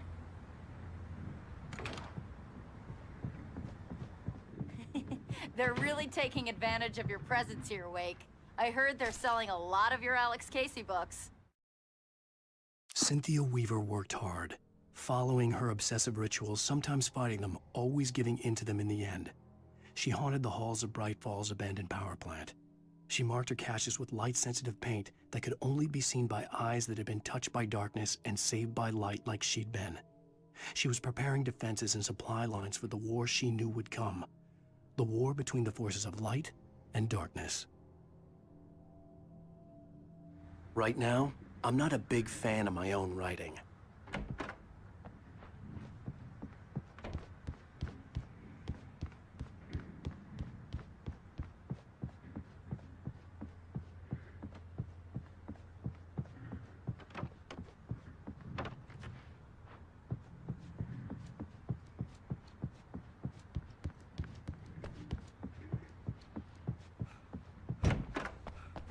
I don't see Barry. Look! Wait! Maybe that's him. That's the way to the chopper.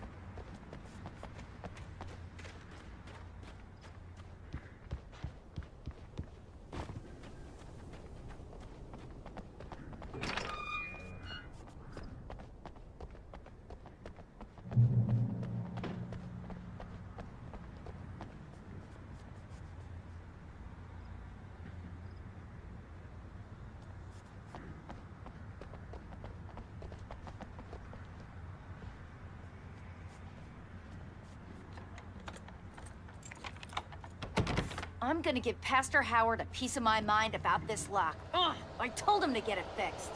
Here they come. Labor. Let's take a break.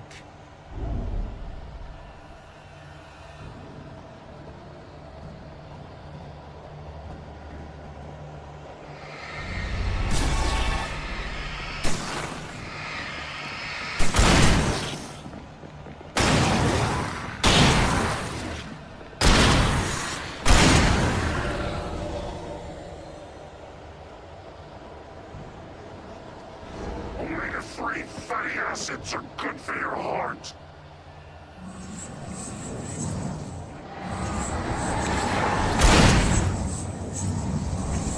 Keep an eye out! They're moving!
Okay, it's open. Let's go, Wake.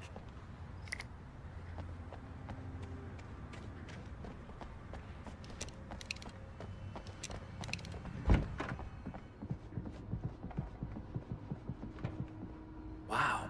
We keep them lit all night long on the night before Deerfest. Why? Well, it's tradition.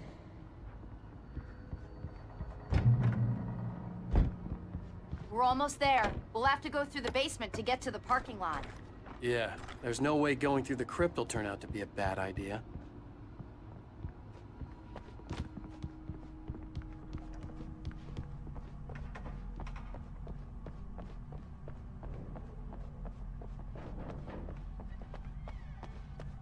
You want help?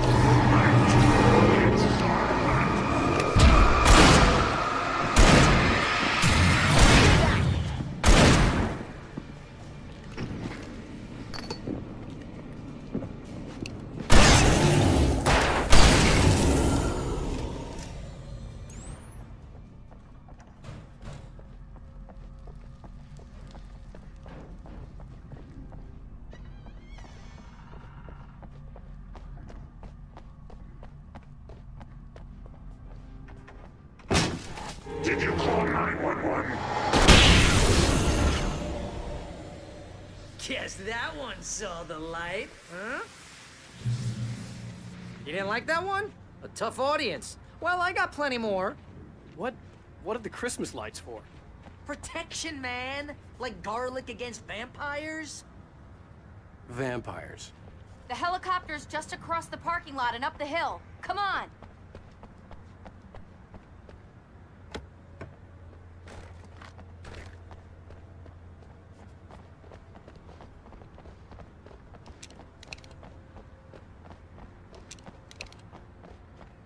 Bright Falls General Store is now my favorite place in the entire world. See this headlamp? It's like a superpower. I can just look at one of those things and they die. It's my flaming eye of Mordor. I wish I didn't say that. Yeah. Hey, I want a headlamp. Last one. Bastard. Alice had screamed until she had no voice left to scream. Around her, the darkness was alive. It was cold and wet and malevolent and without end. She was a prisoner, trapped in the dark place. The terror would have burned her mind out, but one thing made her hang on. She could sense Alan in the dark. She could hear him. She could see the words he was writing as flickering shadows. He sensed her too. He was trying to work his way to her.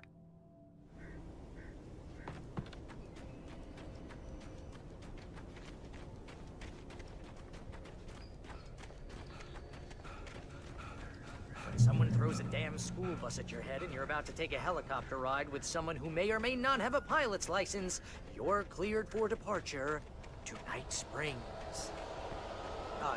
No offense, Sheriff.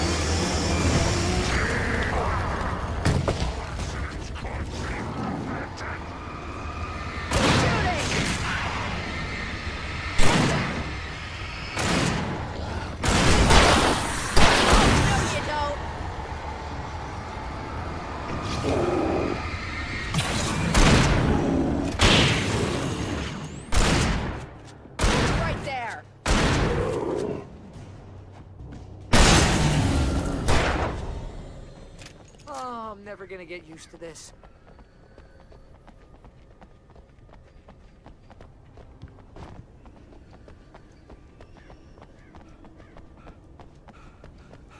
The helicopter's just up ahead. I'll need a while to prep for takeoff. Don't take too long. I want to get out of here.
Lady Al.